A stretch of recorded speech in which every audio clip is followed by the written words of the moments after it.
checking in.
Good morning, Peter. Councilor Fortini checking in. Good morning, Councilor Fortini. You're coming through loud and clear. We will be getting underway momentarily. Thank you. Thank you.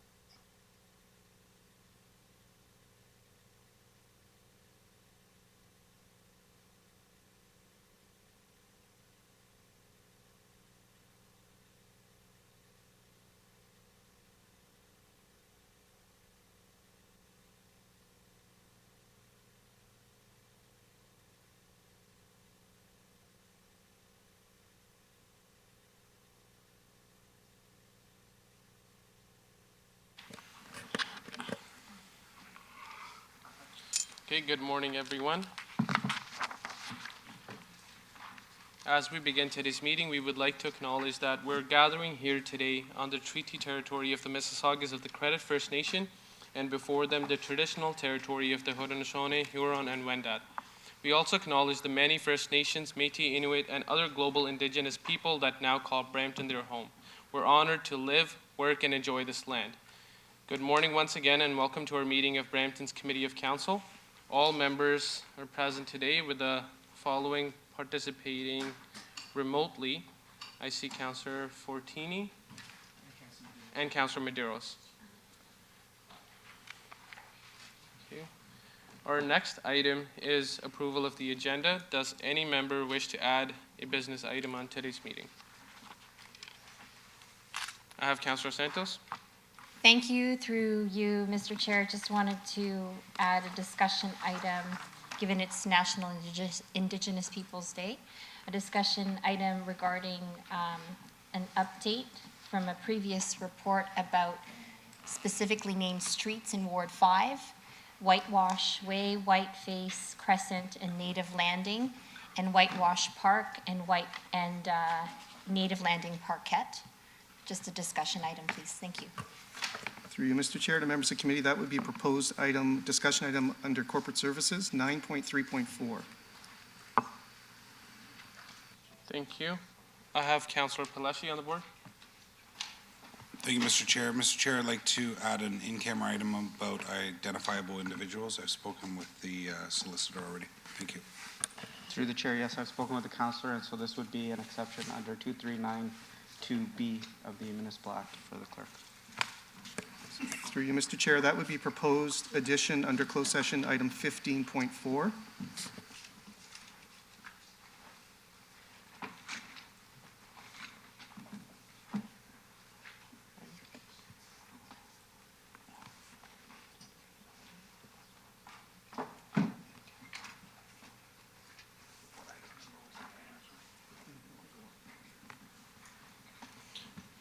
I have Deputy Mayor Singh next. Sure, I think there was some correspondence sent by a previous candidate. Am I able to add that to the agenda? The discussion item? Through you, Mr. Chair, what is it regarding? A councillor during the election, there was a legal case. Through you, Mr. Chair, if it's the matter I'm thinking of, Probably. this is a private matter between two individuals and not city business. So are we certain we're not at risk? That's what I want to find out. Do we add it in closed? Yeah, sure. Whatever legal says and the clerk says. Through you, Mr. Chair, my advice, if it's the matter we're talking about, and I've advised the individual, is this is a private matter between two individuals that had nothing to do with corporate business. They were candidates during an election, and it is not city business. So we're certain, okay, so we're certain with legal, there's nothing to do with us in this. So legal. Samir? Through the chair, I have been made aware of the matter, and it doesn't relate to city business. Okay, I'll take advisement, just like I did when a councillor was trying to force to be on here. I'll take advisement this time as well and follow the advice of the city solicitor and clerk. Thank you. And I have Councillor Fortini on the board. Thank you, Mr. Chair. I just wanted to add a discussion, an event that occurred this Saturday at Ching Park. Thank you. Sorry, through you, Mr. Chair. Councillor Fortini, what is the subject matter? Sorry. It was an event that occurred at Chinguacousy Park this past Saturday. Just a discussion. What was the name of the event? Oh, I don't know. It's just about, the issues was about the parking. So it's, through you, Mr. Chair, it's a parking issue at Chinguacousy Park from an event Yes. this past weekend. Yes, thank you. Okay, that would, through you, Mr. Chair, that would be proposed item 11.3.1 under community services.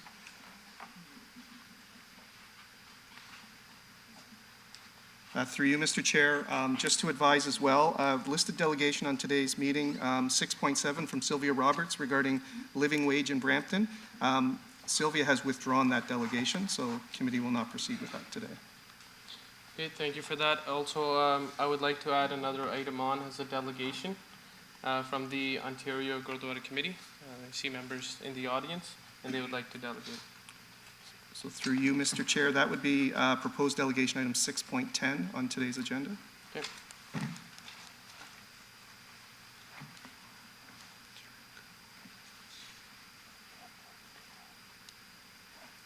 Thank you. Are there any more additions to the agenda? Seeing none, we have a motion moved by Councillor Keenan to approve the agenda. All in favor? Any opposed? Seeing none, and thank you, that motion carries. Do any members have a declaration of pecuniary interest under the Municipal Conflict of Interest Act? Any matter to be considered on today's agenda? Seeing none, the clerk will so note for the meeting minutes. Committee, as part of our consent motion process, I will read each agenda item that is subject to the consent motion, and any member may verbally identify the item to be held for debate during the meeting. Any item not held for debate will be considered as part of the consent motion and voted on for approval. I'll start reading the relevant agenda items, and members can identify any items to be held for debate. So I have item 9.2.1, staff report regarding purchasing activity quarterly report first quarter 2023. It's in consent. 9.2.2, staff report regarding active consulting service contracts first quarter 2023. That's in consent. 9.2.3, staff report regarding request to begin procurement for Ivanti Integrated Service Management Suite. Held by Councillor Paleshi. Item 9.2.4, staff report regarding request to begin procurement, Cisco hardware, software maintenance, and professional services. Held by Councillor Paleshi. Item 9.2.5, staff report regarding status of tax collection accounts 2022.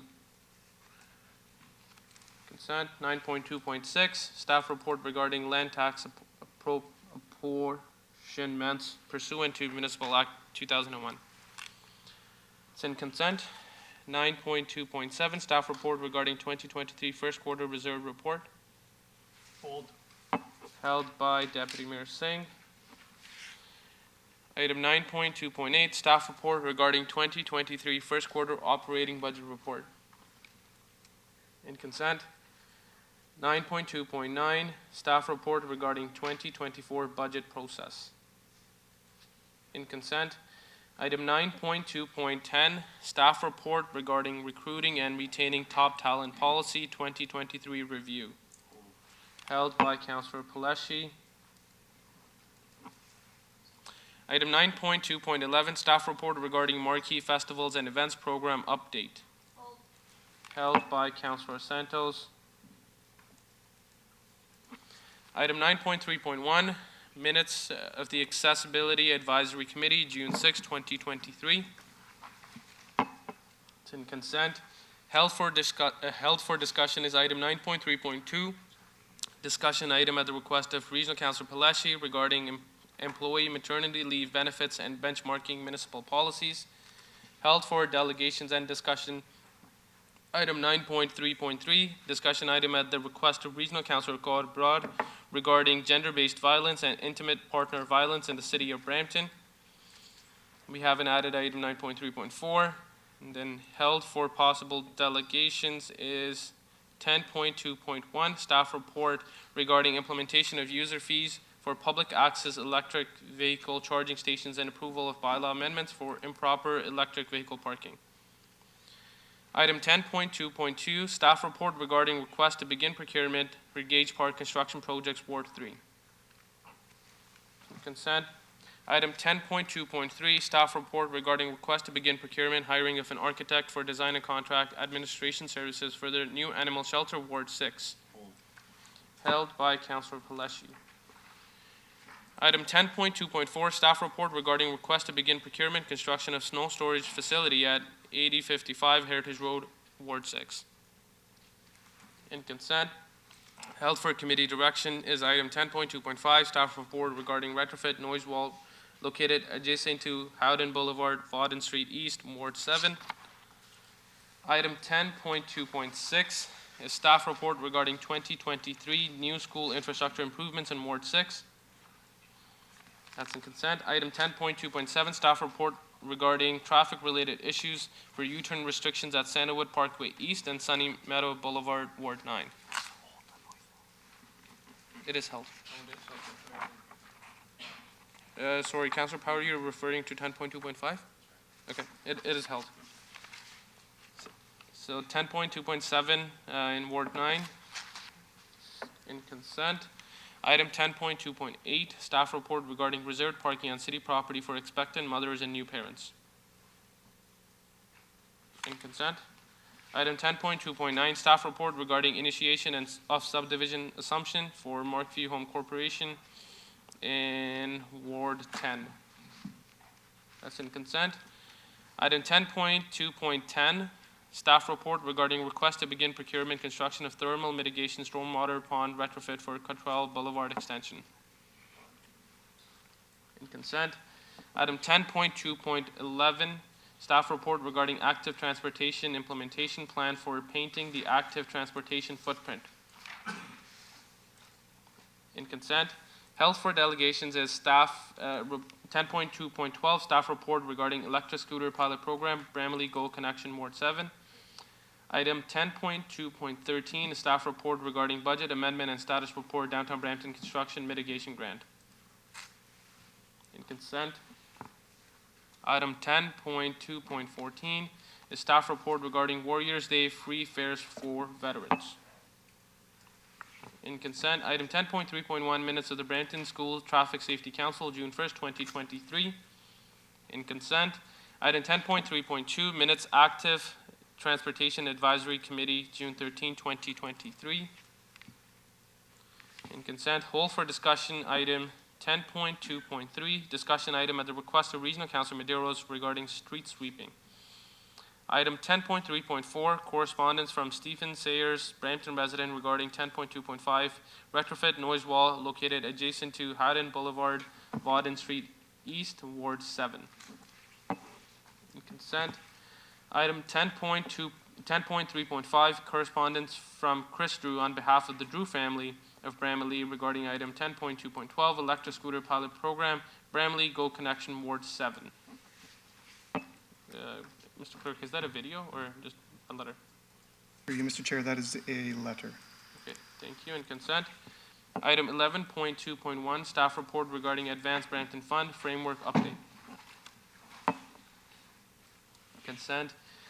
Item 11.2.2, staff report regarding budget amendment and developer reimbursement for the development of Empire Communities Phase 2, Mount Pleasant, on pedestrian trail Ward 6. In consent, item 11.2.3, staff report regarding measures for beautification of local neighborhoods, held by Councilor Santos.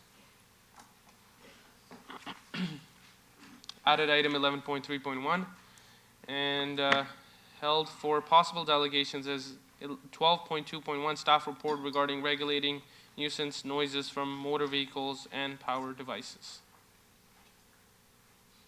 That's health, right? Yeah.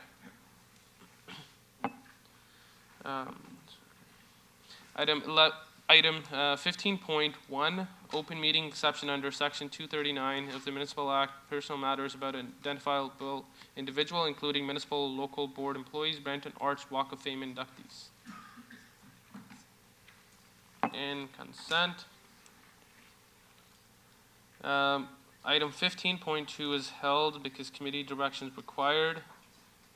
Open meeting exception under Section 239 of the Municipal Act, proposed or pending acquisition or disposition of land by the municipality or local board. Item 15.3 is also held for committee direction. Open meeting exception under Section 239 of the Municipal Act, a position, plan, procedure, criteria, instruction to be applied to any negotiations carried on or to be carried on or on behalf of the municipality or local board. The clerk will summarize those items that are held by members for consideration or not part of the consent motion prior to approval of the motion. Through you, Mr. Chair, to members of committee, in addition to the items that were added during approval of the agenda, I will just note those items that are held for discussion. 9.2.3 held by Councillor Pelletier, staff report on request to begin procurement for Avanti Integrated Service Management Suite. 9.2.4 also held by Councillor Pelletier, staff report to request to begin procurement for Cisco hardware, software maintenance, and professional services. 9.2.7 held by Deputy Mayor Singh regarding a staff report on 2023 first quarter reserve report. 9.2.10, a staff report held by Councillor Pelletier regarding recruiting and retaining top talent policy 2023 review. 9.2.11 held by Councillor Santos, a staff report regarding marquee festivals and events program update. Item 9.3.2, the discussion item from Councillor Pelletier is held for discussion. 9.3.3, the discussion item from Councillor Brar is held for discussion and delegations. 10.2.1, the staff report on user fees, that is held for possible delegations. 10.2.3 is held by Councillor Pelletier, the staff report for request to begin procurement for hiring an architect for design and contract administration services for the new animal shelter in Ward 6. Item 10.2.5 is held for committee direction on retrofitting a noise wall located adjacent to Howden Boulevard and Vauden Street East in Ward 7. 10.2.12, staff report on the electric scooter pilot program, Bramley Go Connection in Ward 7. That's held for delegations. 10.3.3 is a discussion item held for discussion from Councilor Medeiros regarding street sweeping. 11.2.3 held by Councilor Santos, a staff report on measures for beautification of local neighborhoods. 12.2.1, a staff report on regulating nuisance noises for motor vehicles and power devices, held for possible delegations. And under closed session, 15.2 and 15.3, both open meeting exceptions. The first one, 15.3 under 2C and 2K, proposed or pending acquisition of land by the municipality or local board, and negotiations, a property acquisition matter. That is held for committee direction as required. And 15.3, this open meeting exception under 239 2K of the Municipal Act, a negotiation matter that is held for direction. And just a note through you, Mr. Chair, to members of the committee, 15.1 is part of the consent motion, but there will be a public motion arising from that at the end of the meeting after closed session. Thank you, Mr. Clerk. I have a motion moved by Deputy Mayor Singh to approve the consent motion. All in favor? Any opposed? See none. Thank you, and that motion carries. We have a long list of announcements and delegations. But before I get to announcements, if I could just speak to today being the National Indigenous Peoples Day in Brampton and across the country. I know there's an added item by Councillor Santos to discuss related to this as well, but I'd like to just read out something that we had put out from the city, is that June marks National Indigenous History Month and June 21st as National Indigenous Peoples Day in Canada, a time to listen and learn about the diverse cultures, voices, experiences, and histories of First Nations, Inuit, and Métis people. To help residents understand and celebrate, the City of Brampton is offering resources, activities, and events to help residents learn more about the city and country's deep Indigenous history while honoring the stories, achievements, and resilience of the Indigenous peoples. Just yesterday, we had a medicine bag workshop with Christine Tyrer at the Cyril Clark Library branch. And tomorrow, based on the feedback from the Indigenous community in Brampton, as June 21st is a day for community celebrations, we were recommended that our event be held tomorrow at Ken Willen Square, which will be a celebration of the National Indigenous Peoples Day. From 12 to 8 p.m., we will have Indigenous-owned vendor market. From 12 to 8 p.m., there will be a big drum art installation presented by the Brampton Arts Organization. And from 6 to 8 p.m., we will have the Sunset Celebration. We also have the Pixel Digital Art Exhibition call for Indigenous artists, creatives, and collectives going online at bramptonartsorg.ca. And that is all that I had. So wishing everybody a happy National Indigenous Peoples Day in Brampton and across the country. Also, June 21st is the first day of the summer, and wishing everybody a great summer ahead. So the first announcement is 5.1 regarding Collision Conference 2023. Joining us today from Economic Development, I have Jasmine Daniel, Allison Theodore, and I am the sponsor for this announcement. So welcome, Allison and Jasmine. Good morning, Mayor Brown and members of council. It is our pleasure to announce our presence at the 2023 Collision Conference on behalf of the Economic Development Office. With 40,000 anticipated attendees, Collision is considered the fastest growing tech conference in all of North America. Next slide, please.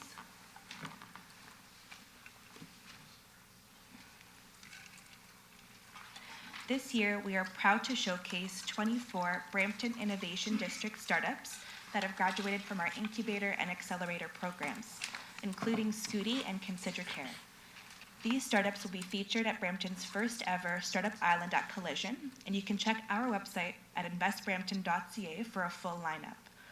At the conference, if you're looking for them, they'll be easy to find in their bright yellow Innovation District t-shirts, photographed here. Next slide, please.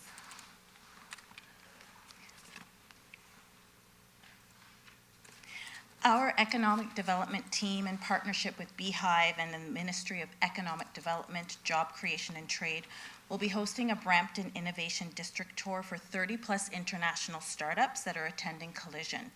The group will travel from downtown Toronto to City Hall in Brampton's Wrapped Innovation District bus, and from there they will tour the Innovation District. And I'd like to highlight that while the ministry is co-hosting these tours across Toronto, the City of Brampton tour was the first to sell out because of the high interest in our city as a place to invest. During Collision, staff will host investment meetings, utilize the Collision app for lead generation, meet with clients at the Invest in Canada booth, and take part in the Trade Commissioner Services Speed Networking event for foreign investors. There we will have the opportunity to present Brampton's value proposition to at least 16 foreign investors interested in investing in Canada for 30 minutes each. On Tuesday evening, we are hosting Brampton's Collision After Hours event. Co-hosted by the Algoma Unity National Center of Excellence, 200 startups have been invited to this event through Collision's official channels. In closing, Collision will be a really exciting week for our team, and we cannot wait to showcase all the things that Brampton has and help facilitate new leads and investment meetings. And I'd like to add that you will all be receiving, Council, these lovely Collision polos on your desk later this afternoon. Thank you so much. Thank you, Allison and Jasmine. Could you be any more cooler? This is awesome to see, and it is really positive to hear the interest that people have in Brampton, especially during Collision, which is going to be one of the largest conferences. So I'm very excited to be there in person to join you all. I've cleared my calendar for those few days, and I'll be there with you in person. I know that we're doing the bus that will be coming here and doing a tour of the Innovation District. Other than that, could you just mention any specific events that we are doing in Brampton? Are we hosting anything more specific in addition to the tour? Not in Brampton specifically, but then we're doing the after hours event at Collision. Which will be held in downtown Collision. Toronto. Yeah. Yes. Okay. And that's a perfect networking opportunity to meet with further investors. Okay. And Mayor Brown is on the board. So thank you for the presentation. I attended Collision last year, blown away by it, the energy, the entrepreneurialism, and Brampton got the most attention. One thing I just loved is you brought Brampton Batman there, and so every tech company was lined up to take photos at the Brampton booth, and it caused them to ask questions about Brampton. You had all our partners in the Innovation District there. Are you going to have our partners there again this year? A number of our partners will be attending the conference. We provided them the tickets as well. Okay, great. And I understand that a number of the Beehive alumni will be part of Collision as well. Do we know how many companies that we've incubated in Brampton will be at the conference? 9 altogether. 9. Yes. So it's sort of thing that 9 companies that we've given birth to in our innovation district now showcasing themselves to the world. But further to that point, just to add, we will have 24 startups that have gone through our programming. Including Altitude Accelerator, Brampton Venture Zone. Yes. Back. So not just it's not just Beehive. Just those 24 Brampton companies Exactly. pitching investment and scaling up. Yes. Yes, so 24 plus 9. Yeah. 24 plus 9. That's correct. Okay, wonderful. Yes. And I love hearing stories like that. Just last week I did a tour of the shoe factory, and one of the old shoe factory, one of the tenants was a company that came out of Beehive. That's the dream. These companies you incubate become permanent Brampton companies. I know that this is a partner conference with the one that Councillor Vicente and Medeiros attended in Lisbon, that Patty Cosgrove puts on as well, and Councillor Palesci and Keenan spoke at the one that was hosted in Dublin. And so it's unique that Brampton has this partnership with Collision where they're doing the bus tour here, So keep up the great work, and I hope we'll continue to hear suggestions from ECDEV on how we can have a significant presence at this conference. I think Toronto is lucky to have a conference like this, and we can really, and Toronto puts a lot of money into this conference to bring 40,000 investors into their city, but we can benefit by proximity of our geography. So looking forward to attending the conference again. Thank you so much. Great. Thank you once again, Allison and Jasmine. Our next announcement is item 5.2, an announcement regarding Summer Company 2023. Joining us today is Birch Smith, Business Associate for Brampton Entrepreneur Center.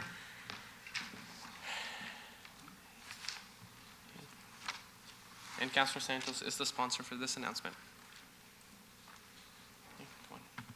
So good morning, my name is Ashley Narain, and I'm a Business Associate at the Brampton Entrepreneur Center. Hello, my name is Birch Smith, and I'm also a Business Associate. Ashley and I facilitate the Summer Company. So today, Birch and I would like to introduce you to the Summer Company students of 2023. We're excited to share the most diverse group yet to date, ranging from the BIPOC community to students with disabilities. The Summer Company program is a provincial program that allows students to explore entrepreneurship and turn their ideas into reality. The Brampton Entrepreneur Center will provide business training, mentorship, and even a grant of $3,000 to the students. Firstly, we have Daniel Appley, one of our students. He is from Ward 2. His business is Smollett, and he is crafting compact wallets. We have another student, Matthias Beals, from Ward 9. His business is called Grounded One, and he is cultivating growth through pre-planted edible fruits and vegetables. We have Chloe Goodrich from Ward 5. Her business is called The Black Youth Creative, and she is enhancing artistic expression of Black youth through visual arts. We have Latoya Jones from Ward 2. Her business is LA Party House, and she's creating memorable celebrations with party decor, setup, and treats. We also have Bobia from Ward 10. His business is called Sky Snaps. He's doing elevated photography through videography. We have Sonia Litter from Ward 7 called So Parkle. She's doing handmade personalized home decor accessories using pottery and woodwork. We have Delisa McNeil from Ward 1, Diamond Delisa Bling. She's doing artful elegance and hand-decorated drinkware and bedazzled art pieces. We have Rihanna Matevier from Ward 8, doing Bosi Boutique. She's doing black hair culture through braiding and styling expertise. We have Marco Parra from Ward 7. His company is called Woodworking by Marco, and he's building cutting boards, coffee tables, and desks. We have Andrew Quintieri from Caledon. His company is called Andrew's Lawn Care. He's providing professional grass cutting service. We have Seitan Tanije from Ward 8. His company is called Senica Industries, and he's providing industrial machine and tool repair. And we have Philip Perrialt from Ward 6. His company is called PXP Media, and he's empowering local businesses through social media. So please feel free to connect with the students from your ward just to help them promote their Summer Company businesses and kind of let them know that you guys are there to support them through the public and letting them know that their businesses have another venture to explore. Some of them are still getting their social media websites platform situated for the summer, so when they do go live, we will be able to provide those to you, and we also have them promoted on our back page, specifically have a landing page on our website. Excellent. Thank you so much, Ashley and Birch. I have Councillor Santos, the sponsor of this announcement. Yep. Thank you, through you, Mr. Chair. Thank you very much for sharing this with everyone.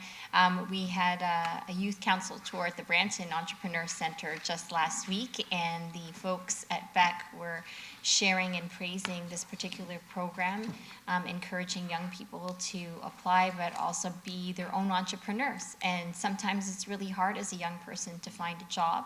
And a lot of the people that you have mentioned, the youth that you've mentioned, and the various applicants are finding ways to be their own boss this summer. And we at this council certainly support that. So I look forward to getting information about those businesses and promoting it on social media, celebrating it, and also encouraging more young people to get involved with the program as well. Thank you. Thank you. Thank you. Ashley, if I can request you to send all council an email with the list of the summer companies and how to contact them. Yep. And we would be happy to reach out to them and provide anything. I saw Mayor Brown was on the board earlier. Mayor Brown has a comment? Okay. Thank you. Perfect, Thank thank you. you. Thank you, Birch.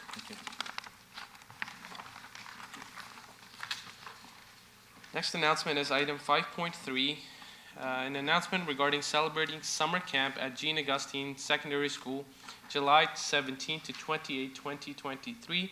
Joining us today is the Honorable Dr. Jean Augustine and Emma, the Executive Director for the Jean Augustine Center for Young Women's Empowerment.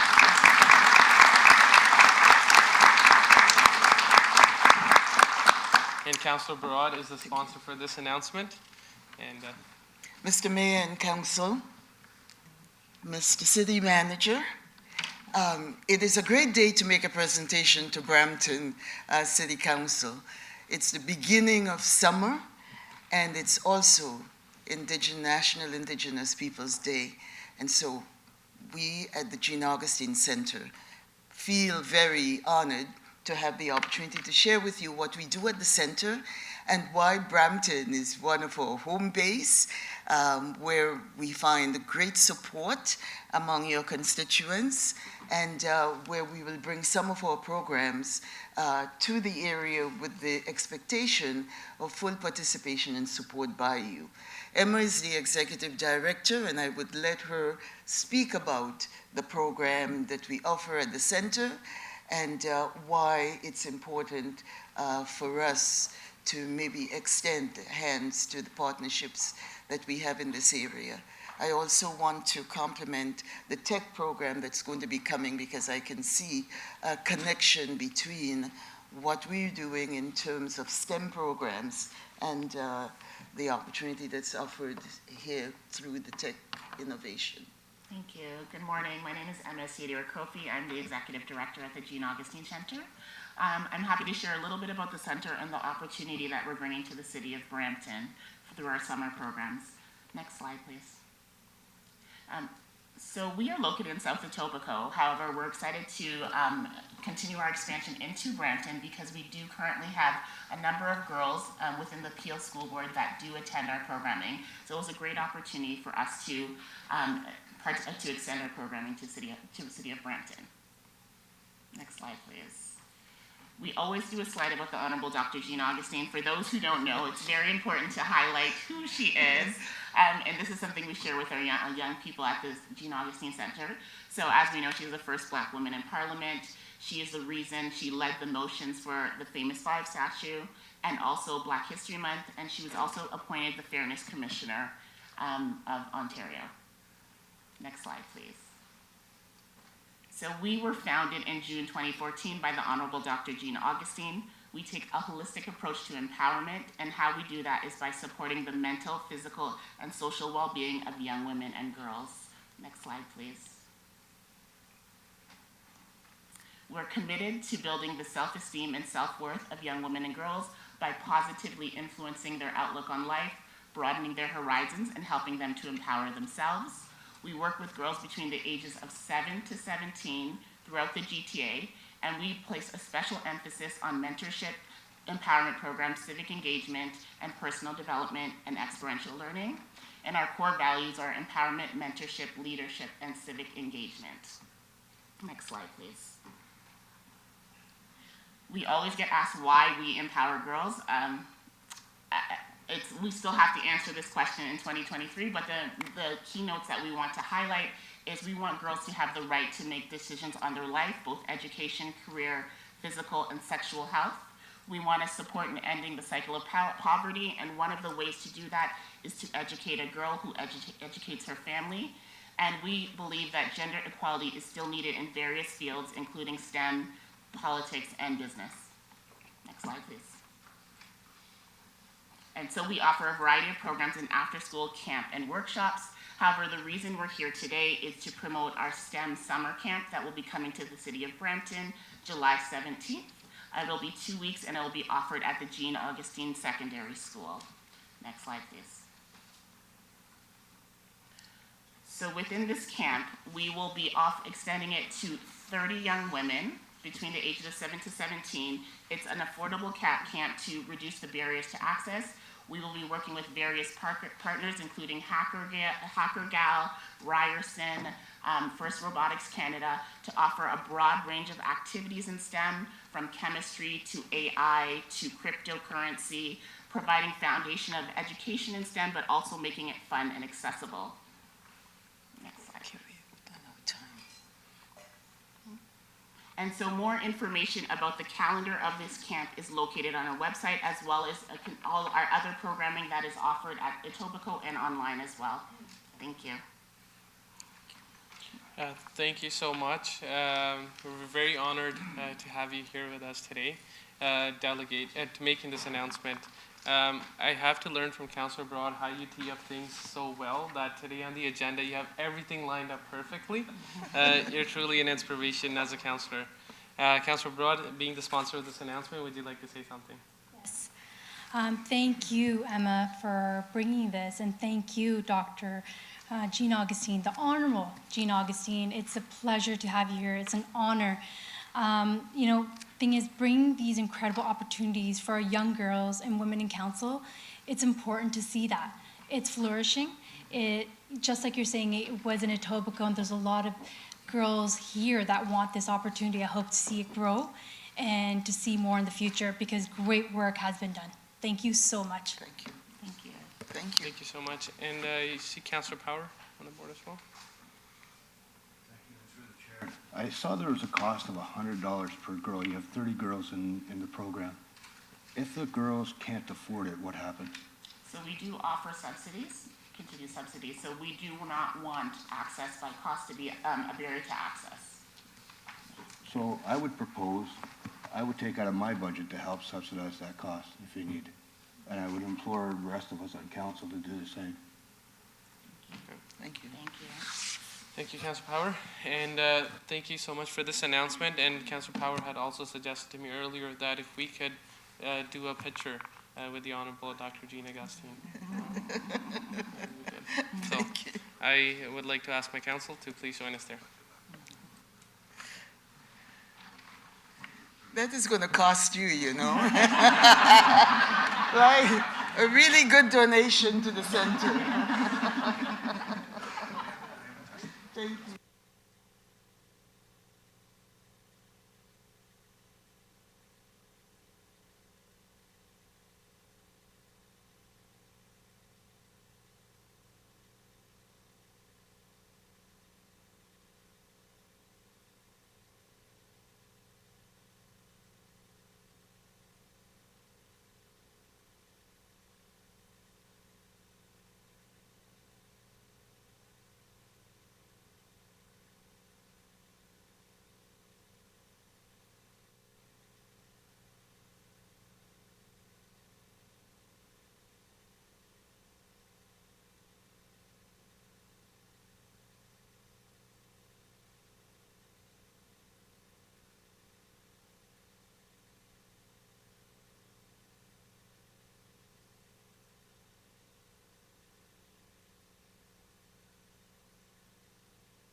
to Chair,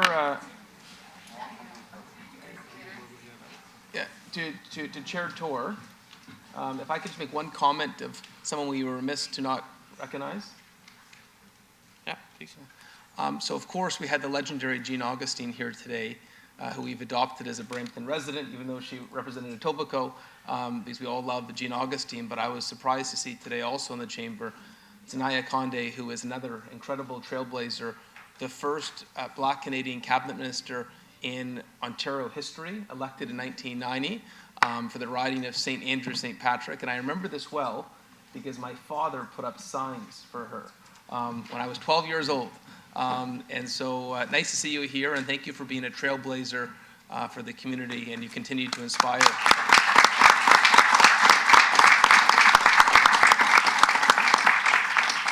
And although she represented downtown Toronto, any time that she's been called to help any of our programs in Brampton, she has come all the way out here to help, and so just grateful for your friendship to the city of Brampton. Thank you so much, Mayor Brown. And moving on to our public delegations, if I can ask that we move up the added delegation, item 6.10, to be the first delegation that we can deal with. That's the delegation from the Ontario Gurdwara Committee. I see members in the audience. We have Diljit Singh, Bhagat Singh, Satbir Singh, Amarjit Deol, Avtar Singh, Jaswinder Tata, and Manjeet Kariwal, and Jarmanjeet Singh. So, could I? Yes, please. Have to ask for a vote? Yes. Okay. All in favor? Thank you. And if we can please request members of the OGC to come forward.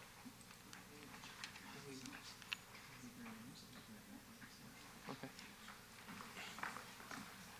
I have the names texted. Okay. Yeah, I have them. I'll email them. Okay. Thank you.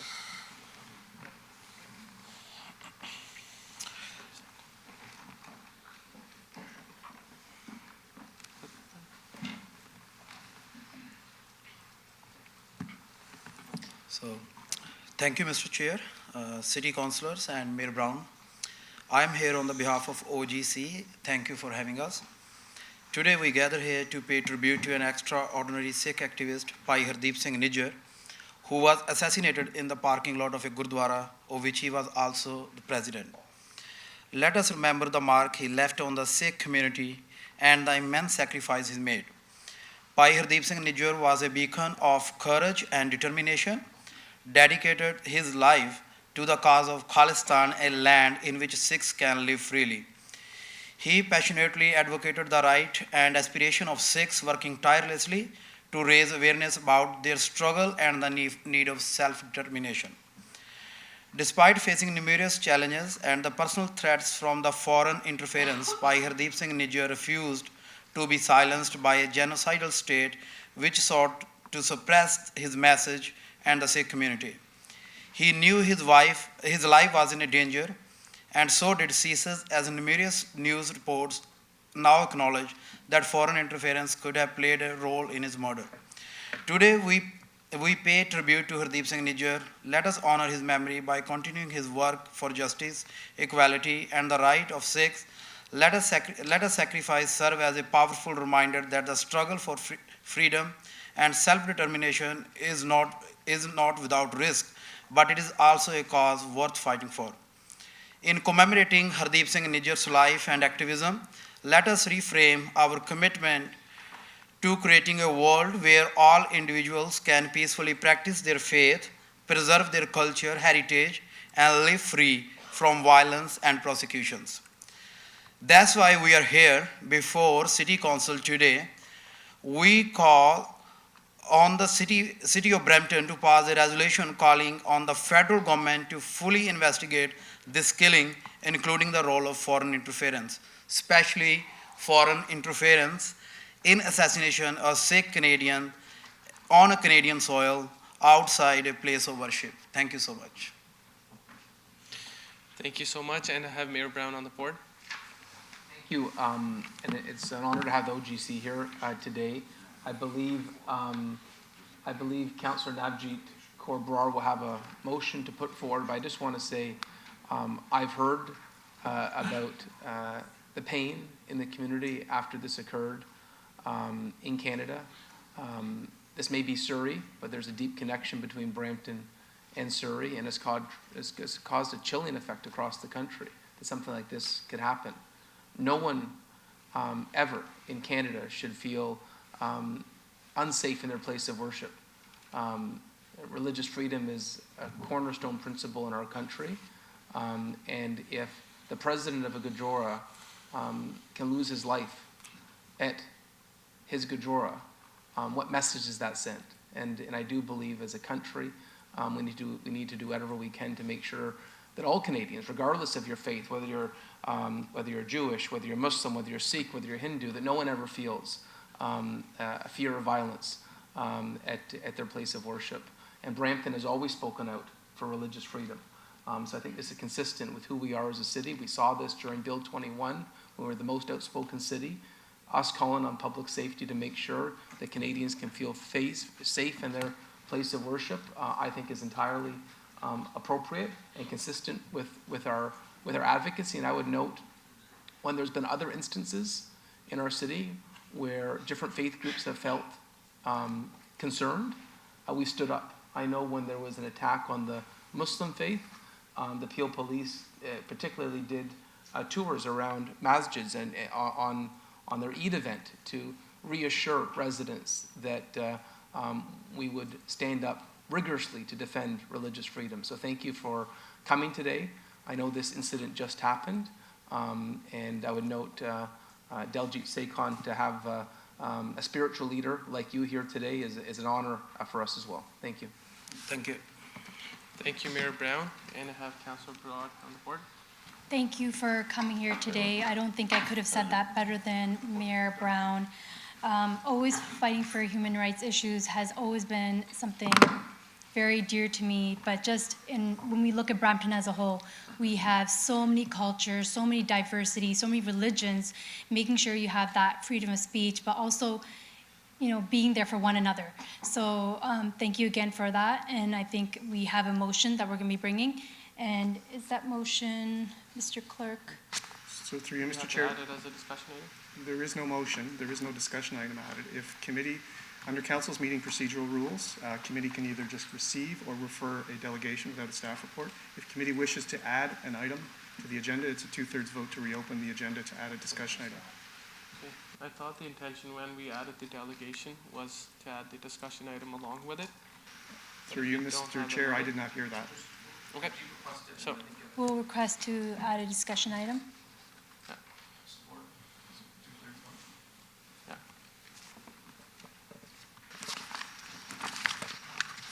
we will add it as a discussion item. So through you, Mr. Chair, then this is added discussion item 9.3.5 on the agenda from Councillor Brar. And it's if committee wishes to take up that item now, that's up to the committee. Please.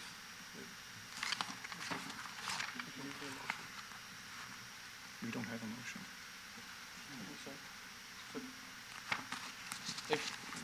Okay, sorry. I have Mayor Brown on the board. I think the request is just a letter for a full investigation from our federal counterparts. So it's public safety. So we could just put it on the floor and do it. It's already been released by other municipalities and provinces. And so that's all the request is. That was my understanding. Yep, I'm seeing nods. So if we could just have a motion to write a letter to the Minister of Public Safety requesting a full investigation. Yeah. Okay. Do you have that, Mr. Clerk? So through you, Mr. Chair, then I understand Councillor Deputy Mayor Singh's motion now is that a letter be sent by the mayor on behalf of members of council to the Federal Minister of Public Safety to request a full investigation into this matter. Councillor Brar? Through Mr. Chair, sent a letter to counterpart to investigate if there is any foreign interference in this incident. Yeah. Same wording on the same motion. So we have that included in the.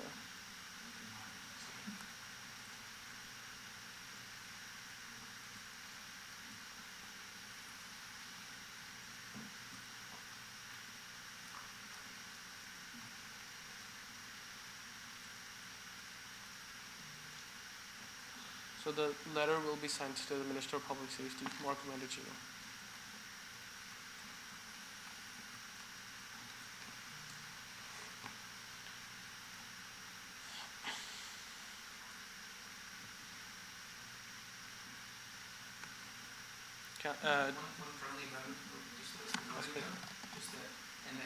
Should feel safe, whatever their faith, in a place of worship.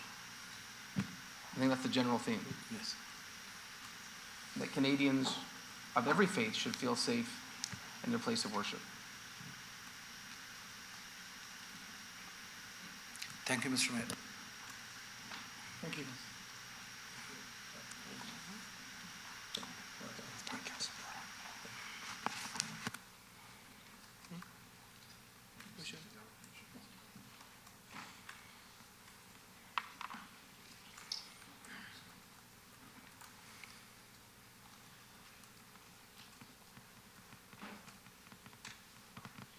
Okay, and the motion is in front of us, and a recorded vote has been requested on this matter. Recorded vote's been requested by the chair in regards to the motion moved by Councillor Brar, shown on the screen. All members in favor of the motion, please stand to be counted.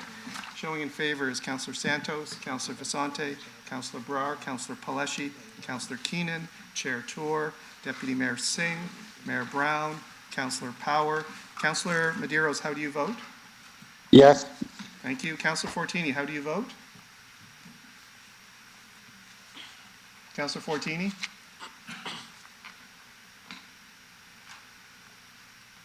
Councillor Fortini, how do you vote on this motion? So Councillor Fortini is in the session. I've called him 3 times, so I'm going to be marking him as absent. The motion carries 10-0. Thank you so much for the delegation. Through Chair, thank you all the councils and Mayor. Thank you so much. Mr. Daljit Sekho, he would like to thank the council members and the Mr. Mayor. Thank you. Hello everyone, I just want to thank you so much from my bottom of my heart. The way always Brampton, especially Patrick Brown, Mayor, everyone, council member, always stood for the human rights. And today we came up with, we was really counting on you guys, and you did your job very well. I just want to say God bless you. Thank you so much. Thank you.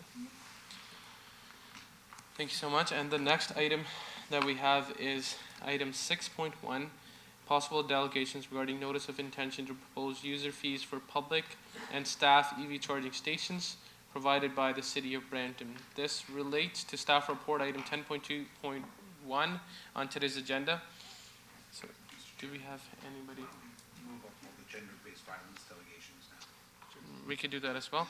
So the request of Councillor Paleshi has made a suggestion that if we can actually move up on the agenda, the delegation items 6.6, 6.9, those would be the items. If we could deal with those items first before we proceed with item 6.1. Could we, do I have consensus at the table? Yes, there's all in favor for moving up the delegations? Thank you. So we will first deal with item 6.6, which is a delegation from Greer Campbell, Pam McIntyre, Emily McIntosh, members at large, Women of Ontario say no regarding stopping harassment and abuse by local leaders. Welcome, Greer, Pam, and Emily. Said by. Through you, Mr. Chair, these delegations, I understand, are participating remotely. Yeah.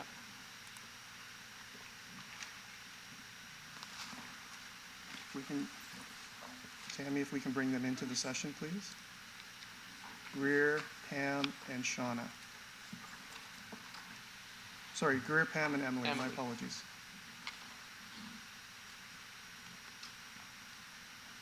Greer and Pam, it's Peter Fay from the Clerk's Office. Welcome to our Committee of Council meeting. You are now in the session. You can unmute your mic, and you have up to 5 minutes to address the committee. Welcome. Thank you. Pam, are you online? Have you unmuted yourself? Okay. I'll carry on in the name of time. Thank you, everyone, and thank you for having us, Mayor Brown and councillors. I'm Greer Campbell, and I'm with the Women of Ontario Say No, and I'm here to make an ask of this council to support our hope that that legislation can be created and eventually passed in the Ontario legislature. So you can see the slides. Can everyone see the slides? I can, obviously. Can everyone else see the slides? We can. Perfect. Thank you very much. Okay, so multiple Ontario municipalities have learned the hard way in the last few years about the lack of tools in the Municipal Act for holding councillors accountable for workplace harassment. Currently, the most severe penalty that can be imposed on a municipal councillor is the suspension of pay for 90 days. There's currently no process for removing councillors from office for some quite egregious acts that we've uncovered. So what we are asking is from all municipalities is to call on government to introduce their own legislation to amend the Municipal Act 2001 and the City of Toronto Act 2006. Specifically, we are looking for government to introduce legislation in line with the call from AMO, the Association of Municipalities of Ontario, that they specifically asked for last March. These recommendations include the following: an update to the codes of conduct to account for workplace safety and harassment, create a flexible administrative penalty regime adapted to the local financial circumstances of the municipality. We want to increase the Integrity Commissioner's training to enhance consistency of investigations and recommendations across the province. Allow municipalities to apply to a member of the judiciary to remove a sitting member if recommended through the Integrity Commission report, and to prohibit a member so removed from sitting for election in the term of removal and the subsequent term of office. Next slide, please. So this is clearly what's been uncovered is a gap where workplace safety from a municipal leader perspective has not been covered in a way that is covered in the private sector and other public sectors. So our goal is to keep workplaces safe. It's accountability through a transparent and fair process that should exist, but it currently doesn't. So this is our ask for today. We would like the Brampton Council to pass a motion to endorse the AMO recommendations with urgency because we would like to see legislation tabled this fall. We would like you to write a letter of support to be sent to local MPPs, Premier Doug Ford, the Minister of Municipal Affairs and Housing, AMO, and the Associate Minister of Women's Social and Economic Opportunity, who I believe is a past councillor at Brampton, so we're hoping that there may be some influence there because she is a key player in the creation of this legislation. So thank you, and does anyone have any questions? Thank you, Greer, for delegating on something that we believe is very important. I'd like to acknowledge that in previous council term, when a councillor was found guilty of sexual harassment, that this council had requested the same, and these asks of the province, they had come in support of this. When I ran for office, apart from my passion for municipal governance, it was also to make sure that we don't have a council member returning to this council table and representing the good people of Brampton. So thank you so much for this delegation. This hits closer to home. And it is ever more so important that we renew this call. The urgency that's behind this.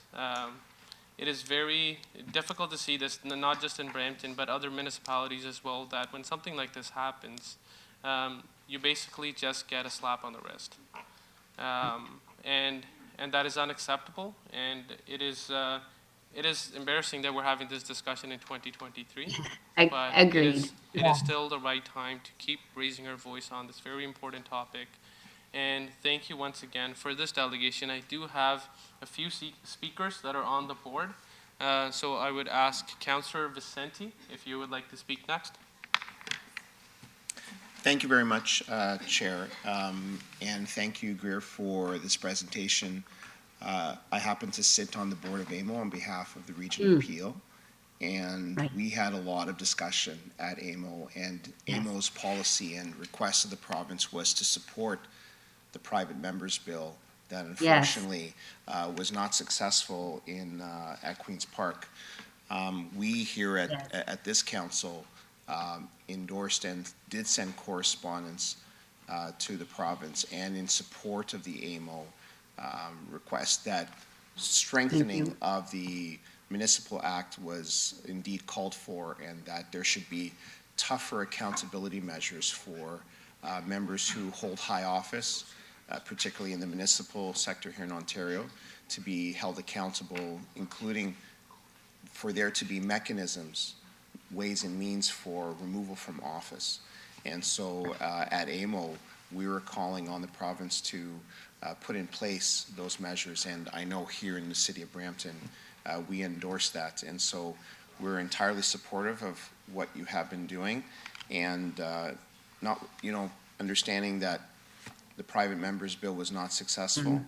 I believe here at the city of Brampton, you will find that we would be supportive if someone were to table legislation again, that we would want to see that speedily go through through the House and be approved. Right, Thank okay. you. Thank you. Thank you, Councillor Vicente. I have Councillor Santos up next. Thank you so much, through you, Mr. Chair, and thank you very much for your delegation today.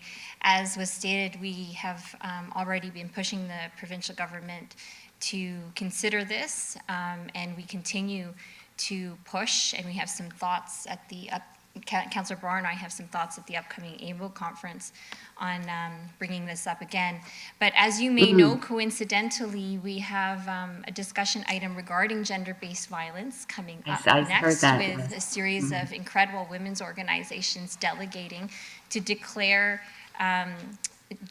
gender-based violence an epidemic. And we've been chit-chatting here on the side about the fact that this work that you're doing in our advocacy to AMO is in fact related to each other and related to gender-based violence. And if we on council were about to discuss the motion that's coming forward, if we are taking gender-based violence seriously at the leadership table, these are the things that we need to be advocating for.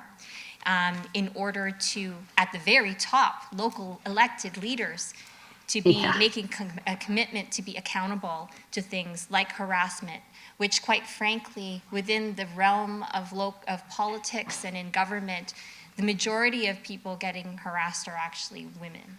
And that is just the reality, the sad reality.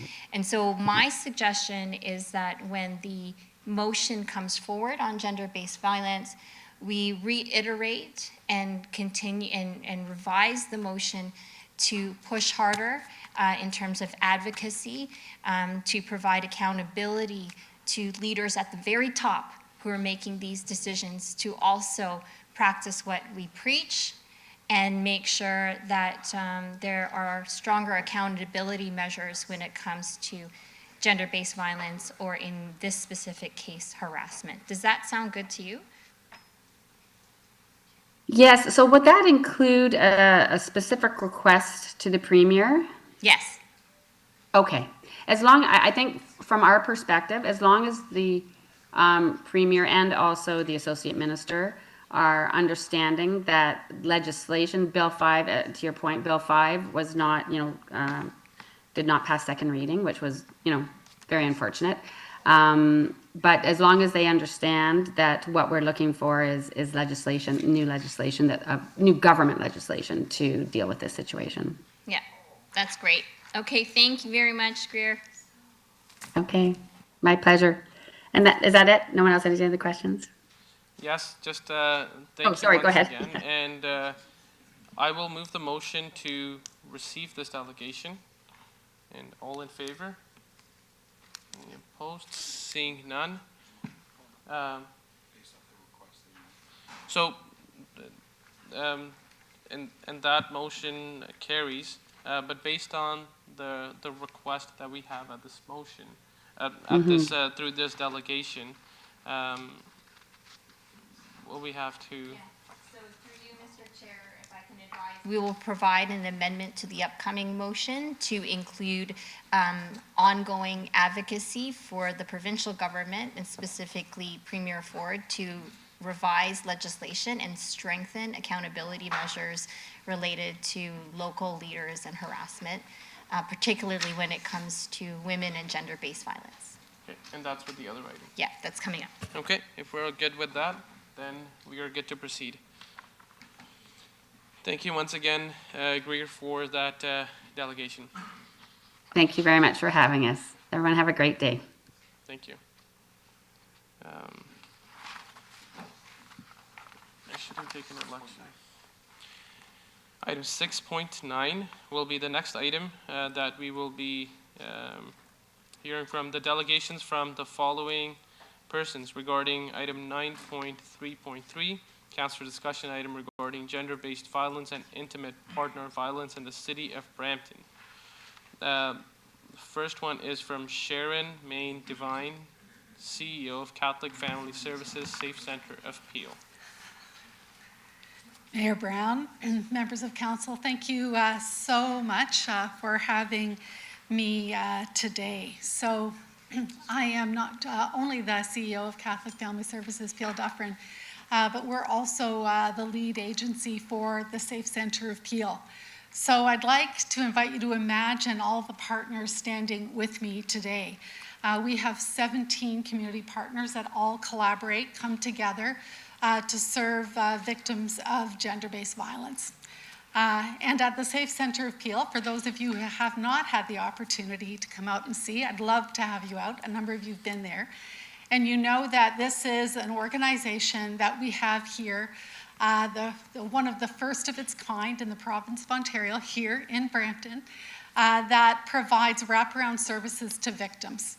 So a victim can come, tell her story once, and get all the services that she needs to receive. And some of our partners, just to name a few, are Roots Community Services, Indus Community Services, Peel Regional Police, their specialized intimate partner violence unit is located there, Oasis Centre des Femmes, and a whole range of other organizations all coming together.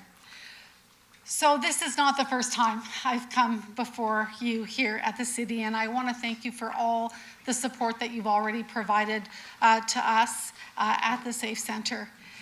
Today, I've come particularly to just really support the motion that's forthcoming, that gender-based violence and intimate partner violence in our community is absolutely an epidemic. And we saw some significant increases in the rise of this through the pandemic, while women were isolated and locked down at home. One of the things that we know is that the longer a woman doesn't get help, doesn't get support, the escalation of the violence occurs. So I just want to share just a few numbers with you just to paint a bit of a picture for you. So in this last year, we've had 1,000 women in Brampton come to the Safe Center of Peel. 1,000 women. And we know that for every one woman who comes forward, there are 6 others who don't. So we're talking about thousands of women in this community that are affected. Of those 1,000 women, 400 women were between the ages of 30 and 39, most of them raising children. So we're also talking about the children who witness violence and the impacts to these children. What we've learned since we've had the intimate partner violence unit with us with Peel Regional Police is we're seeing the worst of the worst in the Safe Center these days. Of that 1,050 of them were very high-risk crisis support cases. One of the biggest surprises for me in the 2 years that they've been at the Safe Center is the numbers of gun seizures that have occurred, the numbers of drugs that are collected, so that while we're intervening and helping in the area of violence against women, we're also, getting guns off the streets here in our city. We also, I hate to tell you this, but every day one woman is strangled in the region of Peel. We know that strangulation, the next step after strangulation is murder. That correlates the highest with the levels of risk. So that's the kind of risk we're talking about here. The other heartening news, the good news in all this, is that we're seeing more and more women come forward on their own, reaching out to us without calling police, without calling other community agencies, just coming straight to the Safe Center. And women will sometimes just show up at our door, reaching out to get help. We've never seen this number of women coming on their own, and so I want to thank you for all the work that you've done to raise the profile of this issue in our community already. We know that women find us through so many different avenues, and I think the more that the community raises the profile, and I think certainly, you know, through the awareness campaigns that we've been running year after year, the good news there is more and more women are coming forward, and more women feel like it's not their fault. You know, I've been doing this work since 1987, and so often women feel like it's their fault. If they were just a better woman, if they were just a better spouse, if they were just a better mother, maybe this abuse wouldn't happen to them. And now women are getting the message that it's not their fault, that violence in relationships is not acceptable in our community, and certainly by making a declaration that this is an epidemic, that we won't stand for it, that there is a whole community of support, not just 17 agencies, but a whole community of people coming together to support women, to say no, and to get them the help they need would be absolutely tremendous. So the other piece I just also want to highlight is the more we can get the word out, the sooner we can intervene, the less severe the violence is. So it becomes critically important, the work that we do. There's so much more I can say, and I know I'm out of time. Thank you, Sharon. And I would ask Rebecca Pacheco from Public Education and Community Collaboration Coordinator for Peel Committee Against Women Abuse to please come forward.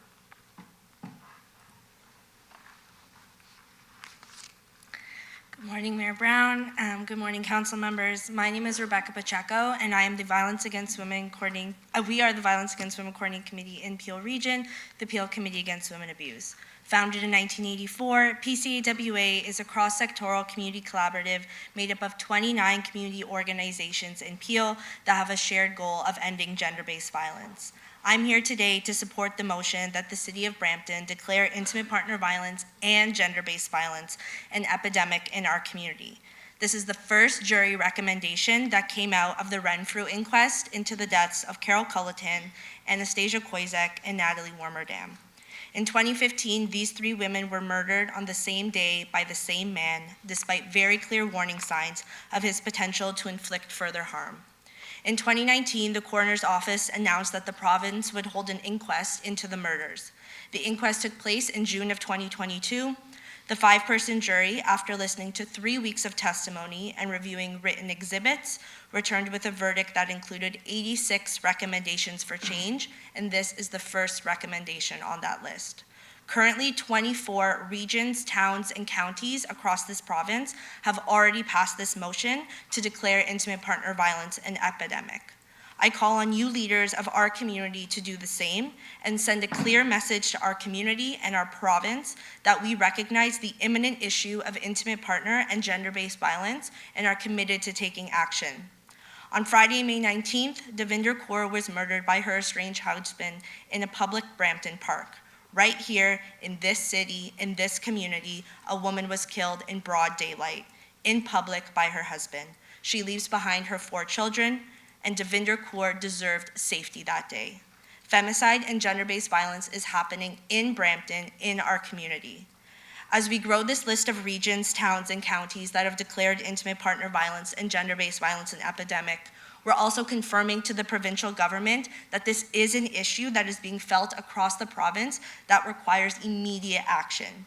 We need our provincial government to listen to the municipalities and regions across the province as we're calling out for support, leadership, and funding at a provincial level. The 2023 provincial budget did not provide new investments to adequately respond to the rising rates of gender-based violence across the province, despite the calls from community organizations and coordinating committees like PCAWA. These declarations across the province will hopefully give the provincial government no choice but to listen to what community members and organizations are saying about gender-based violence. Family violence is a key area of focus in the Region of Peel's Community Safety and Wellbeing Plan. The second goal of this focus area is to increase awareness and public education of family violence. This declaration would be a step towards reaching this goal. Intimate partner violence and gender-based violence is an epidemic. It is a public health problem. Intimate partner violence is preventable, yet it remains a major public health problem. Every 48 hours, a woman or girl is killed by an act of violence in Canada. Between November 2021 and November 2022, 52 people were killed in a femicide in Ontario. That is one person, one life taken a week in this province to femicide. In 2022, we had 4 femicides in Peel. 2 of these femicides happened right here in Brampton. 4 women killed in our community, 4 families mourning the loss of their loved one. In 2023, Peel Region has already had 2 femicides. How many femicides need to happen before we step up to formally recognize and commit to action? Declaring intimate partner violence and gender-based violence an epidemic will help increase awareness of this issue. The more members of our community who understand the costs and severe impacts of intimate partner violence and gender-based violence, the more prepared we will be to do 4 things. 1, strengthen our efforts to prevent intimate partner violence. 2, support survivors of intimate partner violence and gender-based violence. 3, to hold perpetrators accountable. And 4, to initiate measures to end this cycle of violence. So on behalf of PCAWA, I'm here today to support the motion that the City of Brampton declare intimate partner violence and gender-based violence an epidemic in our community and commit to the necessary actions needed to address this growing health concern. I also ask that those present tomorrow at Peel Regional Council stand up in solidarity with myself as I bring this motion forward there as well. Thank you. Thank you so much, Rebecca. I would call on Jasminder Sekhon, President and CEO, and Amandeep Kaur, Lead Policy Analyst from Jacquity Consulting.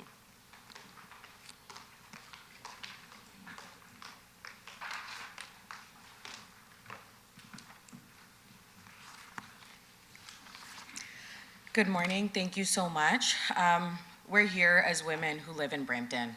As women who grew up in Brampton, we are intimately familiar with the gender inequality and gender-based violence that takes place here within our communities. Whether we realize it or not, we live in a city that is rampant with sexual violence, intimate partner violence, human trafficking, and more. We've heard a lot of the statistics, but today we also want to share with you some stories.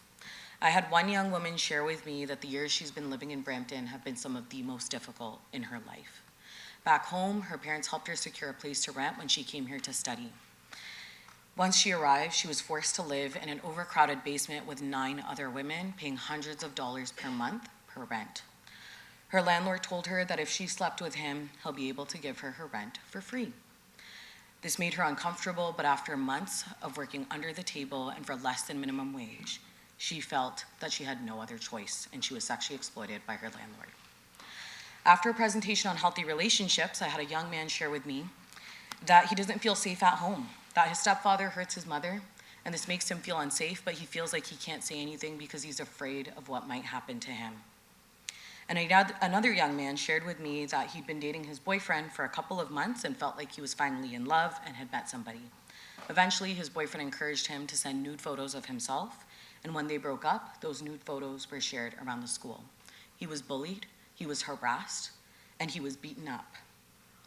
His family, who found out about his sexual orientation and they were previously unaware, disowned him, victim shamed him, and kicked him out of the home. These stories are heartbreaking, but they are not unique. It is stories like these that I heard growing up and that I hear when I go out into the community to do this work that has inspired us to start Jacquity, the Canadian Centre for Gender Equity, where we work with organizations, including the Peel District School Board, to improve gender equity in order to reduce gender-based violence and achieve gender justice. The stories that Jasminder has shared reflect a pervasive issue of gender-based violence within the city of Brampton. As a policy analyst, I see the disturbing patterns of gender-based violence within our communities. In 2021, Peel Police responded to approximately 2 intimate partner violence disputes every hour. 1 in 3 women will experience some form of sexual violence over the course of their lifetime. And over 60% of human trafficking cases start in the Peel region. This is a pattern we cannot ignore. Gender-based violence is rooted in the unequal status between genders, and that status reflects the unbalanced distribution of social, political, and economic power. Some Scandinavian countries like Denmark, Finland, and Sweden have been recognized for their progressive policies and social systems that promote gender equity and have been ranked amongst the highest for women's safety and rights. These Scandinavian governments have comprehensive sets of institutional mechanisms in place that promote and deal with gender-based violence within social, legal, and healthcare systems. To tackle gender-based violence in Brampton, we must promote gender equity and invest in programs that combat this violence. We also need to scrutinize the societal conditions increasing vulnerability to such violence, such as wealth inequality, poverty, harmful cultural beliefs, and human rights denials. Our policies should strive to bridge the wage gap, increase accessibility to daycares, affordable and social housing to directly combat gender-based violence. These policies will help bridge the gap between living in fear, in trauma, and living freely, independently, as a productive member of society. Until we have policies that name, measure, and work to resolve these issues around gender-based violence here in Brampton, we will not be able to find an effective solution that will support those who are experiencing these forms of violence. The United Nations has called gender-based violence a global public health pandemic. We are calling on the city of Brampton to call this a health epidemic. So that way, women, girls, 2S LGBTQ+ people, boys, and men can all live freely and achieve their human rights. Thank you for your time. Thank you, Jasminder and Amandeep. Next up, I have Zanana Akande, community activist.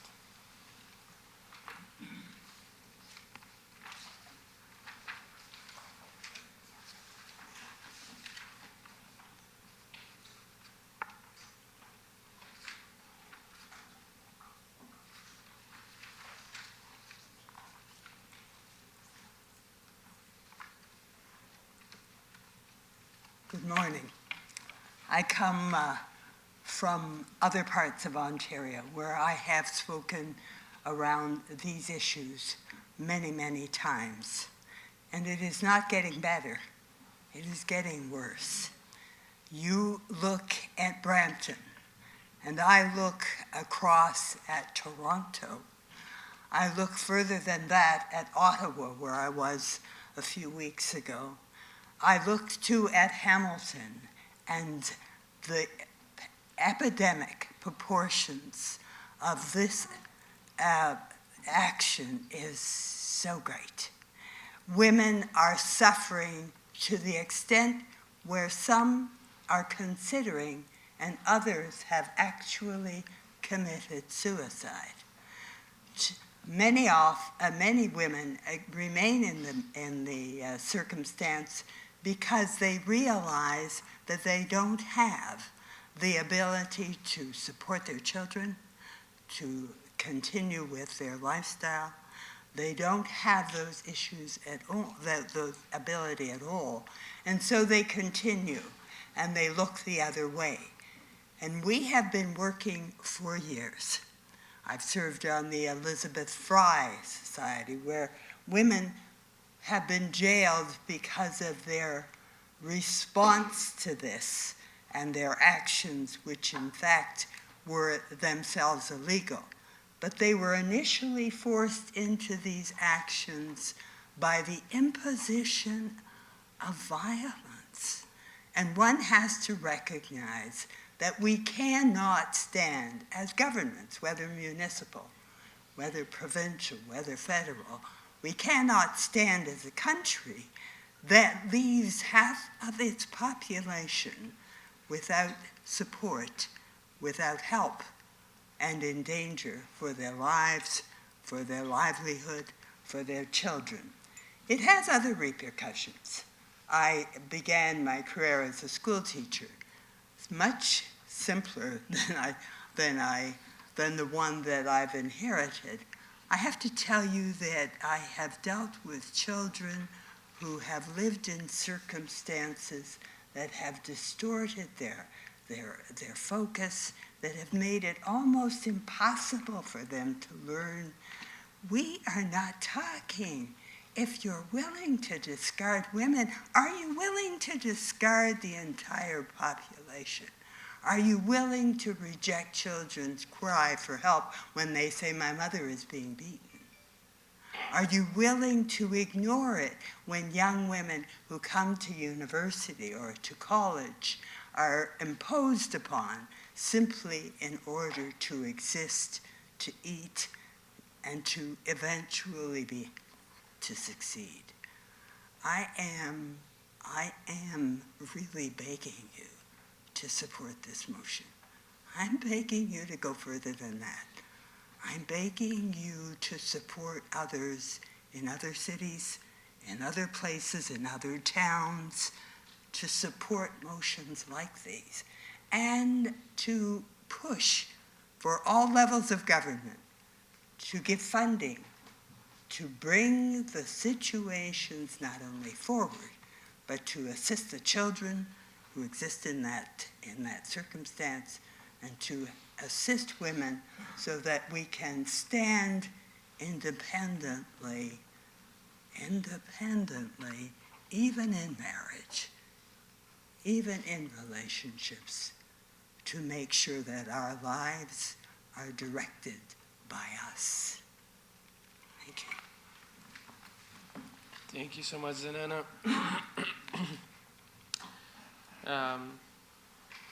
I have Councillor Santos on the board.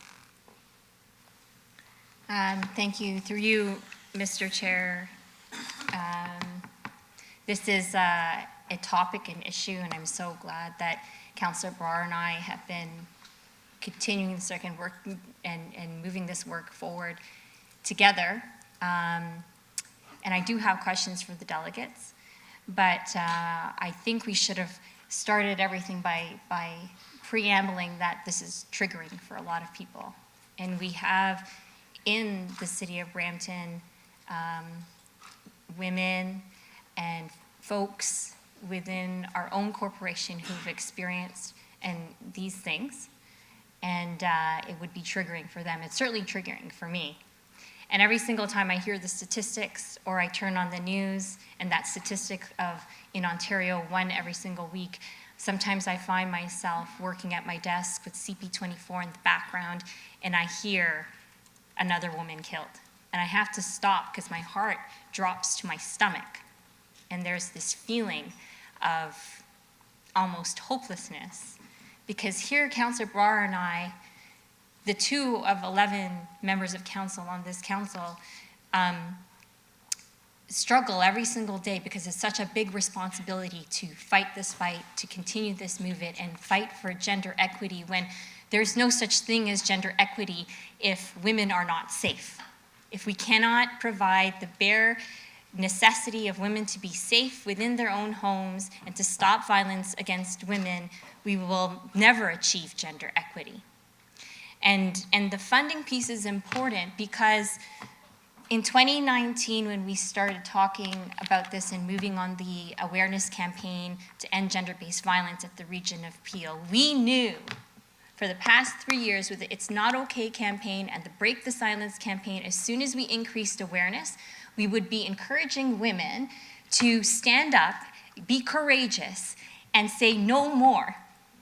But the challenge with that is when you increase awareness, you increase demand for services like Safe Center Peel, like all the members of PCWA, like the work that you're doing. And so if there's no funding and financial support to support those agencies, women who finally have the courage to stand up and leave have no place to go. And what ends up happening, and this is a reality in the research that I've looked into for the past 3 years on this awareness campaign, and why the motion on calling this an epidemic is so important. When women are about to leave, and they have the courage to leave, that's when the violence gets worse. Because their partners have no other way to stop them financially, emotionally, whatever, no way to stop them except with physical violence. And so part of the reason why there's been an increase and why the issue is getting worse is because some of these women have no place to go because we're not funding them appropriately. So question to Sharon Main Devine, have you seen the proportionate increases in funding in order to support the issue at such epidemic proportions? No, we have not, nor have our partners. I've been in my role now for 10 years, and I've not seen any meaningful increase to our funding at all. And that is the case across all of our partners as well. So it's very disheartening because, of course, with the cost of living, salaries increase, they have to, because we also know that social workers are among some of the lowest paid professionals that we have, unfortunately. And so the demand grows and our capacity to meet the demand shrinks. One of the challenges for us, of course, is that people do this work because they're passionate about the work. So I get really concerned about our staff who are struggling with vicarious trauma and compassion fatigue themselves, because the kinds of situations that are coming forward are far more complex, far more dangerous. I've been doing this work, since 1987 in Brampton, started my career here.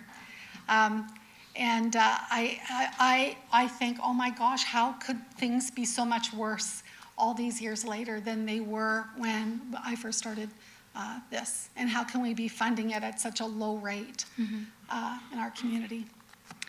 Thank you, Sharon Main Devine. And even with the gender-based violence awareness campaigns that we've been doing, we've increased awareness, we're increasing demand, and yet the funding is not there. And so this is part of why we're seeing this epidemic. And so this is why the motion, and it's been such an honor to work with Councillor Brar on this motion together, why it's so important, because when we declare something an epidemic and when we organize across the province and across the country, and I will bring this up at FCM and we have an opportunity to bring it up at AMO, that then we get them to listen. And then we can ask for the funding and support. And the next iteration of the Break the Silence campaign at the region, which I'm sure we'll talk about tomorrow as well, needs to be about more funding and more advocacy and more support for the agencies who are providing that social safety net for women to stay out of violent situations. And so the other thing that I really wanted to mention was in 2019, I have to point this out because it reminded me when I first started in my first term of council, one of the first things that I did similar to this situation with Councillor Brar was bring up gender-based violence. In February 2019, you'll remember this, February 14th, 2019, Valentine's Day, an 11-year-old girl, Ria Rajkumar, was killed by her father on her 11th birthday, which was Valentine's Day. And later on, we found out 2 years later, the mother shared the story, and the reason why was because it was punishment for his ex-wife. And then May this year, 4 years later, Devinder Kaur was murdered in broad daylight in a park. And so while we have continue to advocate at this table and continue to advocate now by declaring an epidemic, the situation hasn't necessarily changed. And part of that is because not enough funding. So like I have no further questions, and I'll wait for further comments when the motion is tabled by Councillor Brar. But thank you for coming today to delegate and share those impactful stories.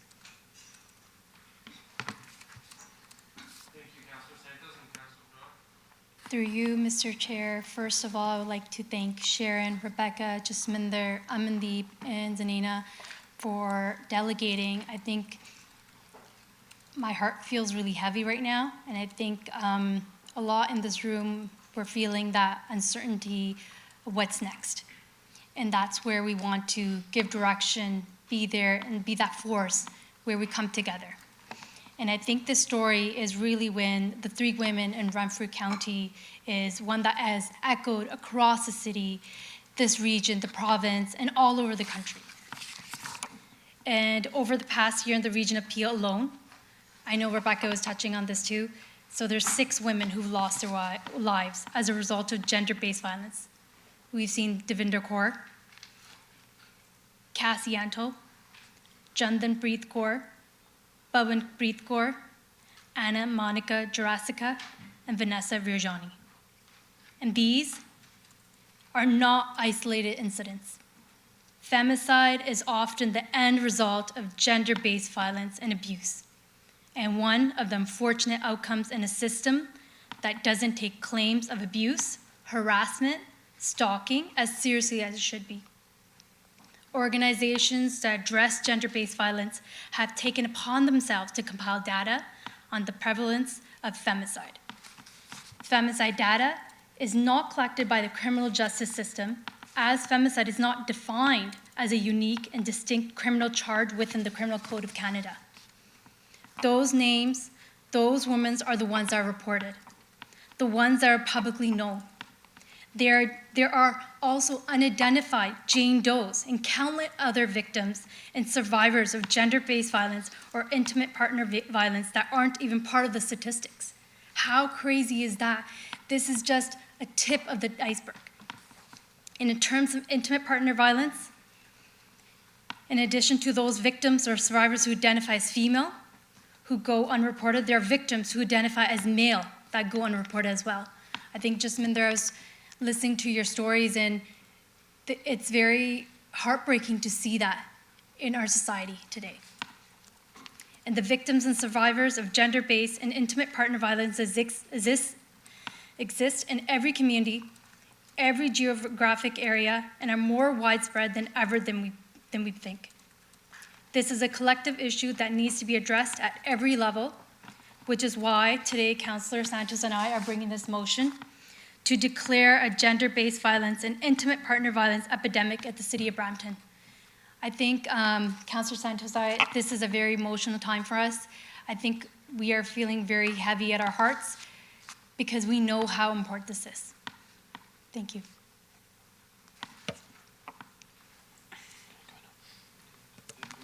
Okay, thank you, Councillor Broad and Deputy Mayor Singh. Are we bringing the motion on the screen now? Or Yes, please. Yeah, okay. So we're going to bring up the discussion item 9.3.3 at the request of Councillor Broad. And if, Mr. Clerk, if you can please have the motion up on the screen.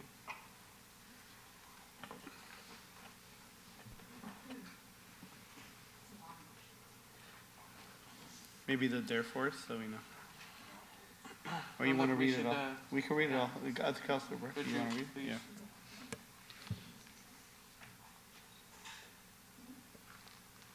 Councillor Santos and Councillor Broad would like to read the motion together. So, Mr. Clerk, if you could please have both their mics on.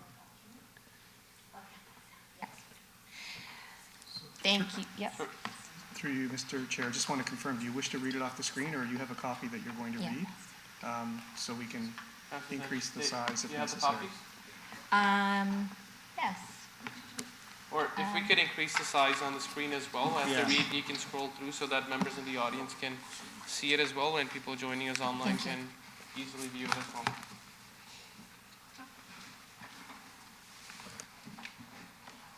switching seats with Councillor Fleschy so Councillor Barr can sit together. Okay.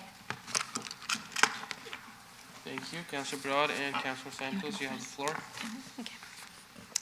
Whereas gender-based violence is defined as violence or abuse perpetrated against a woman, a girl, or a gender-diverse individual because of their gender, gender expression, gender identity, or perceived gender. And whereas according to the official 2023 UN Women's Statistics globally, an estimated 1 in 3 women have been subjected to physical and or sexual intimate partner violence, non-partner sexual violence, or both at least once in their life. 30% of women aged 15 and older.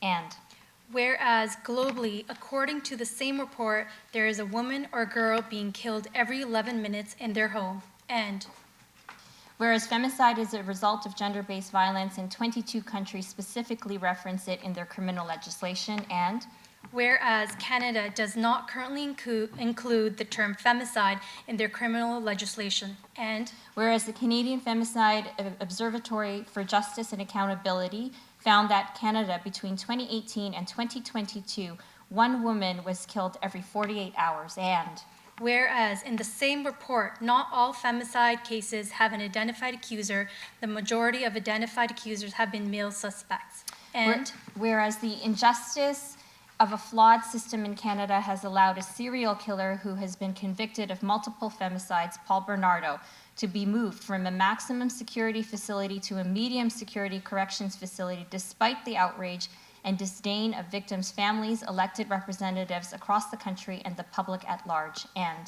whereas 75% of women reported abuse in conflict with partner, spouse, or partner as their top reason for housing loss. And whereas the federal government has allowed 25% of the federal housing budget to housing for vulnerable women. And whereas the province of Ontario saw an increase in gender-based violence and intimate partner violence during the COVID-19 pandemic. And whereas according to the annual femicide list published by the Ontario Association of Interval and Transition Houses, the number of femicides from 2019 to 22 has increased by approximately 30%. And whereas in 2022, the Ontario government committed to investing $5.9 million over 2 years through the Victim Support Grant program to enhance capacity to support survivors of intimate partner violence and human trafficking. And whereas at the September 2019 Brampton Council unanimously passed the motion for the City of Brampton to continue to support and work with existing programs at the Region of Peel who are providing services to those affected by domestic violence, including PCAWA, Safe Center of Peel, and Brave Agency to End Violence, and Victim Services of Peel, and to support public awareness and advocacy work regarding domestic violence and violence against women, such as Step Up for Her and Take Back the Night. And whereas the City of Brampton on Wednesday, January 29, 2020, anonymously passed the motion to work with the Region of Peel, Peel Regional Police, and the community organizations to develop and strategize a public education awareness campaign to tackle the issue of domestic violence in Brampton and Peel Region. And whereas the It's Not Okay and Break the Silence public awareness campaigns launched as of November 2020 annually for the past 3 years during the 16 days of action to end violence against women. And whereas the demand for support services increases as awareness increases. And whereas according to the Peel Regional 2021-2022 snapshot published by the PCAWA and Brave Agency to End Violence has seen a 27% increase in survivors accessing shelter programs between 2021 and 2022 in Peel Region. And whereas the Peel Regional Police reported that they responded to more than 17,000 incidents of family and intimate partner violence in 2021, which equates to 2 disputes every hour. And whereas all statistics are only scratching the surface and do not include unreported cases. And whereas a Brampton resident, Devinder Kaur, a 40-year-old woman, was killed by her estranged husband at Sparrow Park in Brampton on May 19, 2023. Whereas in response to the case involving Devinder Kaur and other cases of femicide in the Region of Peel, various community-based organizations are raising awareness and advocating to all levels of government for immediate action and support. And whereas 24 municipalities and regions across Ontario have declared gender-based violence and or intimate partner violence epidemic. Therefore be it resolved that the City of Brampton, number 1, declare a gender-based violence and intimate partner violence and epidemic in Brampton. And Request that the Region of Peel's upcoming awareness campaign regarding gender-based and intimate partner violence include this declaration. 3, forward a copy of this resolution to the Region of Peel Council with the request the Region of Peel declare gender-based and intimate partner violence epidemic across the region. And 4, take a stand and advocate with the 24 municipalities and regions that have declared gender-based violence and/or intimate partner violence an epidemic to push the province of Ontario to officially recognize it as such. And 5, send a communication to Brampton MPs and all other Brampton MPPs signed by Mayor Brown and on behalf of Council requesting that they join their municipal counterparts in solidarity, asking for an epidemic of gender-based violence and intimate partner violence to be declared at the provincial and the federal levels. And 6, send communication to the Honourable David Lametti, Minister of Justice and Attorney General of Canada, and the Prime Minister of Canada, signed by Mayor Brown, on behalf of Council, advocating that femicide be added as a term to the Criminal Code of Conduct. And 7, send a communication to Premier Ford and Premier Minister Trudeau, signed by Mayor Brown on behalf of Council,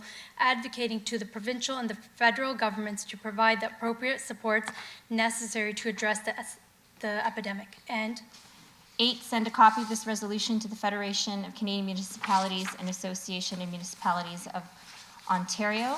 And we wanted to also include an amendment regarding a letter of advocacy to Premier Ford to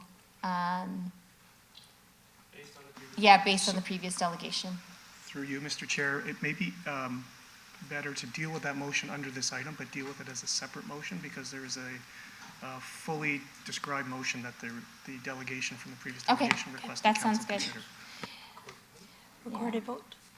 And I think on behalf of Councillor Brar, myself, we just really wanted to acknowledge the delegation, but also all the women in the city and across the city and across the region who are maybe hearing this. And we would like to thank everyone for their patience and their time and really paying attention to the entire motion in its entirety, but particularly the allies here at the table. And I know that we have a maternity leave discussion coming up and benefits from maternity leave. We had a breastfeeding motion that came up from Councillor Tour. We had special parking for women. These are all different ways that we are also tackling this issue together. And we're doing a gender-based analysis. Yes. Plus, at the City of Brampton, we have a women's empowerment group at the City of Brampton. So in many ways, there are some tangible actions apart from declaring the epidemic that are happening on the ground together with our allies at this table.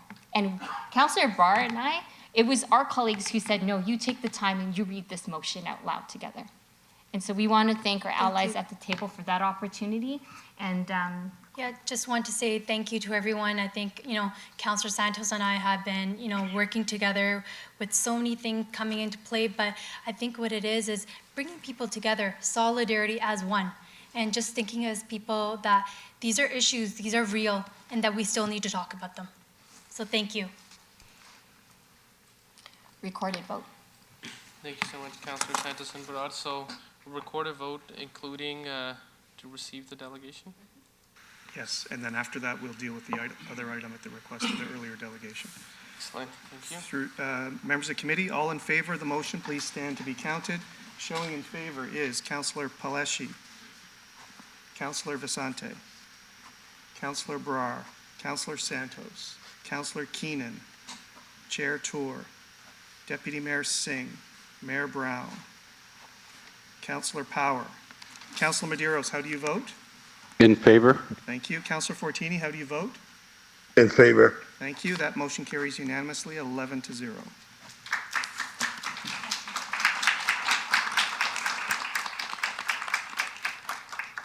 So through you, Mr. Chair, we're just going to give us a moment. We'll bring forward the motion that was the request of the delegation earlier regarding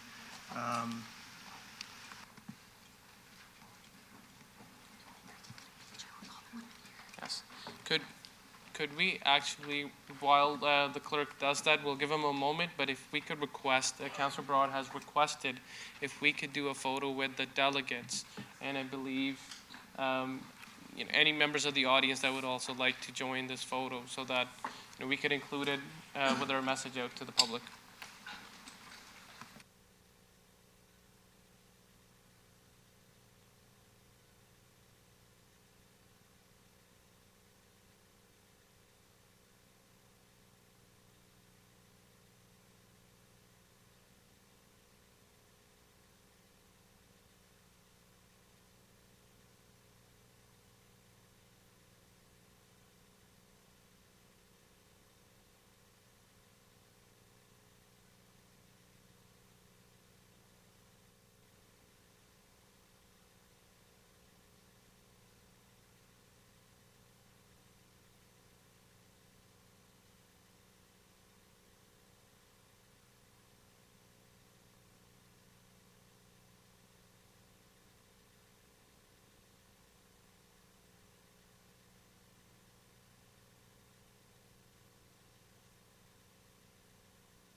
So once everybody takes their seat, we will deal with the other motion that we still have up on the screen here.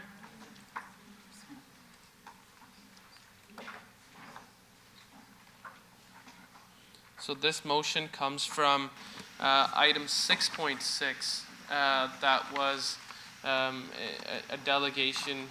So the motion is for legislative amendments to improve municipal codes of conduct and enforcement. I would like to move this motion, and I have Councillor Vicente that's on the board. Thank you very much, Chair. I was also going to move the motion and thank Greer Campbell from Women of Ontario Say No regarding her delegation to stop harassment and abuse by local leaders, if I may, Mr. Chair. Okay. So the motion is in front of us. If we can. Mr. Chair, that every member of council together. Yes, please. That would be good if all council could move this motion.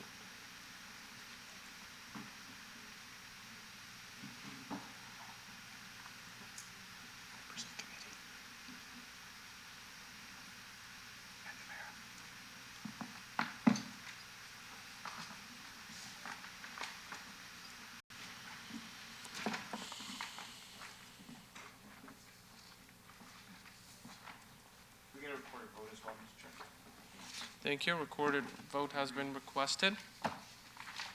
So the motion taken as read is before you. All in favor?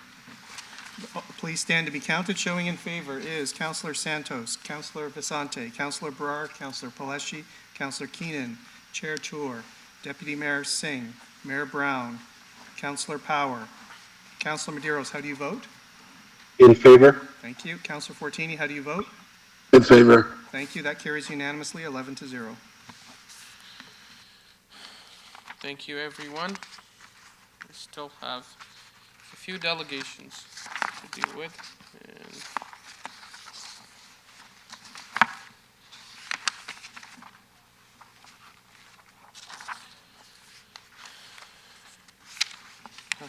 Councillor Vicente, are you still on the board to speak?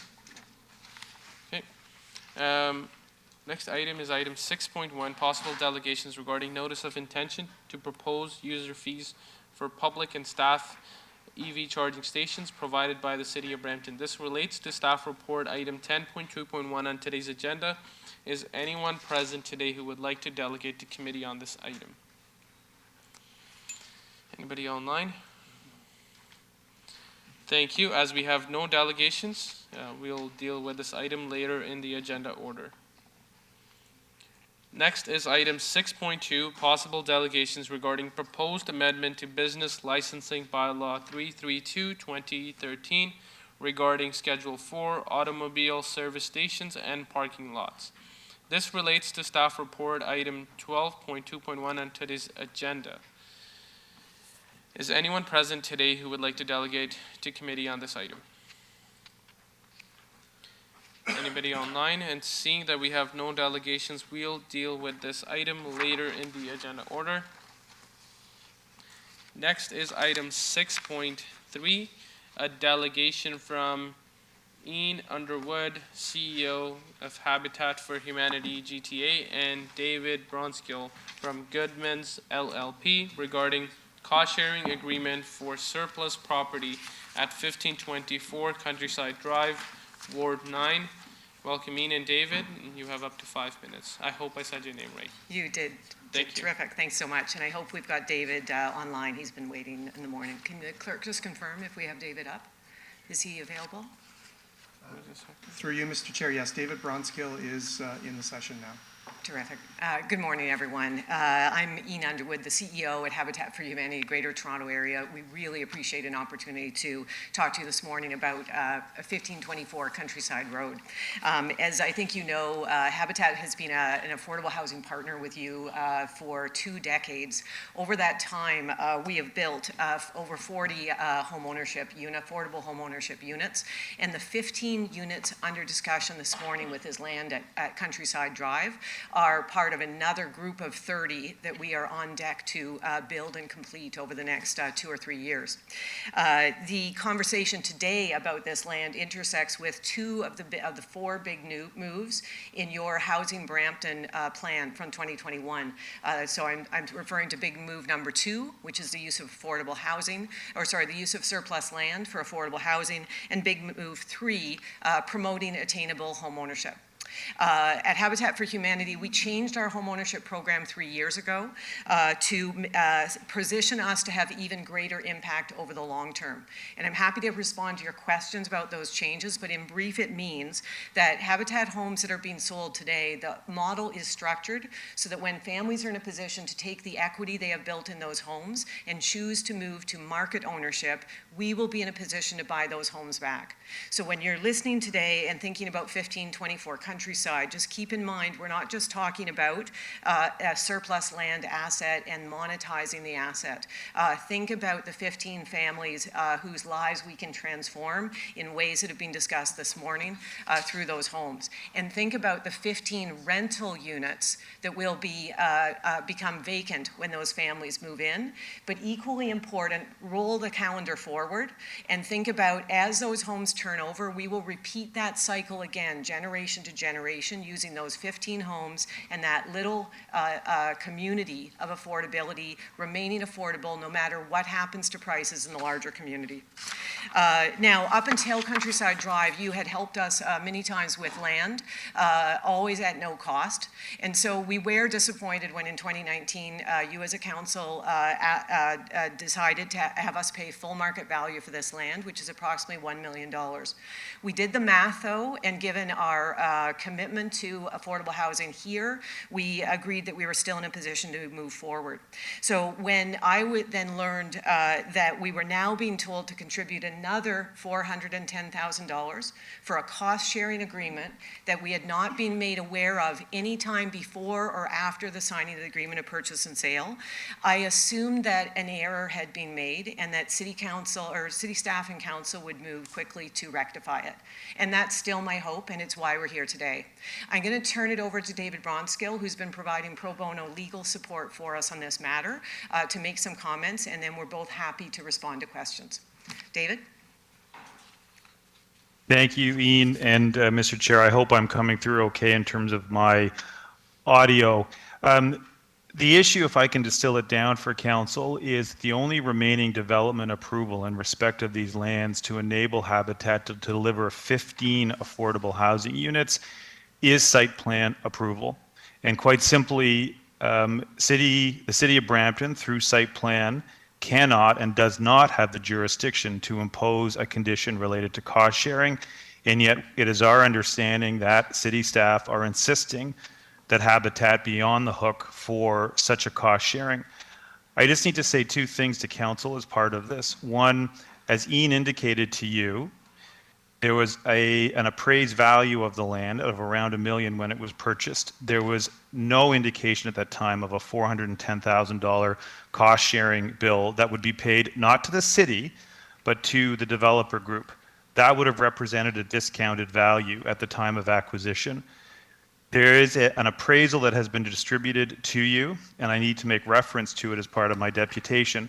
We have looked again at the value of the land today because a suggestion has been made that Habitat benefited from a reduced purchase price many years ago.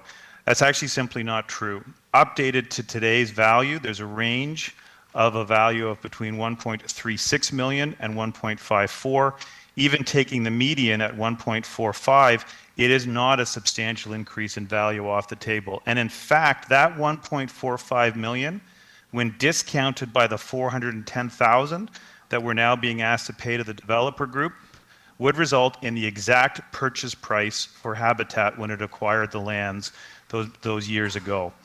You do have a very simple choice, and this is the second and last thing that I would say to you. You do not need to impose a condition related to cost sharing at site plan. You do not need to do so. The only thing that condition does is ensure that Habitat would have to make a payment to developers who are providing non-affordable housing. The city is not forgoing any funds. The city's balance would remain neutral, and Habitat could deliver the 14 affordable housing units. The developer group cannot appeal the site plan provisions. So it's something that this city can very simply do. And we would be asking City Council at some point in this process to direct that that is exactly what should happen. There should be no cost sharing requirement on these 15 affordable housing units. It would enable 15 units to be developed. There's no cost implications for the city. And the only other option, frankly, available for Habitat is an appeal of its site plan to the Ontario Land Tribunal, at which it would be asking the Ontario Land Tribunal to declare that such a condition is in fact illegal and outside the city's jurisdiction. I don't think it's in Habitat's interest or the city's interest to have this dispute escalated to the Ontario Land Tribunal when there's a very simple solution in front of you. and I'm happy to answer any questions on that solution, Mr. Chair. I appreciate the indulgence because I know that combined we're slightly beyond the 5 minutes. Thank you, Ian, and thank you, David. Give me 1 second.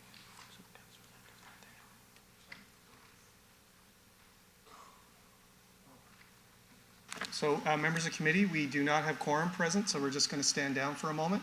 I need 6 members in the chamber in their seats. I have 2 members online, Councilor Medeiros, Councilor Fortini. I need 4 members of committee in the chambers.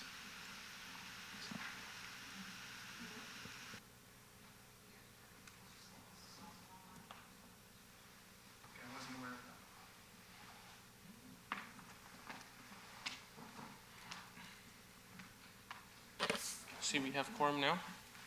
Okay. First, I'd like to move a motion to receive the delegation, or actually, I'll pause that thought. Peter, I'd like to add a discussion item related to this exact item, and perhaps it would be in camera to discuss this property here. Through the chair, it would be appropriate to discuss this in camera for the exceptions under 2392C and F of the Municipal Act relating to proposed or pending acquisition or disposition of land by the municipality, as well as advice that is subject to solicitor-client privilege. Through you, Mr. Chair, then yes, we'll need to reopen the agenda with a 2/3 vote to add this closed session item that's proposed item 15.5. Okay, members of the committee, do I have you all in favor to open the agenda and add this item? Yep. Okay. No, we good. The motion carries. So through you, Mr. Chair, then still before committee at this point is the delegation. If members don't have any questions of the delegation, it would just be receive the delegation and then move on to the next item, and then this matter would be considered at the appropriate time in closed session unless committee wishes to move into closed session sooner rather than later. That's at the discretion of committee. Okay, I'll move the motion to receive the delegation, and later at an appropriate time in the agenda, we will deal with the same item in camera. Motion moved by myself to receive the delegation. All in favor? Any opposed? Seeing none, thank you. That motion carries. Thank you, Ian, and thank you, David. Thank you, Mr. Chair. Thank you, Mr. Chair. If I may, I just want to acknowledge so many of the issues and the pressures that were talked by earlier delegations today also have a trail back to housing.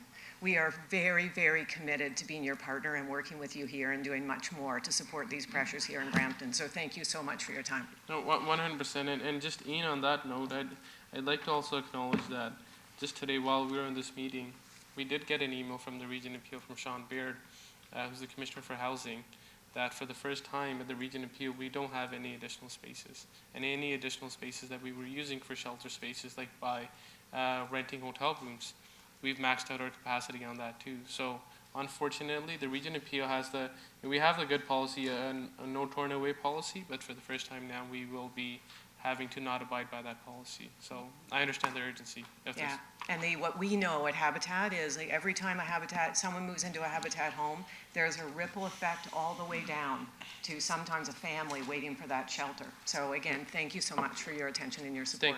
Thank you once again, Ian.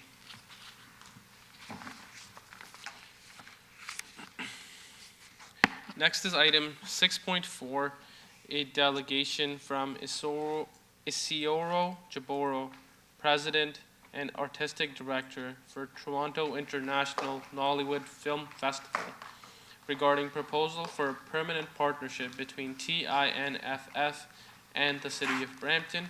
Welcome, Isioro. You have up to 5 minutes, and I hope I said your name right. Yeah, you got it. Thank you so much. Thank you, Mr. Chair. Thank you, distinguished delegate. I would like to request for additional time because we have a video presentation, which is about 8 minutes, 15 seconds.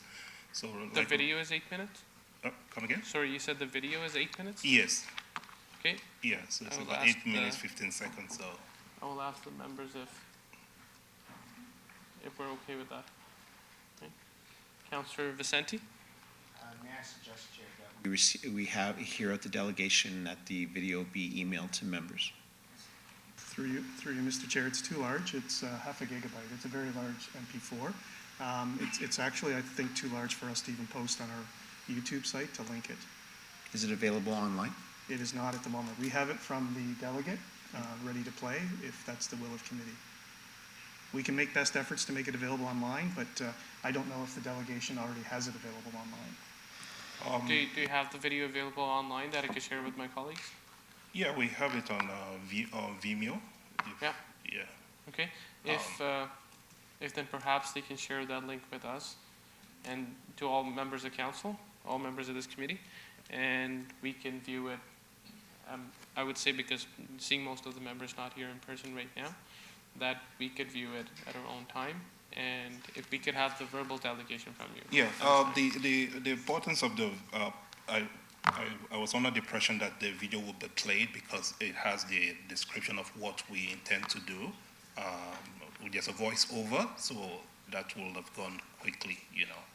So It is just that the video is so long and such a large file that, and not having enough members on committee that are in person to view that, I don't think it would be the best use of time. So if we can just have the verbal delegation, and if you could send us the video link by email to all council, we can all view it.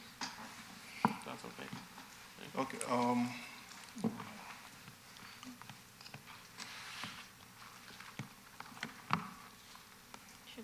All right. So we are the Toronto International Nollywood Film Festival.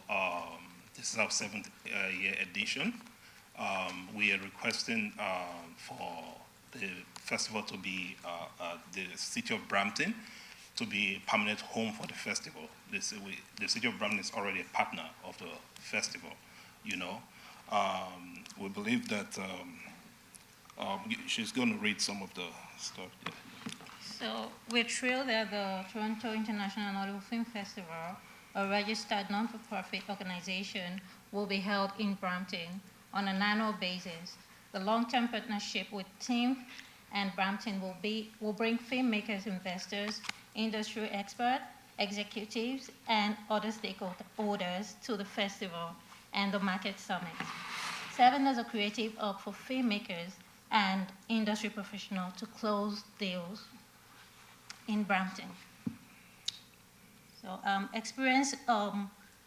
we'll experience a culture of diversity and inclusion at TIMF. So about the Toronto International Nollywood Film Festival and the Canada Black and Diversity Film Market Summit, are happy to announce that Brampton, Ontario will serve as a permanent home and host as part of their tourism and culture program for the annual TIMF Festival and CBDFM Content Summit, scheduled this September it's scheduled September every year. This will be gather industry professionals from all over the world.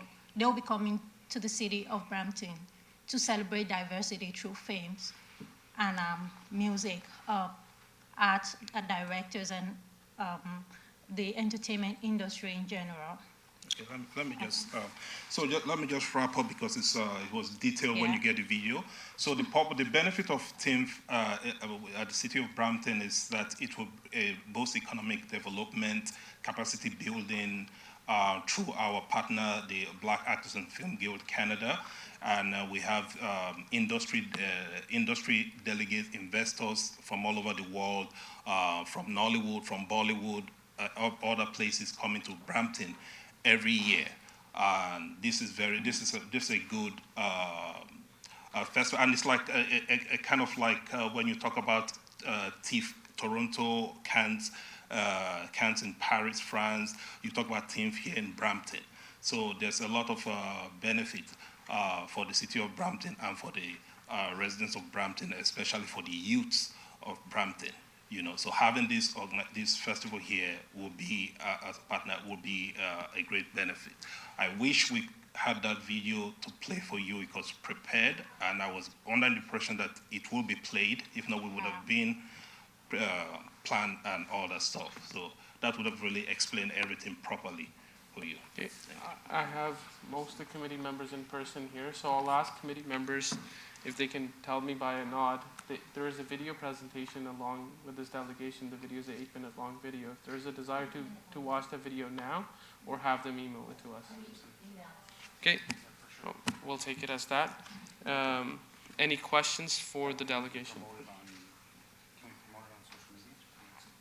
No, so it's a delegation, video delegation to us. It's not a publicly shared video. The video is a delegation committee.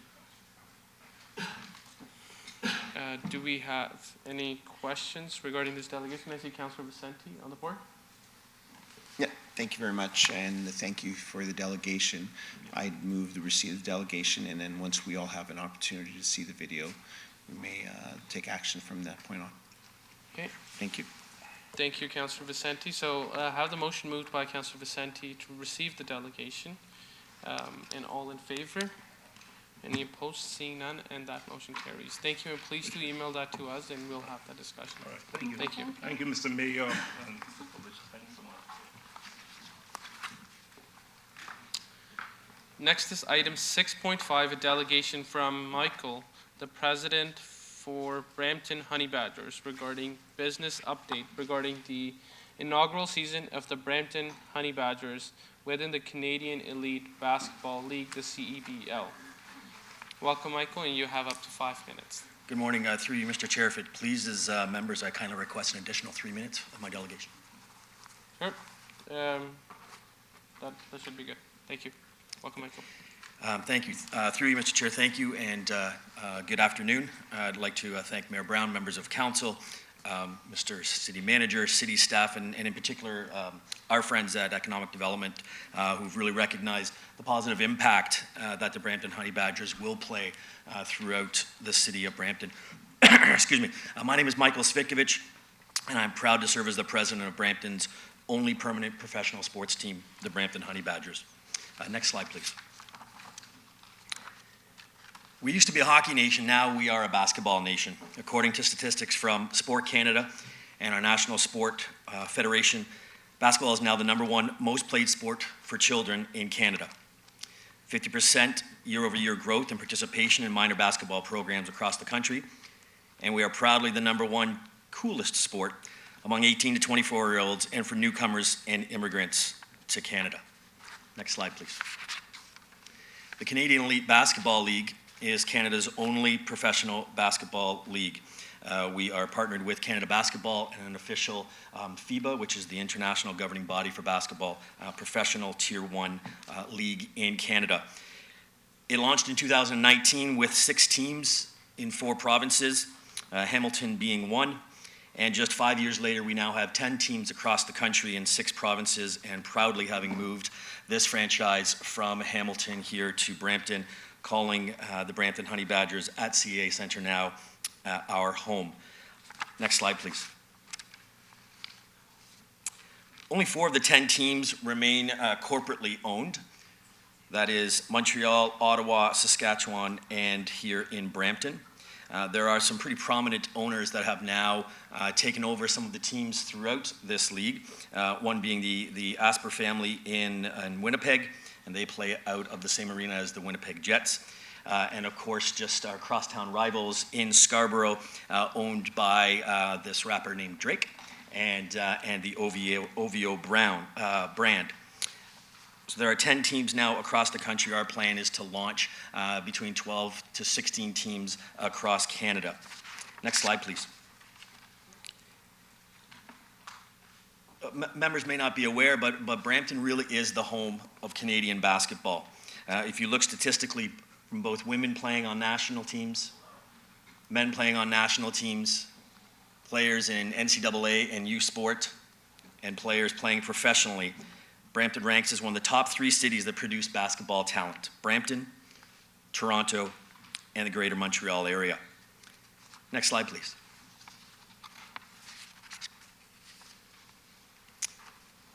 Since 2021, the Canadian Elite Basketball League has proudly graduated 9 players, 3 of which have come from the Brampton Honey Badgers franchise to the National Basketball Association, including current player Christian Vitale, who had a stint with the Toronto Raptors. The Canadian Elite Basketball League is more than just developing basketball players. It is about also developing broadcasters, coaches, and front office staff who are leveraging the Canadian Elite Basketball League and their time here in Brampton to potentially move on to other opportunities such as the National Basketball Association. Next slide, please. So far in 2023, this is our 5th season. We're celebrating 5 years of the CEBL, the first here in Brampton. There were 6 sellouts in our 2023 home openers. We had a league record 7,303 attend the Winnipeg Sea Bears inaugural game and home opener. And just 2 weeks ago here in Brampton at the CAA Centre, we witnessed a franchise record, 3,435 in attendance at our inaugural school day game on June 7th.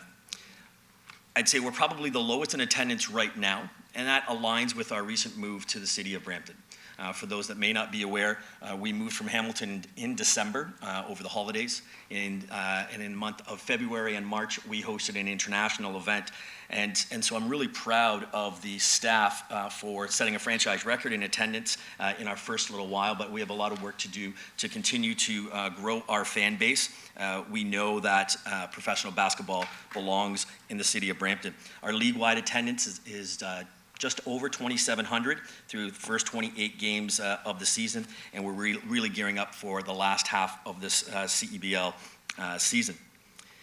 It's important to note that this 2023 season, having moved to Brampton just recently, is really about setting the foundation for years ahead.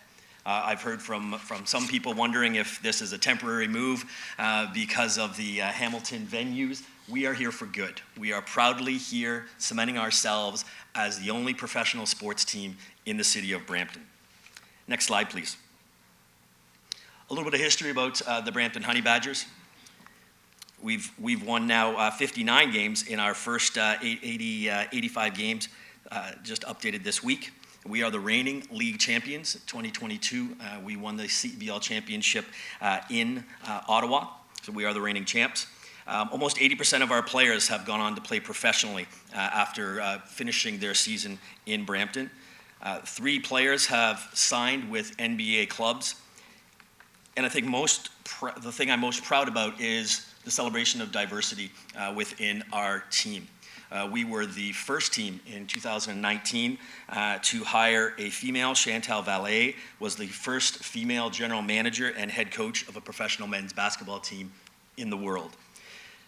Former assistant coach Brittany Donaldson is now an assistant coach with the Atlanta Hawks, the NBA. She's the first female coach in franchise history and is one of 7 active female coaches in the NBA. These are things that we are most proud of here in Brampton. Next slide, please. We are all about community in Brampton. During my time at the Toronto Raptors, each year we ranked as the #1 franchise in the NBA with its foundation and with its community relations work. And we promise to do the same here throughout the city of Brampton. Next slide, please. You know, when I took this job and spoke to many of the community leaders within the basketball circles, participation was not an issue. There are more kids and adults playing basketball now than any other sport statistically in our country. The challenge is not participation, it's capacity. It's access, it's facilities, and it's quality coaching. We call CAA Centre home, but it really is a community hub for us now. We only play 10 home games.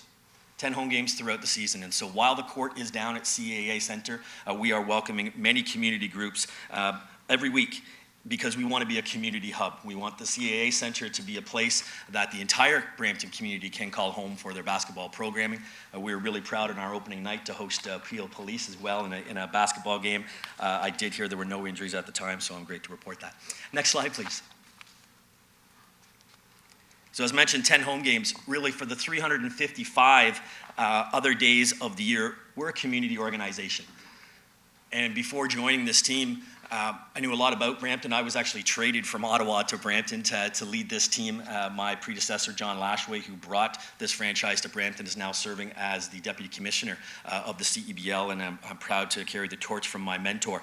You'll see on the list on the screen and presented the number of community events that we have already participated in just being here in just 6 months. And we welcome the opportunity to assist in any community event attending throughout the city of Brampton. Next slide, please. What I'm probably most excited about is our launch last week of our We Are Brampton brand. We launched this brand in a city jersey on June 8th in collaboration with Foot Locker, Shoppers World, and Brampton. The Brampton Honey Badgers became the first team in the CEBL to sell its merchandise at a Foot Locker, aligning with Brampton, a global A-list brand. And that launch event was supported by the Honey Badgers community partner, Brampton Minor Basketball Association. This new We Are Brampton jersey will be worn during our nationally televised game on July 26th at CAA Centre. Through you, Mr. Chair, I do have a commemorative jersey that I'd like to provide to City Council at the conclusion of my delegation. Next slide, please. A little bit about the jersey. I think it's important to share. There are numerous colorful pinstripes throughout our jersey. It represents the 250 ethnic groups and 171 different languages spoken in our great city of Brampton. The We Are celebrates our diversity by unifying Brampton, and having Brampton in bold font signifies the pride of people who work, live, and play in Brampton.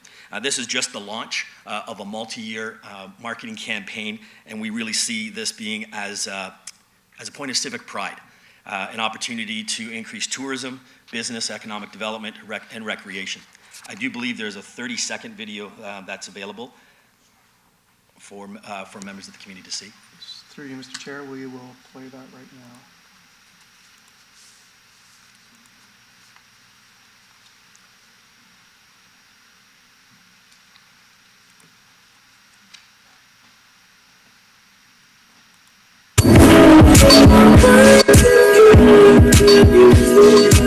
We're really happy to be here. We're here to be your local pro basketball team. Brampton deserves a team. It's a neat little team. This is the right spot for this, and this is the right team for their city.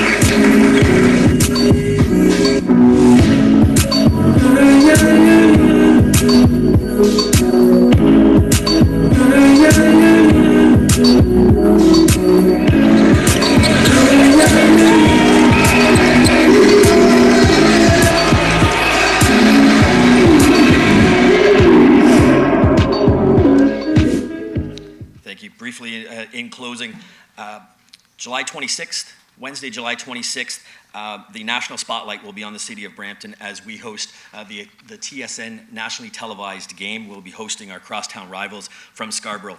We have placed 3 brands on our court for national television exposure to really show our civic pride. 1 is obviously our team logo, 2 is the city of Brampton's logo, and 3, a brand at center court that says Home of Canadian Basketball, the city of Brampton. I invite all members to attend as we put Brampton on the national spotlight. Very quickly, next slide. We are launching tomorrow a Brampton Honey Badgers Business Council.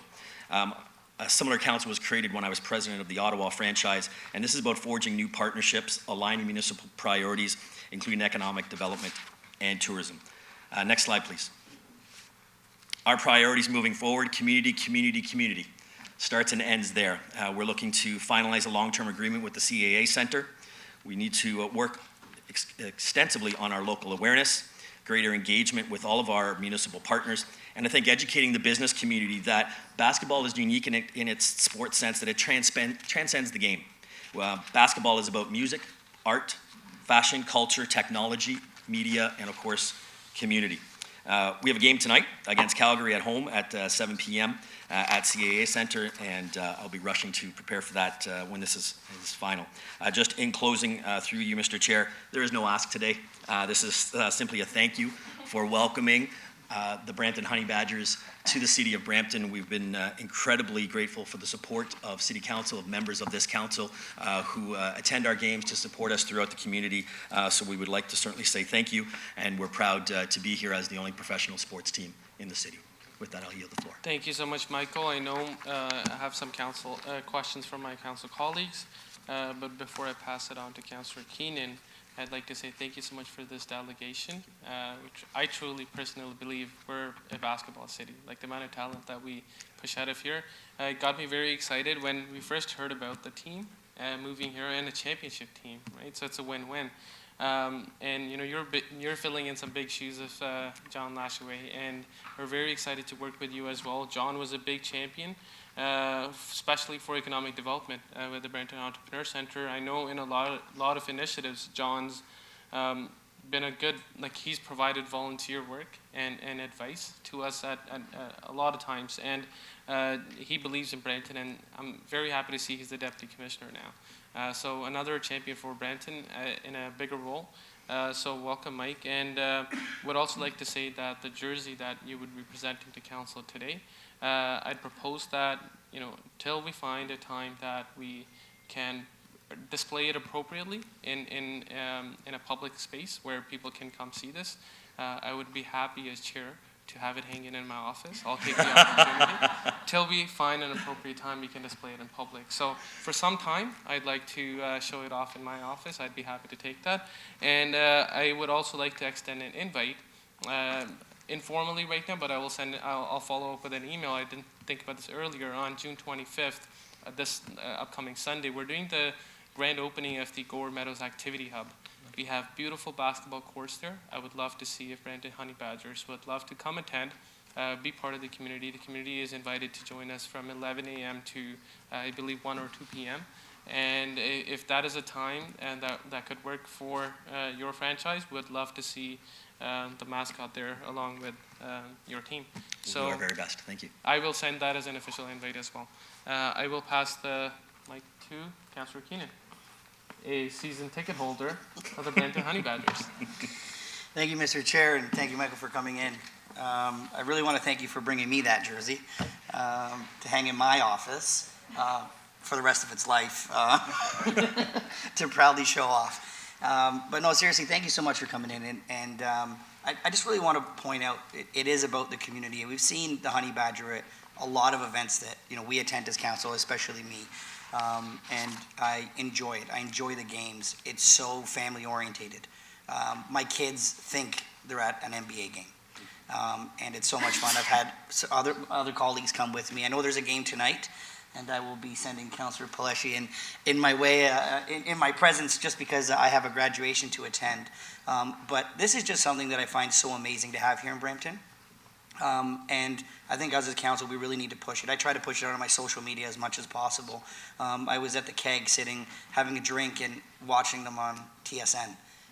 You know what I mean? And it's great for us to see the name Brampton on those networks. We are a city that gives talent to all sports. But basketball is nothing shy of that. So I appreciate you coming in. Hopefully, I know that Councillor Power is also a season ticket holder, and hopefully next season the rest of them will be, and then we can get jerseys for their offices as well. But thank you so much for coming in. Thank you for what you're doing in the community, and look forward to continue to grow this franchise here in our city. So thank you so much. Thank you. Thank you, Councillor Keenan and Councillor Santos. Thank you through you, Mr. Chair. Thank you for coming out today to thank us, but also not asking for something new. We appreciate that very much. But I do want to say thank you because in many community events and different sporting events that I go to, I see honey badgers there. And so thank you for being part of the community. I am going to be there on July the 26th, and I just want to say that Filipinos love basketball, as you know. And because it's Filipino Heritage Month, I think that the rotation of the jersey should first start in my office. Thanks again. Thank you. Michael, you see you have a problem in front of you. You have one jersey and many takers. We will wrestle for that jersey at lunch. But I would like to just move a motion by, I'll move the motion to receive this delegation, and thank you, Michael, once again, and we look forward to doing more work with the Brant Honey Badgers. Thank Go you, Mr. Chair. Champs. You want to request it? Yeah? Okay, Michael? Sorry, councillors would like to take a photo with the jersey and with yourselves. And I would request all my colleagues to please join.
Mr. Clerk, how many delegations do you still have? Through you, Mr. Chair, we only have one remaining delegation, 6.8, from Scooty. Okay. Regarding report 10.2.12.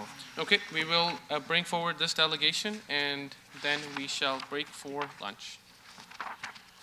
So next is item 6.8, a delegation from Shoaib Ahmed, the CEO of Scooty, regarding item 10.2.12, electric scooter pilot program at Bramley Go Connection Board 7.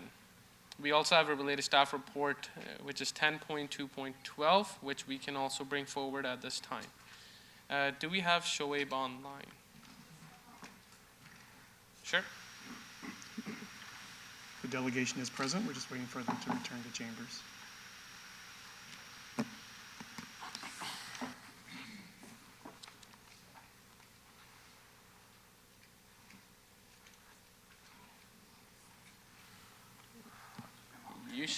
You got to be faster on the scooter. I had to leave it outside. Good morning. Thank you through the chair. My name is Shoaib Ahmed. I'm the founder and CEO of Scooty, and just came to support this motion. This is such a great opportunity to improve accessibility to the Bramley Go Station. Just wanted to thank Nelson and Fernanda to do this. Soon we will be launching this at the Go stations, across all Go stations here in the city of Brampton. So, sorry, trying to catch my breath. The program has been a pretty big success here in the city, and thank you for the opportunity for allowing us to operate scooters here, and happy to take any questions. Councillor Santos, a question now, or you sure? Yeah, Councillor Santos. Thank you. Through you, Mr. Chair, just kudos to Scooty. You've been doing a great job at educating the public on social media in particular. I see it all the time. And just happy to move receipt of the delegation as well as the recommendations in the report. Thank you, Councillor Santos, and have Councillor Palashi on the board. Thank you, Mr. Chair. I'll be really brief. I think I would like to understand more of what are the guidelines around these scooters. I guess I need to talk to you about issues that I hear, obviously. And some of the issues that I'm hearing are they're being left right in the middle of sidewalks. They're being left on people's property that don't own them. Do we have a better way, by meaning we, I mean you, have a better way of ensuring that these things aren't left in people's way or right in the middle of, I find sometimes they're right on a ramp. So ramps are there for wheelchair access, and somebody in a wheelchair, I don't believe, would be able to maneuver something like that around or out of the way. Through the chair, Councillor Palashi, that's actually quite unfortunate. I can't speak about how the other companies operate their business, but the way Scooty operates our business is we have mandatory designated pickup and drop-off points through the data that was shared to us by the active transportation team. So you have to lock the vehicle to a bike rack or any street infrastructure, and you won't be able to end the ride. Now, as Councillor Santos mentioned, there has been a ton of education that needs to be done to educate the public on how to ride this effectively. There is a bit of a rampant period, and we are going to see those challenges. However, we saw those challenges at the start, but now we're seeing a bit of a decline. And what you saw should not have happened. One of the things that we've been doing is we actually know who rode the scooter and who left it where. So we, instead of going, a very aggressive approach in finding, say, a rider, we first start with education. Sure. We tell them how to ride. And what's interesting is English is not the first language for many of our riders. So even though the information's on the app, there's information on the scooter. People are still taking a bit of time to understand how to effectively ride this. As you've seen the data, it is, the demand is there. We're seeing a lot of ridership to and from public transit stations. But this is something that we need to work on, and we're trying to figure out how to improve and reduce these infractions. Yes, this leaving scooters on a ramp or leaving it in, we have calls from customers saying, there's a scooter on my lawn. Can you come pick it up? And so it's a bit of a growing pain, but it is gradually reducing. And I'd be happy to discuss more strategies with you offline as you see fit. No, it's great, and I appreciate that. And I can't say specifically that it is Scooty, although I did have a council colleague advise me that Scooty is the one that you have to lock up and stuff, which is good compared to the other ones that are out there. So, but you're the one in front of us, so that's why I just had to ask the question. By all means, happy to answer any questions. I appreciate it. Thank you, Mr. Chair. And just to reiterate the same thing and what Shoaib said, like Scooty's done a fantastic job with your technology. That you cannot end your ride if you don't lock your scooter in a designated spot properly, which really helps.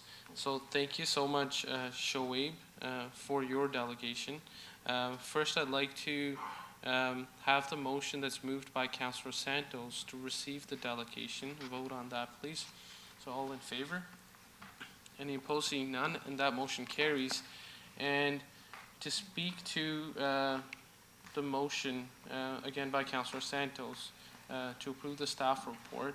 I just want to acknowledge both Fernanda and Nelson for your work on this. I know we had a meeting about this just maybe like a month ago or 2 months ago, and the turnaround is very quick on something that looked like a complex issue, but having that connectivity for active transportation users is very key, very important. So thank you for taking the time to review this and bringing us a solution that works. And hearing the delegation from Shoaib, it sounds like it does work for scooters. So thank you so much once again for constantly championing this and turning around so quickly. So I have a motion moved by Councillor Santos to approve the staff report, which is item 10.2.12, and all in favor? Sorry? The motion that's on the screen is the incorrect one. The one that we're moving is in relation to sorry, I wasn't looking at the screen here. Yeah. It's staff report, item 10.2.12. The staff report is Electric Scooter Pilot Program, Bramalea Go Connection Board 7. Perfect. So that's the motion moved by Councillor Santos. All in favor? Any opposed? Seeing none, and that motion carries. Thank you, Shoaib. Thank you so much. Thank you once again, Fernanda and Nelson. The next item would be government relations, but before we get to that, could we please take a break for lunch? How long?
Yep. Councillor So, Mr. Fortini, Clerk, just you have- confirming you are there. Councillor Fortini? Yes, Peter? Oh, great. Okay, we're just confirming you're present for quorum. Thank you. Yes, I am. Thank you. Mr. Clerk, do we have quorum? Through you, Mr. Chair, we do have 6 members present, 5 in chambers, plus the mayor, and then 1 member online.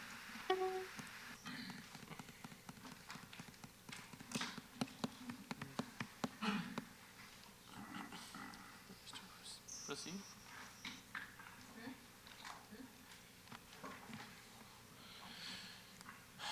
Okay, we shall proceed with our meeting. Councillor Santos, I see you are on the board. My mistake. Thank you. Through you, Mr. Chair. It looks like we received an email from the resident who wanted to have the correspondence and video added to the agenda today, and brought up a point that the letter was actually signed by the regional councillor.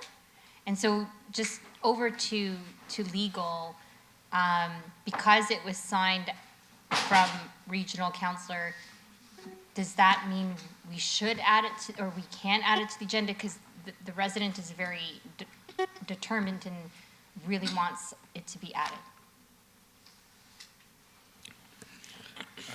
Through the chair, adding something to the agenda is a prerogative of the committee and council. However, I think an initial discussion of this topic in closed session might make sense for solicitor-client legal advice. Okay, so I guess through the chair to the clerk, can we reopen the agenda then to add a closed session item on this matter? Through you, Mr. Chair, yes, if that's the prerogative of committee, it would be a 2/3 vote to reopen the agenda to add a proposed item 15.6, and the reason being the matter is subject to solicitor-client advice. Okay. Okay, so I'll have a motion moved by Councillor Santos to reopen the agenda to add this item 15.6. All in favor? Recorded vote, please. So recorded vote has been requested. Through you, Mr. Chair, a recorded vote to reopen the agenda to add 15.6. A 2/3 vote is required. All those in favor, please stand to be counted. Showing in favor is Councillor Santos, Councillor Vicente, Councillor Brar, Councillor Paleshi, Councillor Keenan, Chair Tour, Mayor Brown, Councillor Power. Councillor Fortini, how do you vote? No. It's a no. I'm just going to confirm, I do not see Councillor Deputy Mayor Singh or Councillor Medeiros.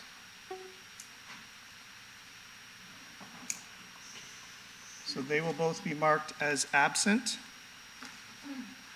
and the 2/3 has been achieved. Okay. The vote is 8-1. Thank you, Mr. Clerk.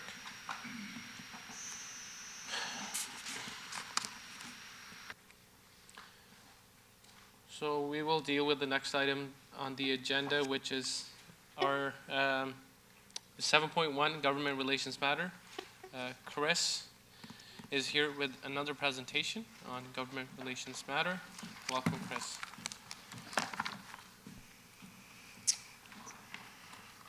Next slide, please. Thank you and good morning through the chair. I guess good afternoon now through the chair. I'll begin today with regional matters. Staff have reviewed the regional council agenda and reached out to relevant departments for comments. I'd also point out that the Peel Living Annual General Meeting takes place at 9 a.m. prior to the regional council meeting. Next slide, please. As mentioned by delegations earlier, item 7.3 is a delegation from Embrave Agency to End Violence and the Peel Committee Against Women Abuse, requesting that Peel Region declare intimate partner violence and gender-based violence an epidemic.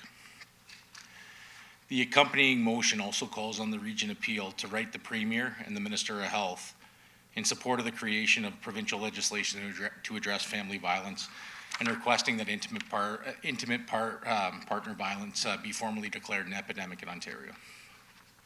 Next slide, please.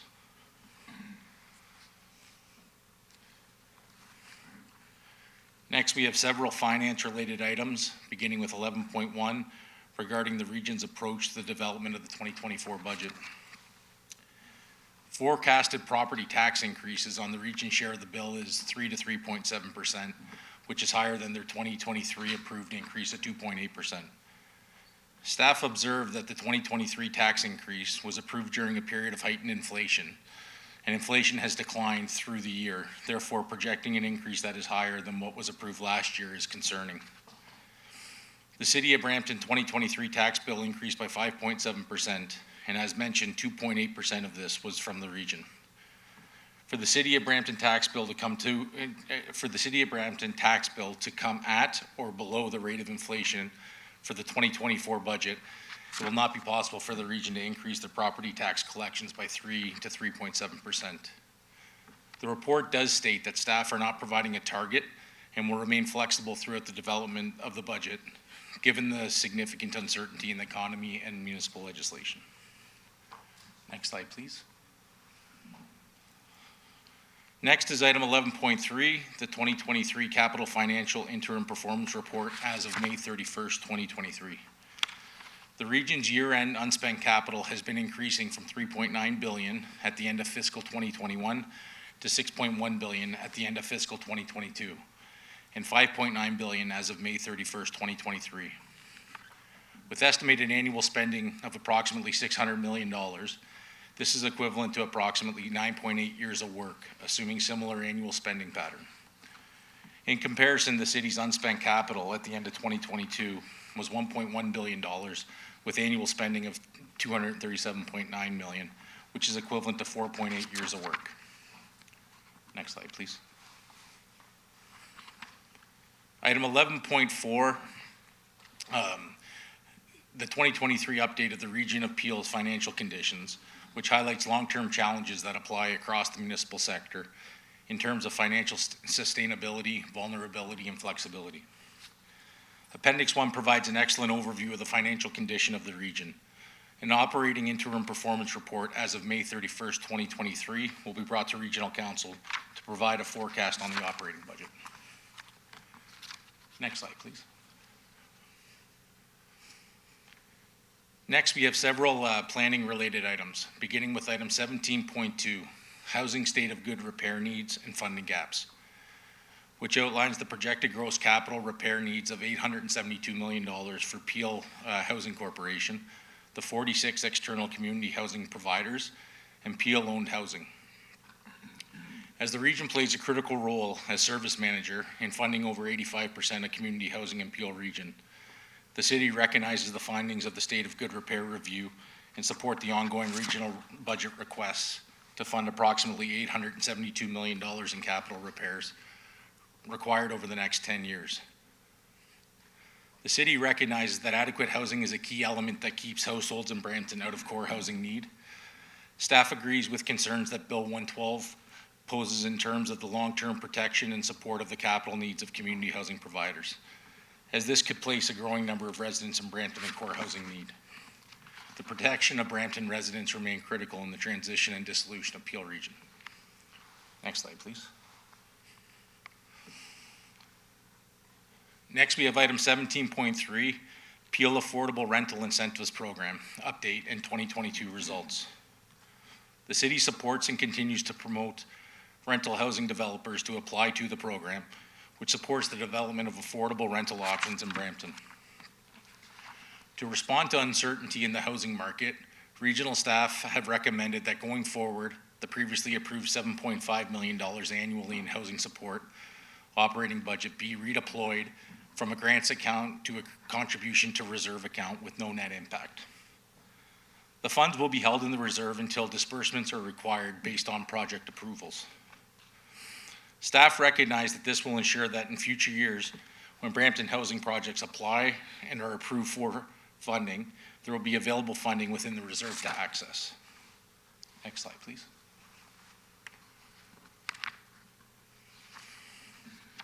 Staff observed that the city has maintained ongoing involvement in the Peel Affordable Rental Incentives Program.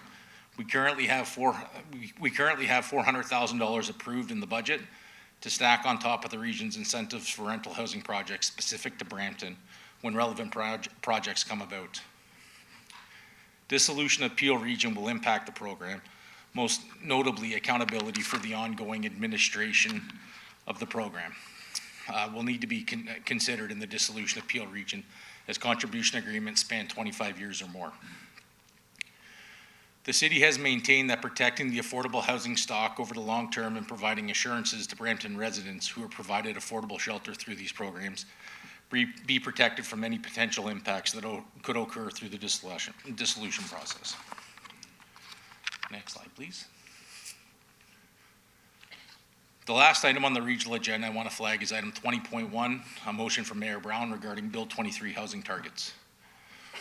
To achieve the Bill 23 housing unit targets in Brampton, additional water, wastewater, and transportation infrastructure will be required beyond what has been planned in the master servicing plans to 2031. The city has continued to advocate to the region to support increased growth allocation and subsequent serving capacity to meet the growing developments, demands, and unmet pressures in Brampton. Through this motion, the Region of Peel commits to the immediate financing of the servicing shortfall of $11.1 billion to meet the new provincial growth targets adopted by the city. Given Brampton's significant growth and development, including intensification along the city's key growth areas, the implication for failing to provide additional servicing is critical and will impact the ability to meet the city's housing pledge of 113,000 new units by 2031. In speaking with the Commissioner of Planning, Building, and Growth Management, this motion will help to ensure that growth does not outpace the timing and allocation of critical servicing required for Brampton to achieve complete communities and allow Brampton to be on the same path to growth that other municipalities have benefited from in past years. Next slide, please. Moving on to provincial updates. Last Friday, during the Ontario Big City Mayors meeting at Queen's Park, the Minister of Municipal Affairs and Housing announced expansion of strong mayor powers to the mayors of 26 large and fast-growing municipalities that have committed to a housing pledge, including Brampton, effective July 1st, 2023. Next slide, please.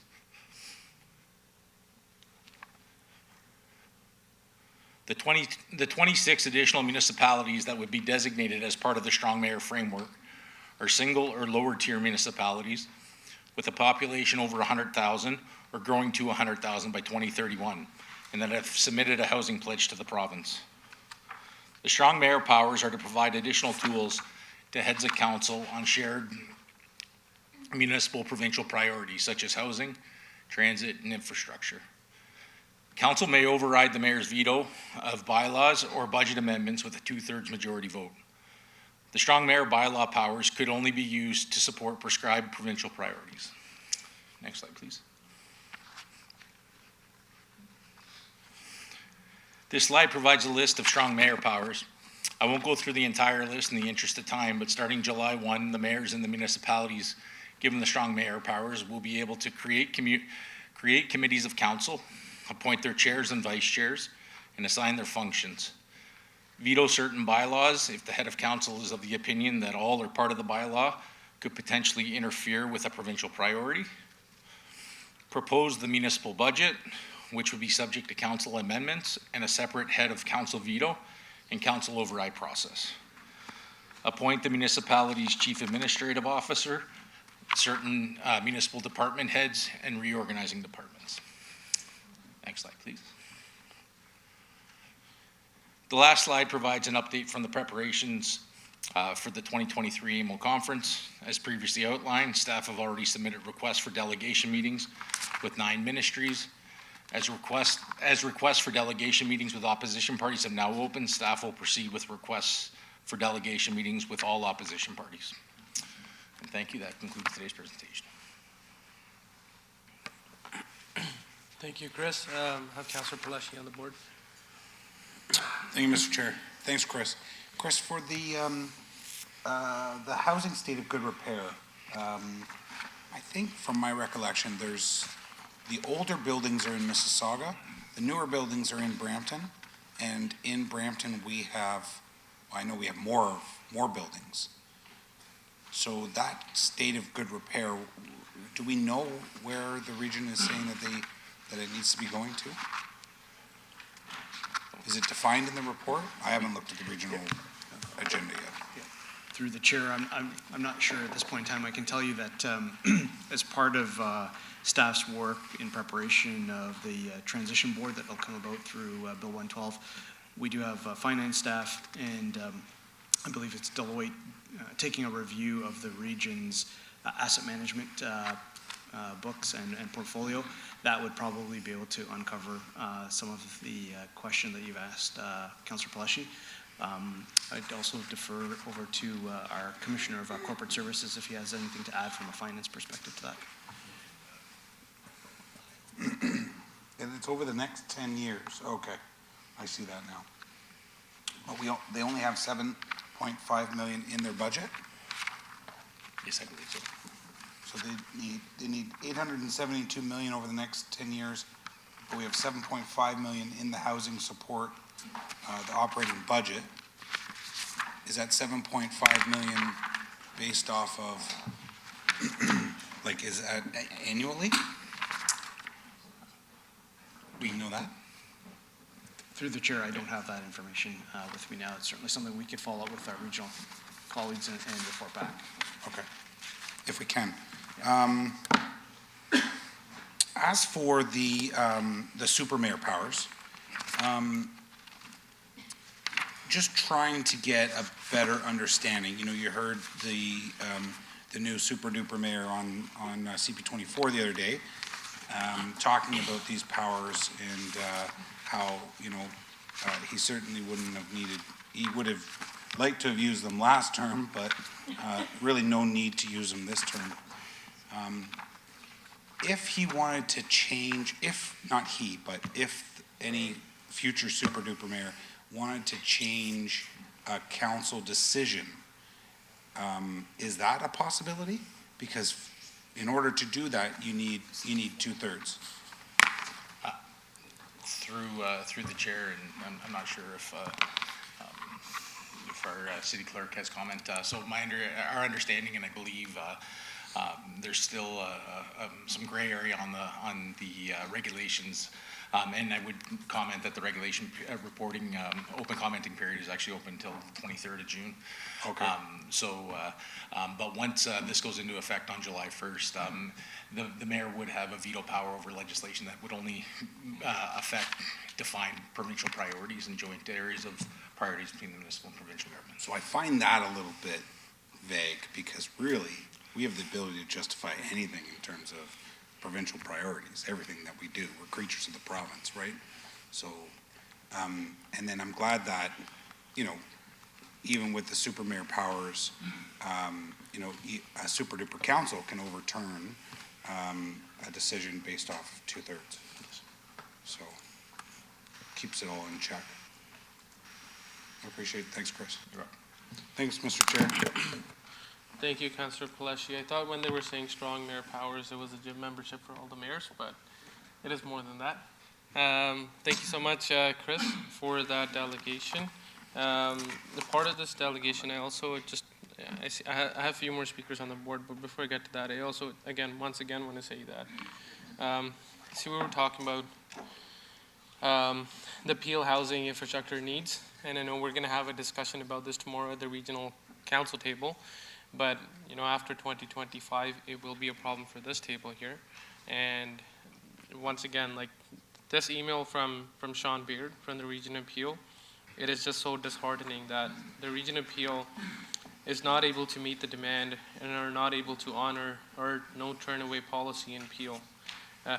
As of yesterday, in Overflow, the Region of Peel has 125 families, 53 singles and 47 youth being accommodated, waiting for space to become available at regular shelter sites. And with that, like, that's max capacity. Any person that's coming today to the Region of Peel, sadly, is not going to be able to find any space. So there's urgency behind that. I have Councillor Keenan on the board. Sorry, it is Mayor Brown sitting in Councillor Keenan's spot. Yes. I was just going to say, if we could put the motion up that I have with Mayor Groves of Caledon for tomorrow's regional council meeting, just to underline why this is so significant. We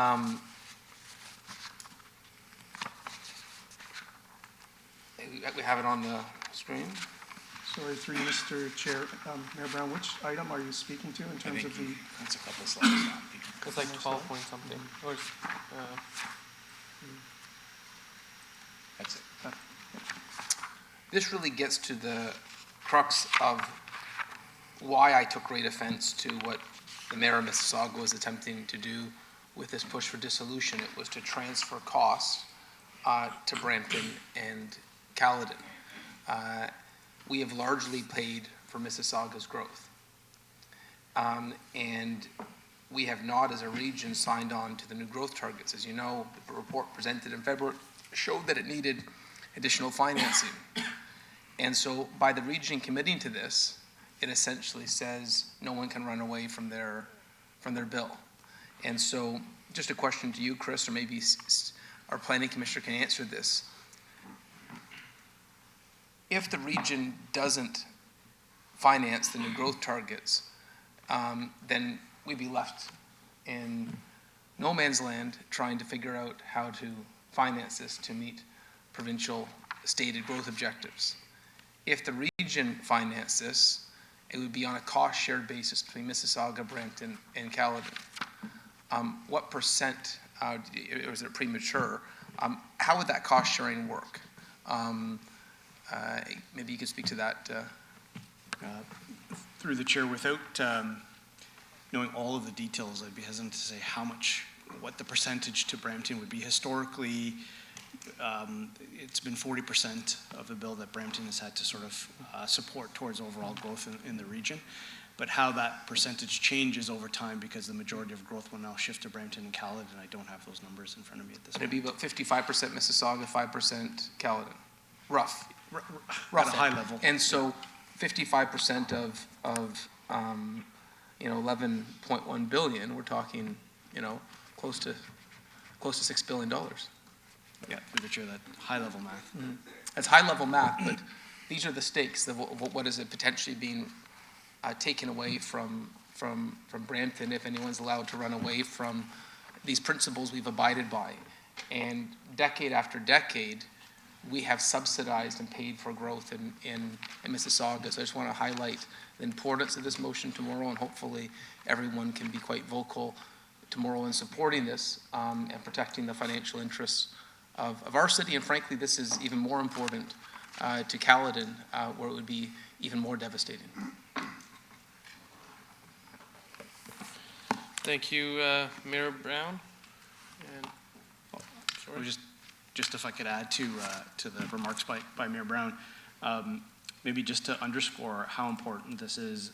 The narrative to date has been primarily around servicing the growth for more homes, which we get. But just as important to that is the employment aspects to making complete communities in Brampton. I know Council has mentioned that in some of the recent meetings, and yesterday, Councillor Torr and I were at the region meeting with a number of major employers and regional staff to underscore the need for the region to advance necessary infrastructure to support our employment growth. So I think if you were to be at Regional Council tomorrow to speak to the motion, it's not only about making sure that the $11 billion shortfall is made whole to Brampton, it's about achieving complete communities in Brampton. Yeah, no, Steve, well spoken about that. And I have Deputy Mayor Singh on the floor. Yeah, I just have a question to the clerk, actually. So when we get the fine details of what's happening, I guess it would change some of our bylaws, no? Through you, Mr. Chair, you're talking about the strong mayor powers? Yes, so. Because there's got to be, if we leave it as is, it's got to be inconsistency at this point. There will be inconsistency with the procedure bylaw, but the procedure bylaw does not trump the legislation. The legislation will trump the procedure bylaw. So a good example is under the new provisions, the mayor as head of council may bring a matter directly to a council meeting without going through the procedure bylaw procedures for adding new business, as long as it meets the provincial priorities which are defined in regulation. So the mayor could bring forward a matter. The mayor could actually bring forward a bylaw directly to council and a 1/3 vote to have that bylaw adopted if it potentially addresses the priorities that are defined in the regulation that deal with building the housing target and also supporting the services, transit, and other utilities and infrastructure to support housing. And that's prescribed in regulation. So I will say that there are a number of transition provisions. The clerks from the 26 municipalities are actually meeting at the moment. Unfortunately, I can't be there. We've had dialogue with the City of Ottawa and the City of Toronto because they have implemented these. So we are working and trying to identify transition plans that have to be in place for July 1st, presuming the regulation comes into effect then. Yeah, and the reason I bring that up is at least it'll give us a better line of sight of what it actually means when it affects our council. I think that's important. We know the overall themes and things, but like at least we could have a debate around it as well if we know exactly how it affects this council, our bylaws. So I'm assuming there'll have to be updates and we can have that discussion, I guess, when that happens. Yes. The way the regulations are set out, there will be opportunity for debate, but the decision-making is adjusted by council in accordance with this legislation. The one thing that is clear in the legislation is any decisions that the head of council may make have to be communicated through to the clerk, to all members of council, and those decisions are publicly posted. And you'll see that in Toronto and Ottawa, that they've posted all the mayoral decisions that have been made under this new regime. Okay, thank you. So I guess I'll wait for that time too, when the bylaws get updated, and we can all get into what it really means and what it looks like at council. Thank you. Peter, just to also build on that question, in the mayor's absence, does the acting mayor have any role in this? Does the acting mayor or the deputy mayor get any stronger? The short answer would be no, but would require further investigation. So in the situation that exists in the City of Toronto now with an acting mayor, a deputy mayor, that mayor does not inherit the powers. It's the elected mayor that has the powers. So it's like a ring. That you can't take off. Okay, Councillor Pelesi, you have the floor. Thank you, Mr. Chair. That was the question that I was going to ask about the deputy mayor powers, if the legislation talks about it or not. And if not, maybe there's an opportunity to advocate to the province. You said that there's commenting that's happening now. Maybe we can ask for super duper deputy mayor powers. I think would be good. Like maybe not on the scale that our super duper like mayor power has, but right, they can only do half of what they get. Half a cape. Rod will pay for the cape. I think an advocacy should be done for deputy mayor. So through you, Mr. Chair, just one thing, the deputy mayor is not a defined legislative position. It's up to each municipality. There is an acting mayor in the event that the mayor is absent, but deputy mayor is up to the respective provisions of each municipality. Unless you're elected. I was enjoying that until you spoke. But there are elected deputy mayors, right? Correct. Yes, there are. And then how would they be defined? They're defined through you, Mr. Chair, essentially in the council composition that council can define, but the term itself or the position is not a required position for every municipality. It's up to each municipality. Right. And at this point, there is nothing in the regulations that conveys the responsibilities for the strong mayor from the mayor to a deputy mayor to an acting mayor should the head of council be absent. Right. Okay. Thank you, Peter. Okay, Super Mayor Brown. Well, thank you, Councillor Pelesi, for suggesting that the Councillor Power will pay for the cape you requested. But I would note, listen, I think it's important to understand the regulations. You know, my goal is always to be collaborative. That's the mentality I take, Team Brampton approach. I understand from officials in Toronto and Ottawa, the biggest change really is the budget preparation. And so I've chaired the budget committee the last 5 years. And so that may be unique to Brampton where the mayor took on that committee, but maybe just a briefing note on how it's changed, because the way it's been described to me, the biggest change for Toronto was that aspect of this. And so I think it would be helpful for council to know how that changes that process here. Thank you, Mayor Brown. There are no further questions. There is a question by. Just quickly, building on that, see, that would be what I would like to see. Do we even need a budget committee at that point? Like, or what does, yeah, so that would be, I'll look for that to come back, but that's just one little example of some of the changes that might reflect this council immediately. Thank you. Is that a question or? No, that's just a statement. Okay, thank you, Deputy Mayor Singh. And seeing no further questions or speakers at this time, I have a motion moved by Councillor Power to receive this presentation. All in favor? Any opposed? Seeing none, thank you, and that motion carries.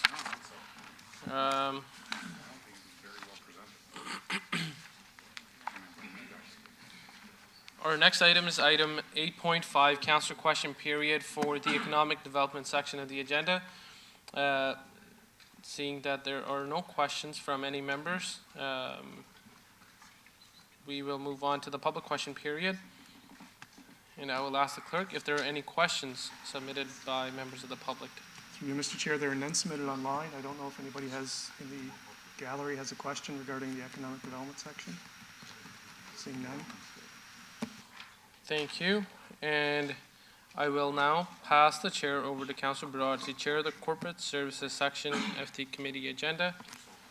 And before I leave, thank you, Mr. Clerk. I enjoyed chairing this committee. I don't think I'll be chairing until next year. Have a good summer, everybody.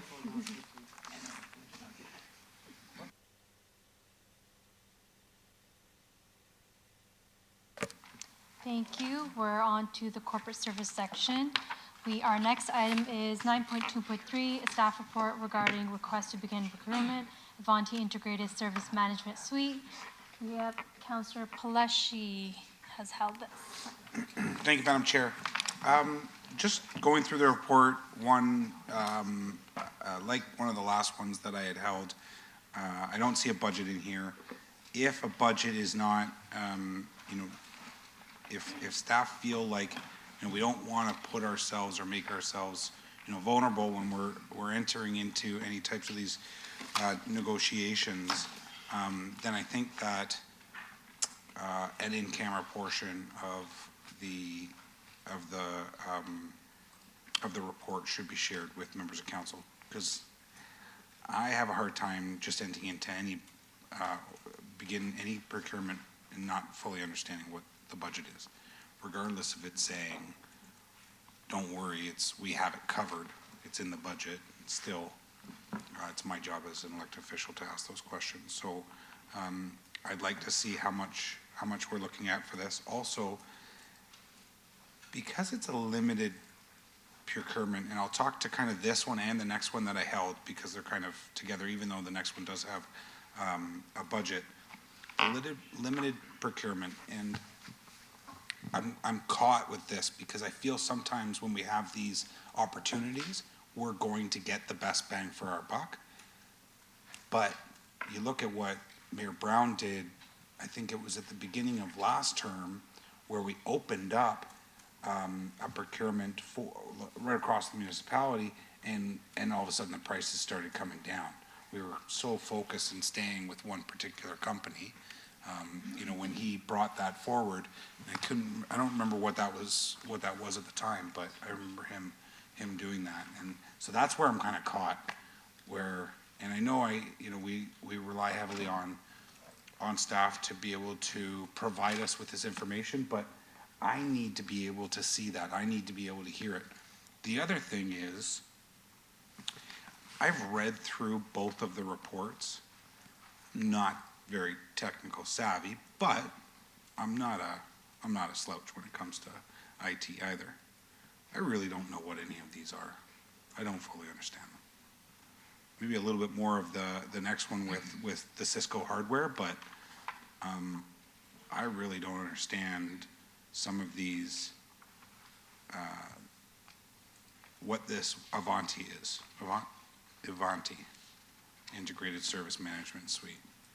So maybe in the future, when stuff like this comes to us, because it touches a lot of the aspects right across the city of Brampton, but I don't understand the implemented request offerings to security. I don't know what that means. So maybe some kind of slide deck or something, presentation, needs to be had in front of council, unless other councillors know exactly what all of this is, but I don't. Thanks, Alex. So through the chair, Councillor Pelleshi, I'll try to deal with some of the points you brought up and concerns about details and, potentially bringing back presentations in future reports such as this one here. I'll start off with the Avante one. So the dollar value, we're just basing it on a council decision that was made in the past, but certainly understanding the concerns that are raised, we can bring these in camera if we feel that they're appropriate to bring in camera based on solicitor advice. This particular one, though, just to give you some perspective of the sole source part, Avante is kind of a global solution. It deals with a lot of softwares that support varying departments in terms of details of if they're ticketing, in terms of if you have an issue with a laptop or something, you put a ticket in, and so it hits on the 11 points that you see there with the different departments and the level of detail of helping them run their business. This software, many jurisdictions use. I mean, London, Hamilton, Kitchener, Markham, I can go on forever in terms of the jurisdictions that use it. Kefintech Solutions is the one that's certified in Canada to be able to distribute Avante product within Canada. The amount of money on these are typically for a 5-year period is in around $250,000 for the 5 years, about $50,000 a year, with the addition of another $50,000 approximately for professional services in case we want to add new additions to that software.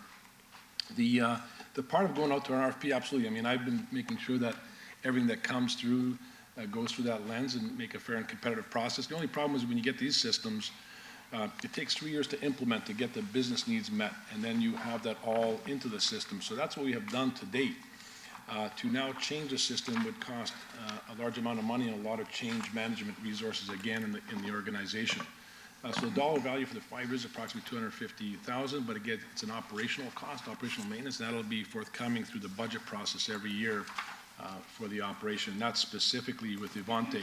But obviously, we need to get better at bringing presentation material when these reports come so we can go through that in a bit more detail. If you want, I'll go on to the second one for the Cisco. Let's stay with Avante for 1 second because I want to try to understand a little bit more.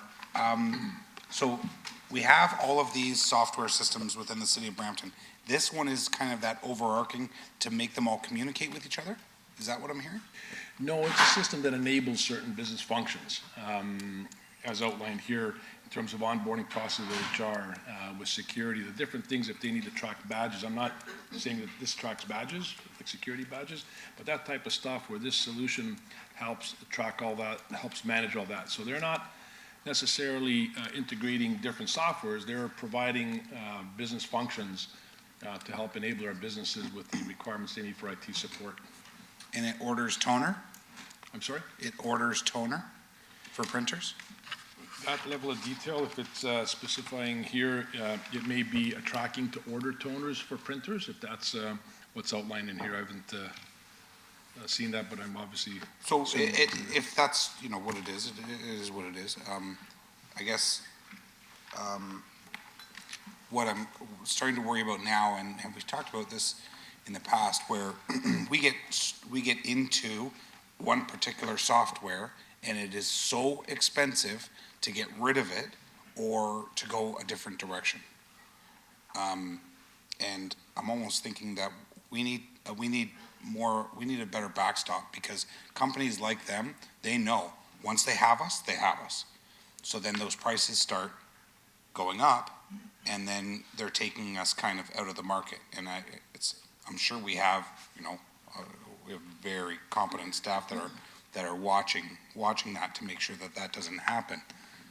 But they could, and we don't have anything to say about it, because in the end, they once we're in, they're kind of within their grasp, right? So through the chair, we're very conscious of that, Councillor Pelleshi. It's something that we make sure we bring forward for competitive procurements. Again, with these type of systems, it takes long to put them in with the change management process. Avante also knows that that's out there. So if cost escalations go beyond what's called the norm, they know they'll lose global business from a lot of the different jurisdictions. But we're very confident about this particular one, and we've passed it through that lens of competitive process. So do we have kind of that backstop in our procurement documents that they have to ensure that they remain competitive in the industry? So through the, and I want to be careful I don't step over lines with our purchasing folks here, but what we do is we're going through a single source negotiation process. If, for example, expectation globally we know is X amount of dollars, and they're asking for X plus Y, we know that we can then say, okay, this is enough. We have to go through a procurement and start that whole process and potentially have a new vendor on board. They're very aware of the competitiveness of this this process, and we know kind of what the norm and acceptable tolerances, you might say, are. So. Okay. On to, and I'll bundle them, happy to move them both, but I do want, I kind of want more of a breakdown with the 5.6 million over the 2-year contract with an organization that can, or a company that can provide Cisco, right? That's the way I read that. It's a company that's going to provide us, it's not Cisco, it's a company that's going to provide us with Cisco products. That's correct. So this is all the state of good repair for switchers, routers, and everything in terms of the backbone of our network system and IT, firewalls, et cetera, that are listed there. The process that we go in, because there's Cisco hardware, there's different distributors of Cisco product. What we did in this case is based on our previous RFP, based on pre-pandemic financial numbers, we actually worked with an organization called Ontario Education Collaborative Market. They actually do procurements for the entire colleges, universities, and much to our procurement folks in terms of taking advantage of other procurement processes, where that's a recognized entity for us to piggyback on, like we would with the province or we would with other jurisdictions. So this particular company that's outlined here bid on the Ontario Education Collaborative Marketplace for this equipment, and we were able to secure a larger discounted price from this competitive process than actually what we had before even. So that's why I feel very confident going with this. So through the chair of the Council Plush, it's more about state of good repair, replacing our equipment, ensuring its integrity, and that would be an amount of approximately 5.6 million over that period of time, but we only replace when and if needed. Right. Okay, and I saw that, and I think it's kind of like a buying group that we're entering into, right? Which, me, I'm always in favor of buying groups. So, thank you, Madam. Thanks, Alex. Thank you, Madam Chair. Happy to move both. Thank you, Councillor Pelletier. Seeing no other speakers on the item, we have a motion moved by Councillor Pelletier to approve the staff report for 9.2.3 and 9.2.4. Our next item, all in favor? Any opposed? The motion carries. Our next item is 9.2.7, staff report regarding 2023 first quarter reserve report. Is held by Deputy Mayor Singh. You have the floor. Thank you. Just some questions. I was looking at the chart. So we have also commitments to future projects that are coming down the pipeline. For example, maybe BRT, LRT, but I guess we don't know the amounts and fully locked down. Are we going to be doing a study to see how much reserves we need for future projects as well, capital projects in particular? Yeah, through the chair to Deputy Mayor Singh, Finance is doing the longer-term plans and reviewing all our pressures for projects, i.e. like the BRT, et cetera, and then incorporating that in the future model of our financing of what's available and what we potentially could recommend at that time. So that'll be part of the analysis. So could I ask that be ready for budget, which gives us a good amount of time as well? But I think that helps council make a, informed decision regarding especially reserves needed for future projects. Because I hear that sometimes out there, like, what are you guys ready for the bills coming down the pipeline? And I think we just got to make sure we're ready. Absolutely, we can provide that through the budget process. Okay, and then secondly, just a conversation around interest rates. And maybe this is more technical in nature, but just interest rates are, I guess it's it's a good thing for us right now because we have reserves and those reserves are collecting interest, and the higher the interest rate, we're getting higher returns. And is that why general rate of stabilization is going up? Because I noticed it's about 6.7 million more than the 10% we require. So I just wanted to get your feedback on that. Absolutely. I know we have different investment strategies that we bring to council in reporting, but I'll defer this question to our treasurer, Nash Damer, who's online.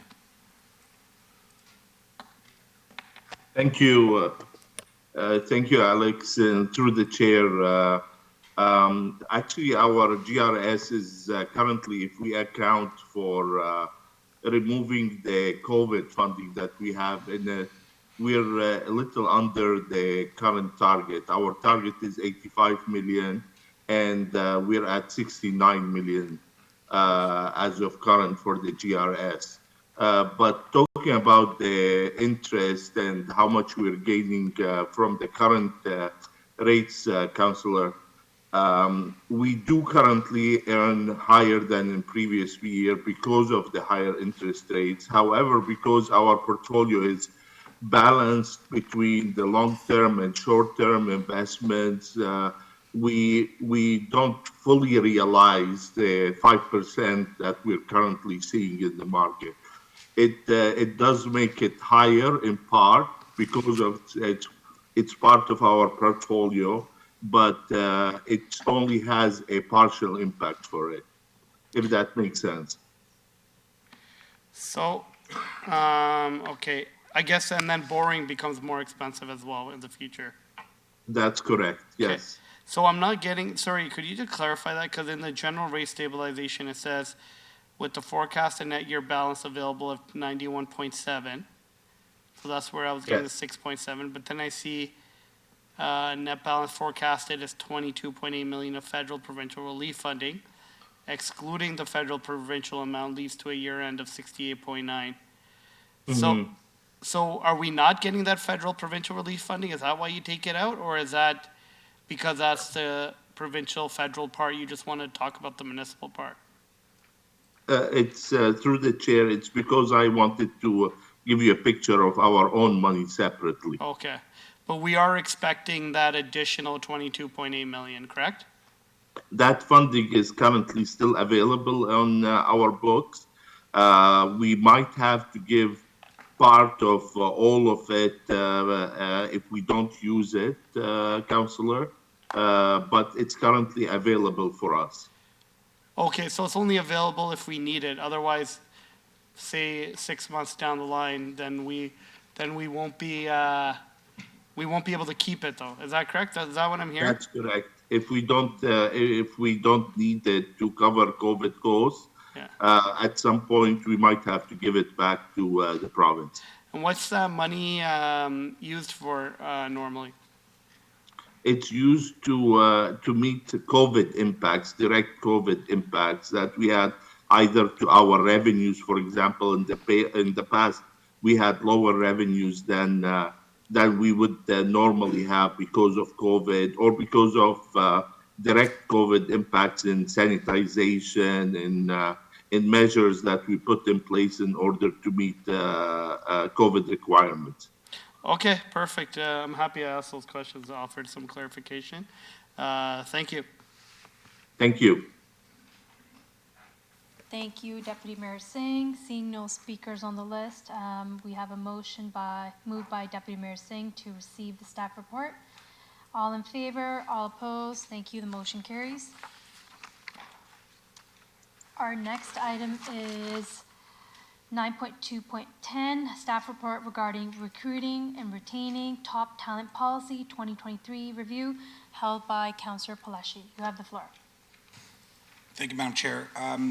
The reason why I held this item, one, I wanted to commend staff on doing such a great job putting this policy together. Really like a lot of the messages in here around how we're going to achieve kind of the best talent, whether it's promotion from within or outsourcing. I did want to kind of highlight. I had a discussion with an individual when Councillor Keenan and I were on the FDI mission to Dublin, and I didn't realize that there are some major companies out there that specifically are into recruiting top talent from all over the world. And I think that we've been kind of sitting in a lot of other municipalities. You see the same names coming up over and over and over again for the recruiting process. And I think it's time that we look at other opportunities globally in terms of, recruiting top talent when it's not coming within and we're going out. So I just wanted to kind of highlight that a little bit. The other thing is the transparency clause that's in here. Would maybe like to see it beefed up a little bit, but I guess it could potentially, transparency could be in a lot of the factors, in a lot of the items in the policy of itself, and maybe we should include that into that one transparency line in the document itself. 5.4, recruitment and retention activities will be openly and clearly communicated to employees and applicants to promote transparency. So maybe we can take the portions of the whole entire document and where it falls in that item 5.4, and we can include it in that as well, please.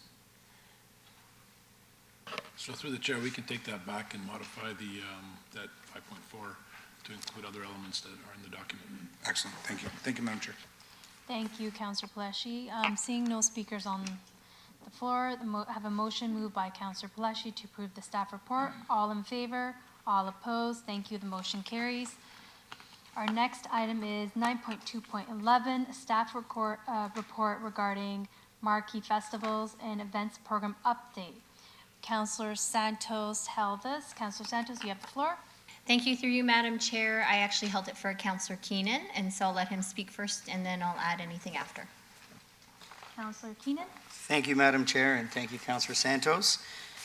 So first of all, thank you to staff. I think this was something that I had proposed early on to try to make it a little bit easier for our marquee festivals to get other funding and be able to prepare knowing that we were already committed to their festivals, knowing they've been around a long time. And, reading the report, very well done. I just, I have some things that I think we need to look at and consider while saying that we're going to be committed to giving these funds for multiple years. And it's to make sure they're complying with what we need as a city in being a major partner in these festivals. I know it was an issue in last term, and to be honest, I think it's been an issue already with following through with what we require in order to have the funds given to these festivals. These are great festivals, they're amazing for the city, and I'm happy this is something that we do. When I look at number 3 on the report, that the marquee festivals approved for multi-year funding agreements be required on an annual basis during the term of funding to provide data for economic impact calculations to recognize the city of Brampton as a funder, including speaking opportunities for the mayor, other budget samples, recognizing tactics used, city funding contributions, noting multi-year agreements may be terminated if the event organizer does not comply with these requirements. So it's good that we have an option to make sure that they're following through. But I think when we move into a marquee festival and we give that type of funding, I noticed there was a lot of items that were optional that I really think in a marquee festival should be non-optional. I think they need to be done. I think there need to be requirements. So I do have an amendment to this report. And I do know, Peter, that you do have it, right? For you, Chair Brar, we do have it, but we understand there's just another tweak, and we're just bringing that in right now. Okay.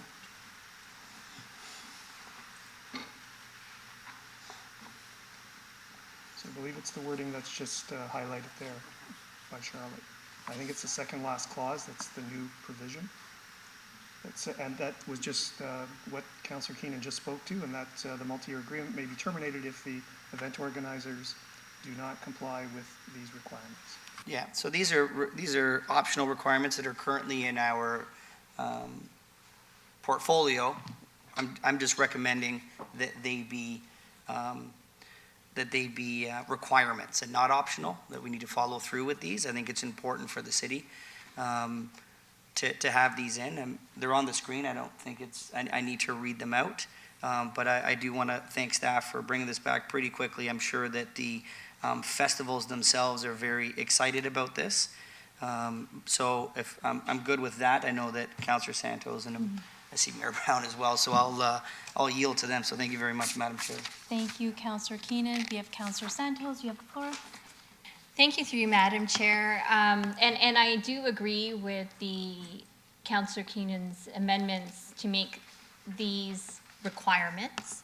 I think there are certain expectations that we should have, especially if it's going to be multi-year funding. That being said, a couple of questions, I guess, to staff.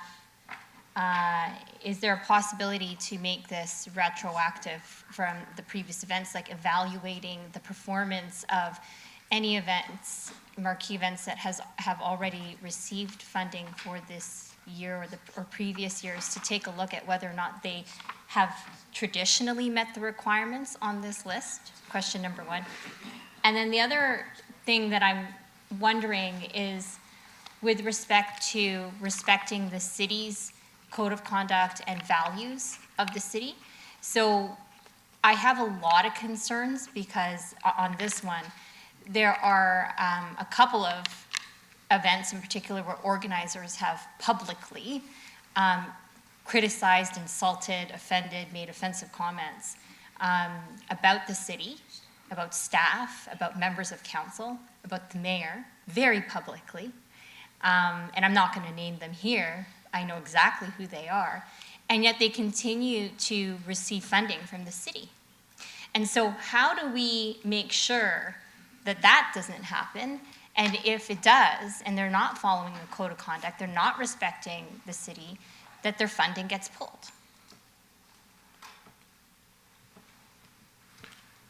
Thanks, Councillor.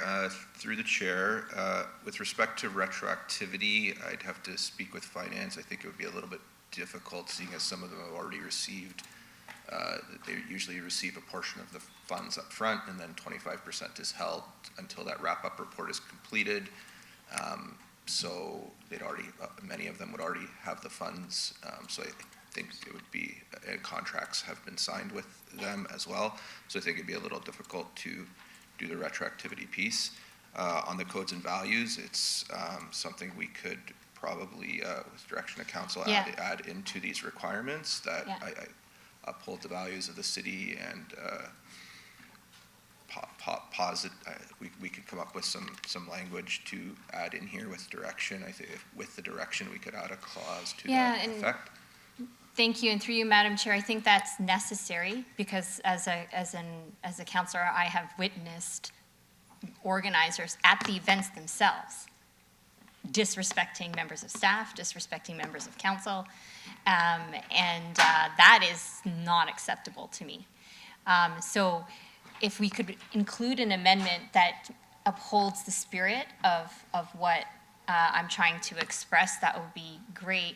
And also, if we can't be retroactive, is there a possibility to evaluate the recommended events on this list right now to see how many requirements they've met in the past, and kind of put them on notice that they need to improve, and that we're watching, because multi-year funding is very important. We understand it's important.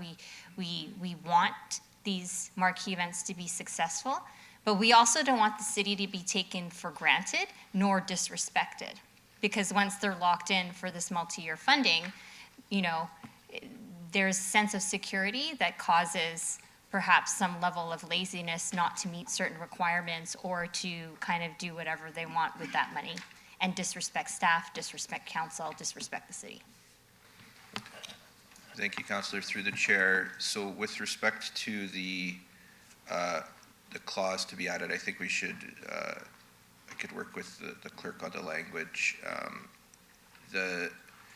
With respect to the events themselves and like you mentioned, the organizations, I think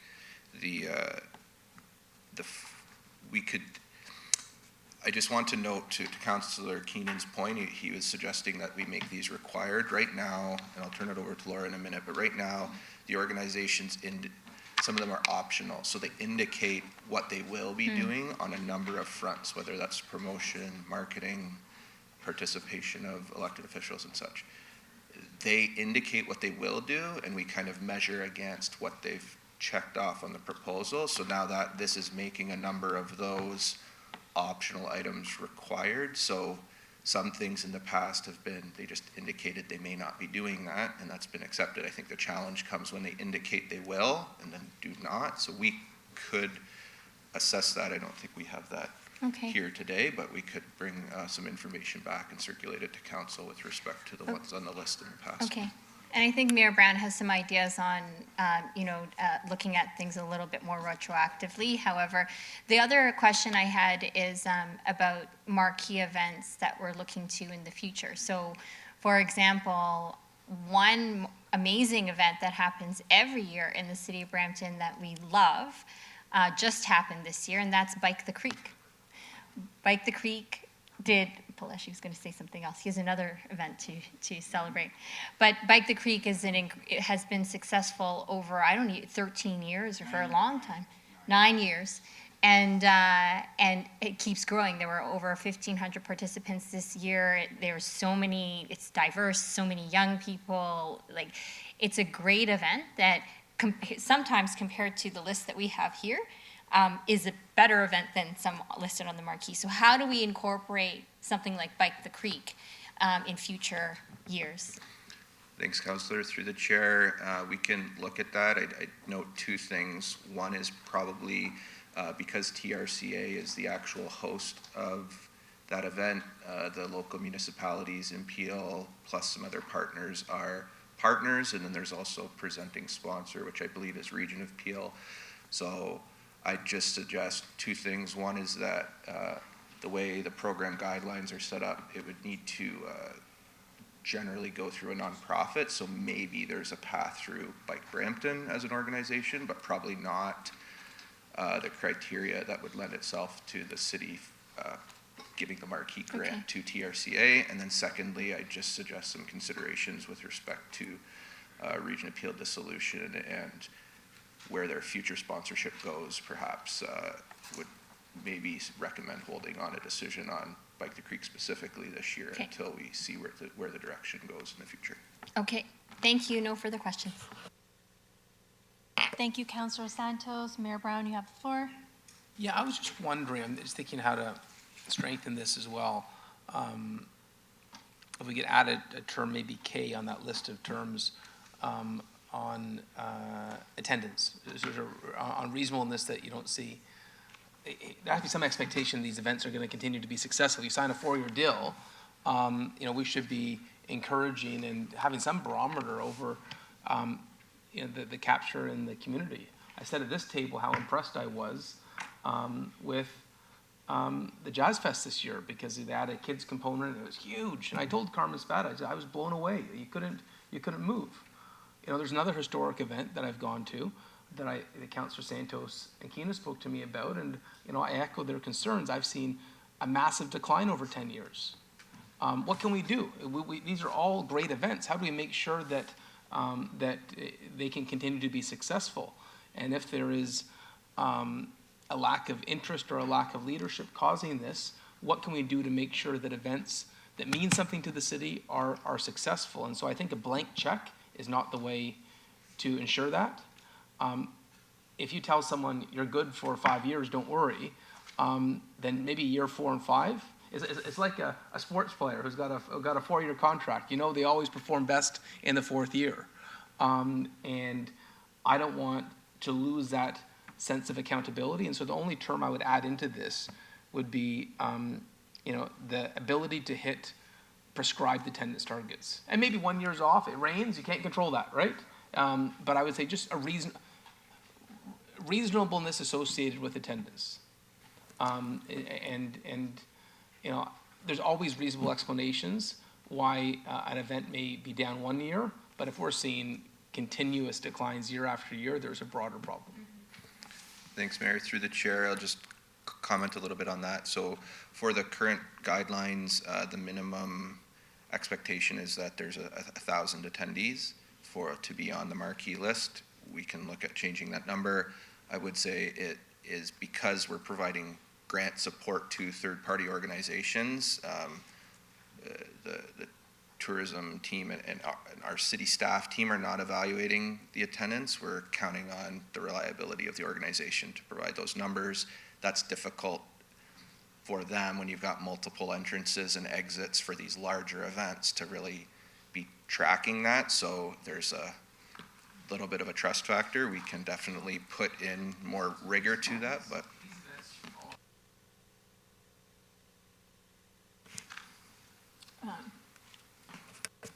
through the chair, some do not. Kite Fest, for example, is out and not, but certainly Cara Brown, Rotary Ribbon Roll, all have security and paid duty. So. Have security or paid duties, they do their own private service, and you can get from them the sort of, if you ask the organizers, how was the turnout? It was amazing, right? So I think there's ways and tools.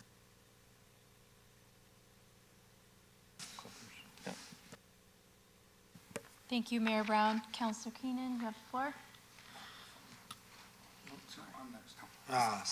Leave it.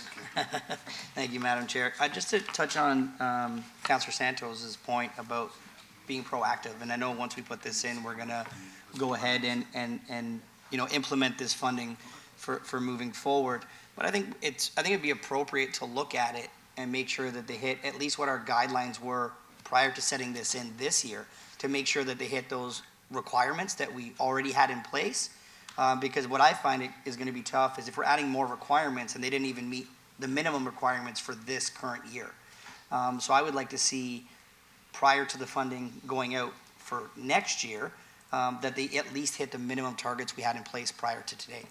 I think that would be important. It's not going backwards, but it is making sure that for the festivals coming, they know they need to hit those marks in order to get their moving forward. And the ones that didn't do it, we can at least talk to them about not hitting that and letting them know that our expectations now are much, much higher.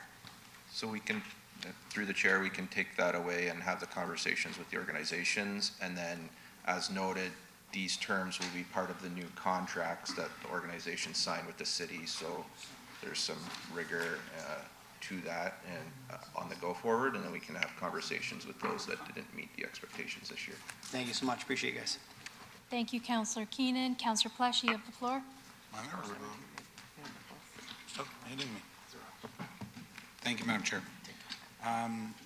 So, listening to the mayor, I'm trying to kind of connect the dots. And if we're going to talk about the elephant in the room, then let's bring it out. And if we're going to talk about Cara Brown and the fact that their lack of numbers, let's talk about the fact that the lack of support that Cara Brown has from the city of Brampton over the last 10 years. Let's talk about how we used to give them every single rec center and they used to pack it. We used to do a lot of the promotion of it. We would give them buses. It was free transit on that day, going anywhere and everywhere. Now, we ask them to go out and look at wherever they're going to install one of their signs to let us know if there's construction there. Sorry, what? Why would we ask them to go look and see if there's construction? Or we've also asked them to stop using their signs, which they've used for as long as I think I've been alive in the city. The exact same signs. We've asked them to stop using those signs to go to the black billboard mobile signs that people drive past and don't look at.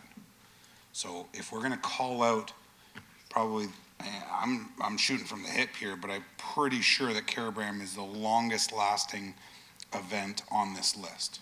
Is that correct? I believe that to be the case, yes. Okay.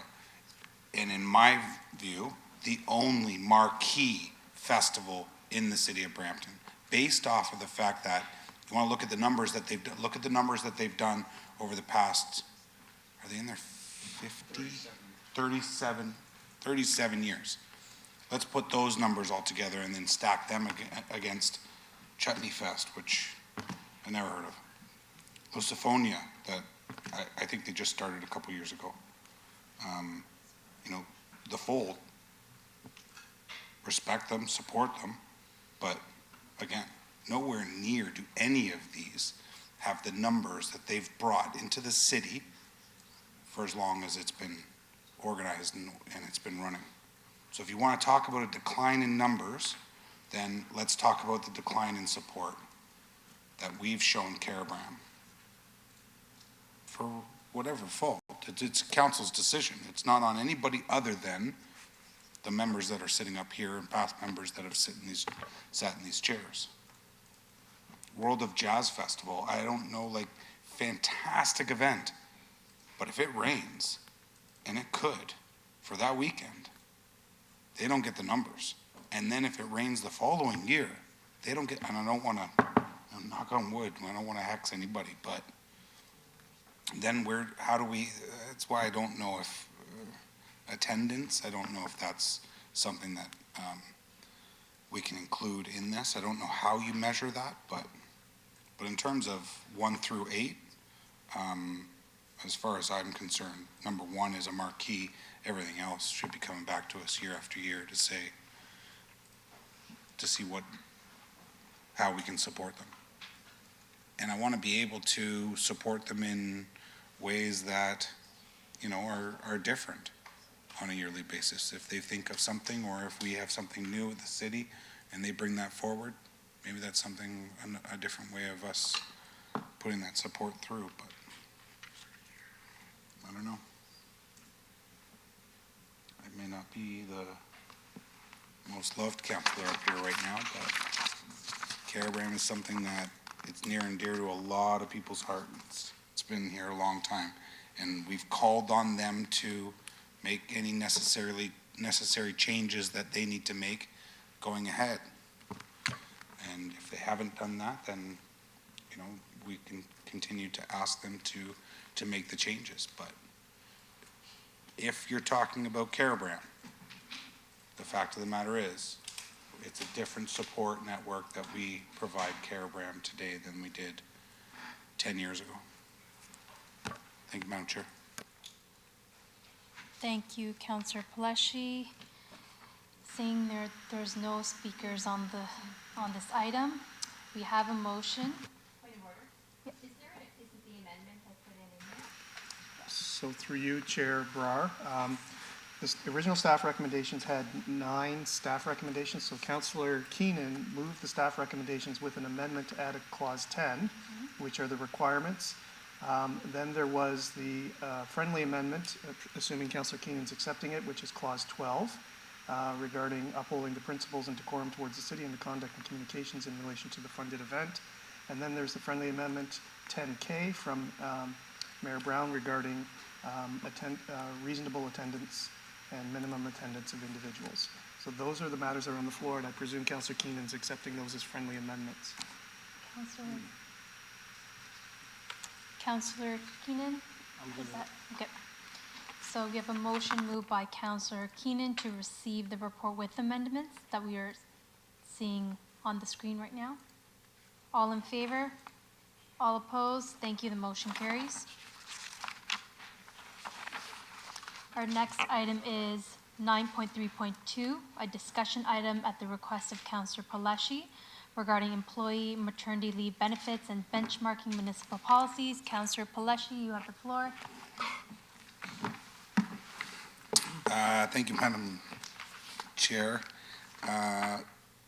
So it was just brought to my attention, I've had a quick conversation with Alex as well, that our municipality is a little bit different than other municipalities surrounding us, a little bit different than other levels of government. The benefits for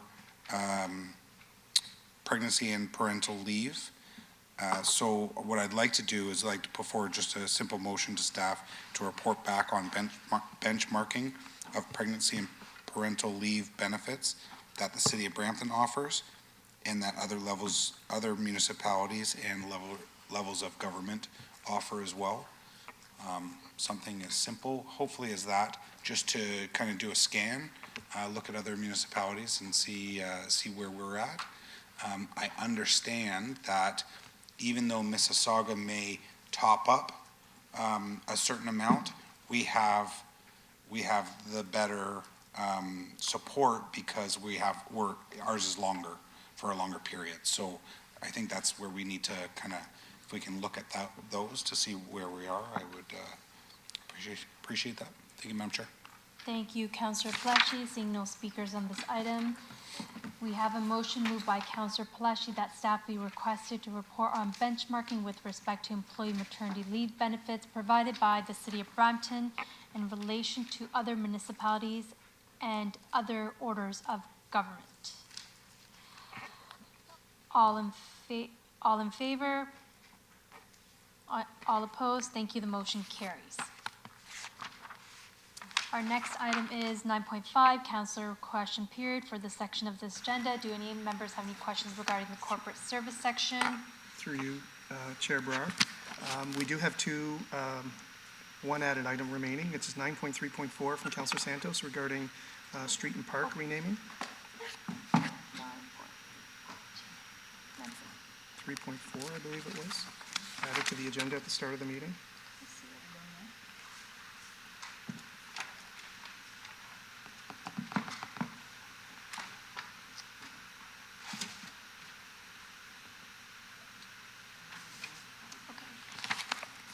Sorry, our next item is 9.3.4, discussion item at the request of Regional Councillor Santos, renaming streets and parks with names insensitive to Indigenous peoples. Councillor Santos, you have the floor. Thank you, through you, Madam Chair. So in the last term of council, and in fact even well before that, residents, particularly in Ward 5, including myself and Councillor Vicente, had identified a number of streets which to the community were pretty offensive. And given today is National Indigenous Peoples Day, a number of those residents had followed up with us asking what is being done. And I know in the previous term of council, we passed a motion to take a look at renaming those particular streets. And so the streets are Whitewash Way, Whitewash Parquet, Whiteface Crescent, Native Landing, and then Native Landing Parquet.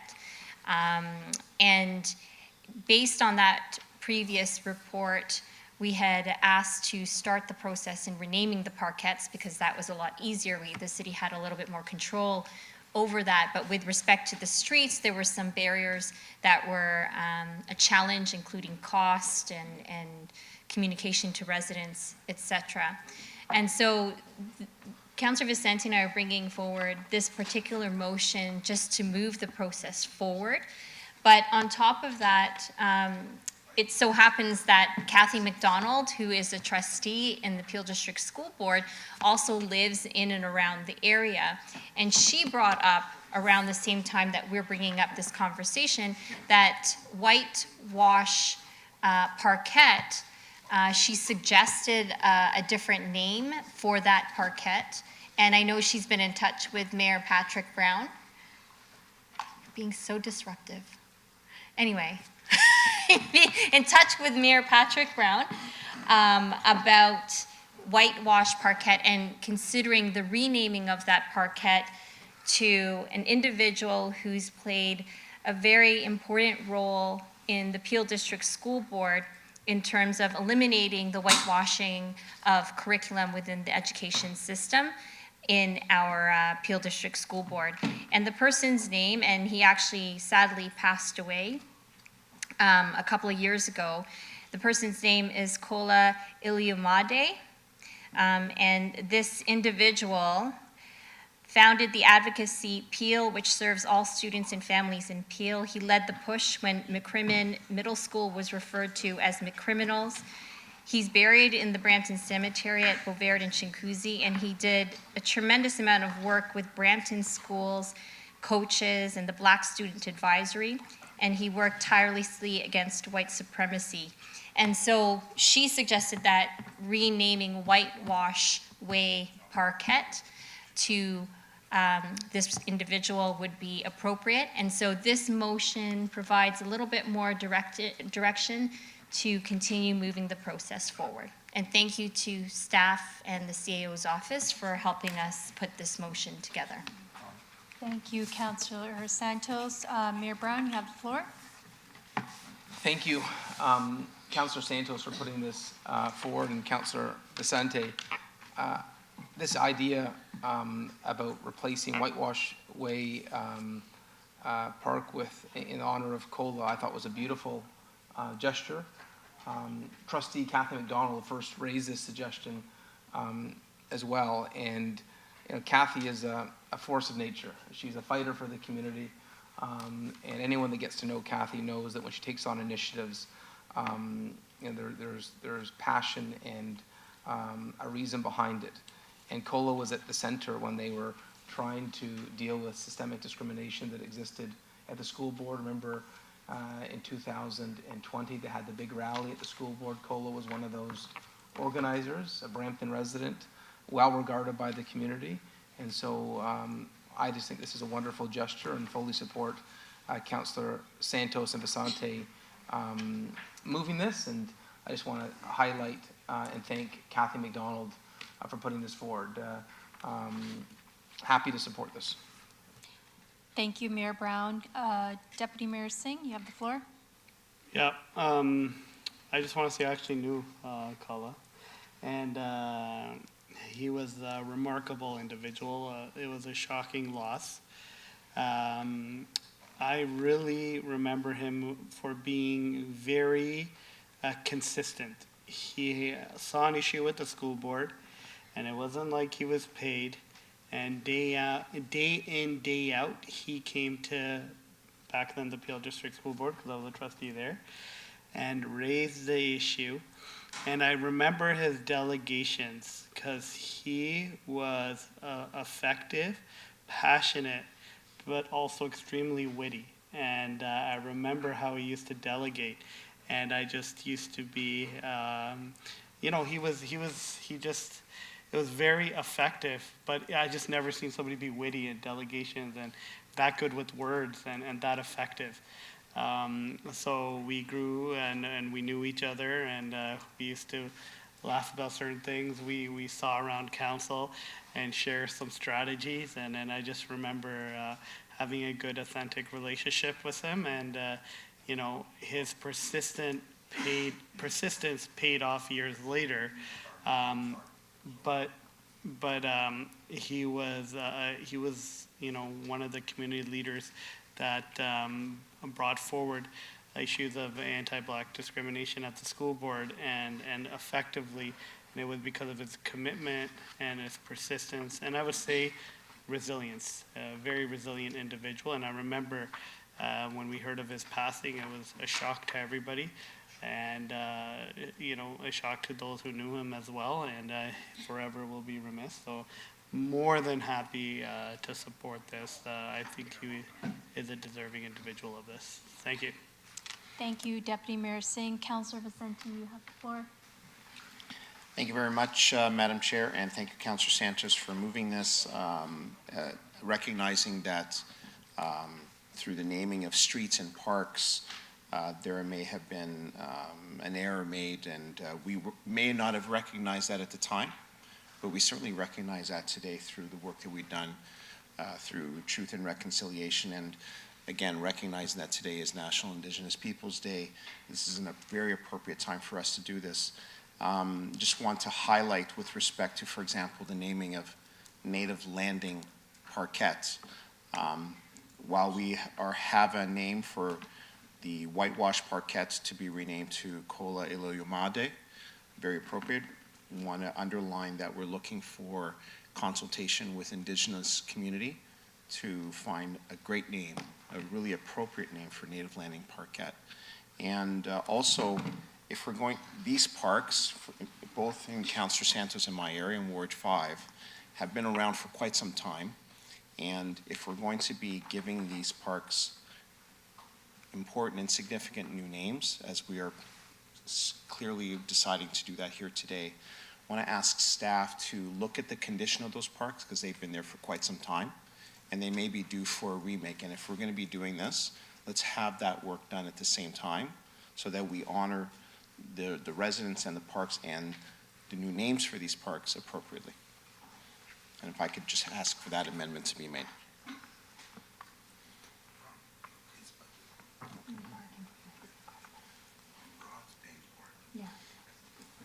Thank you, Councillor Vicente. We're just seeing the amendments on the screen right now.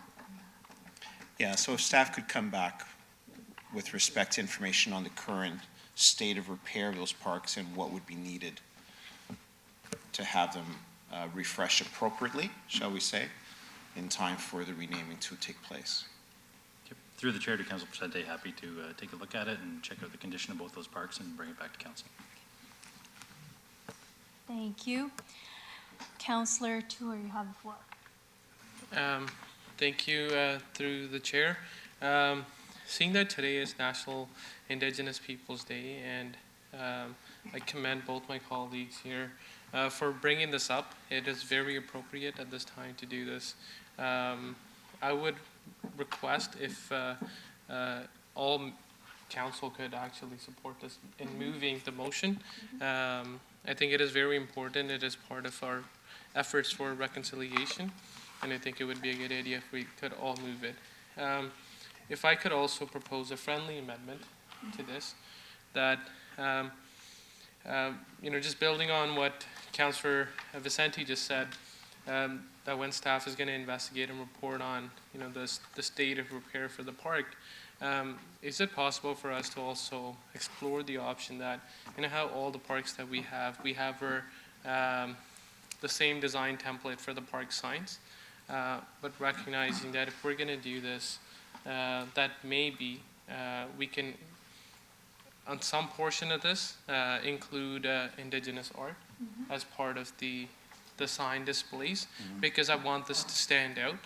I want people to pause and look at this and reflect what this is. So I think it would be a very good idea if we could include Indigenous art as part of this in consultation, I would say, with the community. If that could be part of the report back. Yeah, Would through the chair, that be absolutely. okay as an amendment? Yeah, Madam Chair, absolutely, definitely. Friendly amendment, love it. Perfect, thank you. So we have a motion on the floor by Councillor Santos and Vicente. All of committee. All in favor? All opposed? Thank you, the motion carries. Our next item is 9.5, councillor question period for this section of this agenda. Do any members have any questions regarding the corporate service section? Seeing none, we'll move on. Sorry, Mr. Chair. Up here, I added my discussion. Doesn't it come out this? Councillor Fortini? Yeah, I added something at the beginning of the agenda. Through you, Mr. Chair, through you, Chair Berard, that item is listed under the Community Services section. So we'll get to that item when we get to the Community Services section. I'm sorry. Thank you. Thank you. So our next item is 9.5, councillor question period for this section of the agenda. Do any members have any questions regarding the corporate service section? Are there any other? Okay, seeing none, we'll move on. Now we can deal with the public question period. Mr. Clerk, do we have any questions? Through you, Chair Berard, there are no questions sent to the clerk's office, and I do not see anybody present who wishes to come forward to ask a question about this section of the agenda. Perfect, thank you. I will now pass the chair over to Councillor Vicente to chair the Public Works and Engineering section of the committee agenda. Thank you.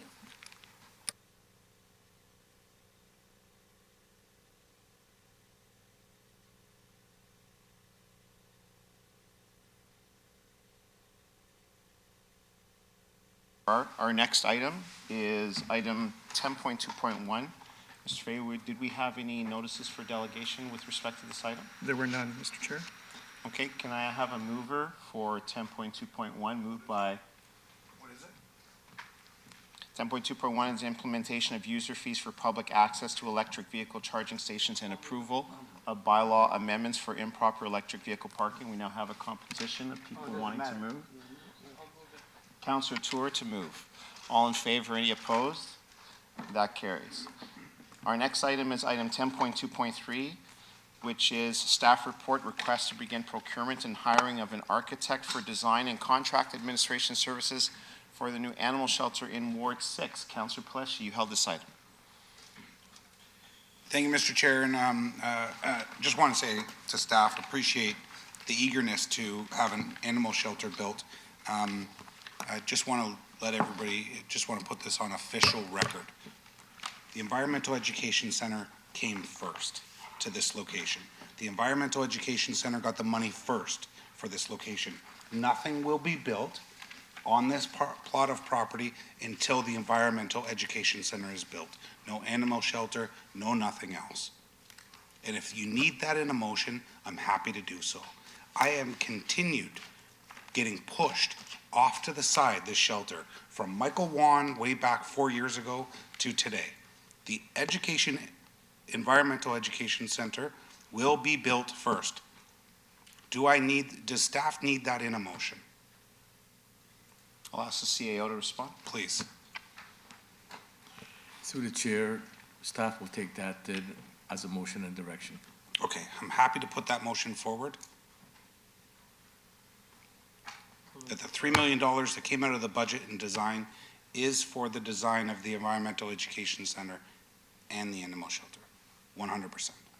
But the Environmental Education Center will be designed and everything else will be designed around that. And that's what I would like the motion to say. Okay, as the clerk continues to put this up on the screen for us, do I have any other speakers to the motion? Deputy Mayor Singh. Just to Councillor Paletti, what were the other services we were integrating there? I think we had a veteran service. Can Yep. you just? And it's talked in the veteran, but the veterans component is within the Environmental Education Center itself. Yeah. And was there Yeah. anything else? Just. We had talked about at the time, but I think staff were able to find a location for the former councillor, De Beermaker. He wanted to bring somebody help me? The South Asian Autism Center. The Autism Center, but staff were able to locate somewhere else in the city.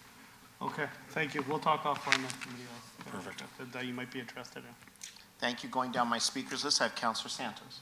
Thank you through Mr. Chair, and that clarification is great. So is there any reason why the Environmental Education Center has that process started yet? And if it hasn't, can that begin soon? Given that, to Councillor Paletti's point, we want them both happening? For you, Mr. Chair, we did consult with this CVC on that specific issue, and they informed us that so far they don't have a programming established. So through this process of acquiring the services of a consultant, the consultant will liaise with the CVC to establish the requirements as part of the overall project. Okay, so Councillor Paletti, is on the board of the CVC, maybe has a different perspective? Councillor Paletti.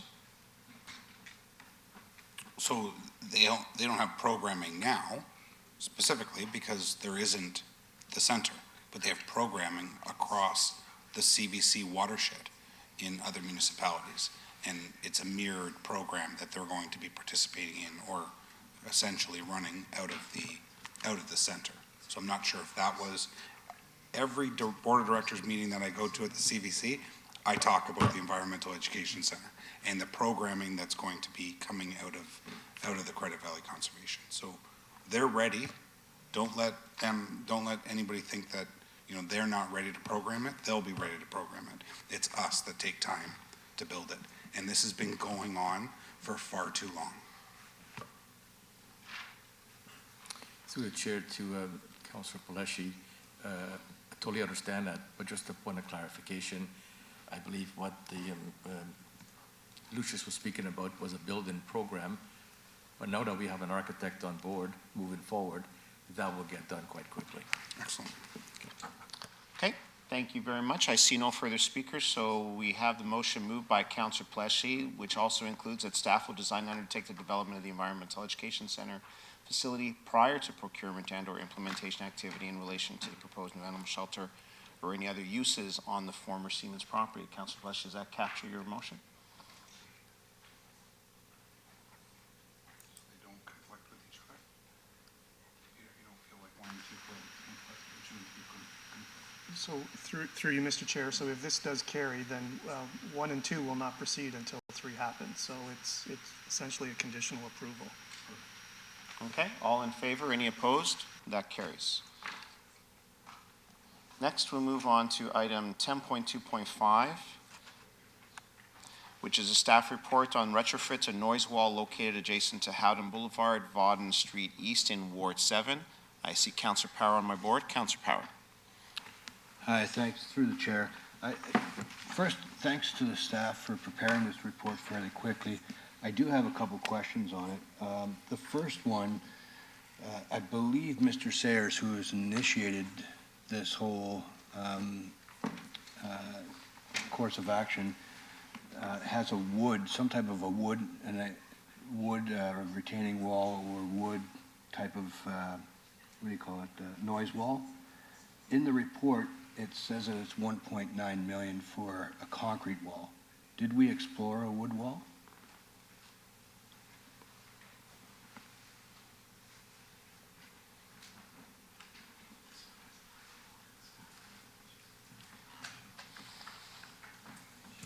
Through the chair, yes, we have explored the options of wood wall, but wood wall are normally that for the 30 years old technology. But now with the increase in volume of traffic, the noise levels have gone up. So concrete walls hasn't built-in sound absorption properties, so they're better in quality. So the wood is ineffective, okay. The second one is, because I didn't realize it was going to include La France. It was just, so we've now extended it to go down and I guess in an L shape to La France.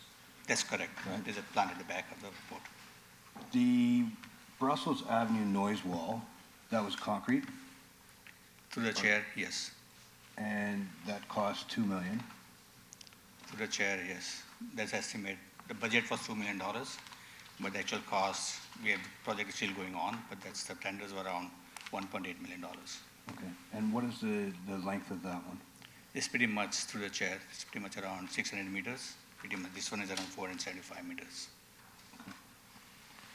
You know, I always want to do what's right by the residents, and I know Mr. Sayers has been on this file for a number of years, and it's gone back and forth and what have you. But I think I want to hear from my council members or council colleagues to see what they think on it. I mean, 1.9 is a big ask.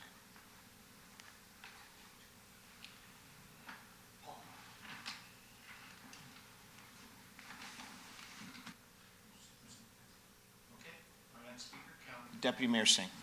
Thank you, and I get it. Noise walls are, you know, for us sometimes we don't think it's the most important issue, but for the residents it is, and we're here to represent the residents. I had a similar issue on Sandalwood a few years ago, and staff helped me a lot. I see them nodding, and thank you for that. They're really happy. But it was a significant amount that time too. It was, looking at the chart, it was $1.4 million. And, you know, for that time, we chose to have the residents pay 25%, and we paid 75%. And I think that's fair. I'm okay to support this. But, you know, trying to keep it consistent. I see it. Thank you for referencing it on the chart, too. I recognize the chart. And I get it. Like, you know, we don't want to do this everywhere, blanket approach throughout the whole city. But in some situations, it's just, you know, we got to be flexible. And like I said, I had it in my area, and I think my councillor colleagues, they supported it. Everybody supported it at that time. And I'm more than happy to support this. The only thing I would suggest is we just, for consistency, cover the 75% and the residents can cover the 25%. I feel like if we do it free, you're going to get a lot more asks from other residents. I think that's a happy medium that we can be happy with. So that would be my approach, and but I'm more than happy to support the area councillor in Noiseville because as somebody who did one in their area, I get it, and I'm good. Thank you. So we just so that staff have clarity, Councillor Power, you're looking for option A? And then amended? So through you, Mr. Chair, the staff recommendation 2 says direction be provided. There's 3 options provided to committee. Enter into agreements for the 1.9%, 1.9 million funding, direct the owners to pursue the local improvement process, or have the owners do it at their own cost by enforcing property standards. So the committee needs to, so I just want clarity that the 1.9 million is the equivalent of the 75% payment by the city? Through the chair, 1.9% is total cost, 100% by the city. Second option is 75% and 25%, the Local Improvement Act, which we had tried for last 2 times in 2017 and 2021, but it was failed. We didn't get a 2/3 majority from the residents. So then if I understand Deputy Mayor Singh's motion then is he's moving 2A with the amendment that in not saying 1.9 million, but saying in the amount of 75% funded by the city. But sorry, did you say the survey failed? Through the chair, we have tried last 2 times through the Local Improvement Act, which requires the 75% from the city and 25% from residents. And they have gone through the process of signing, each and every homeowner has to sign it. And this process failed twice, in 2017, and then we had to wait for 2 years before they can do it again. So in 2021, we again approached the residents, went through the same process and failed again. So after 2 years waiting, that's what we had a delegation on March 8 from the residents coming to the council.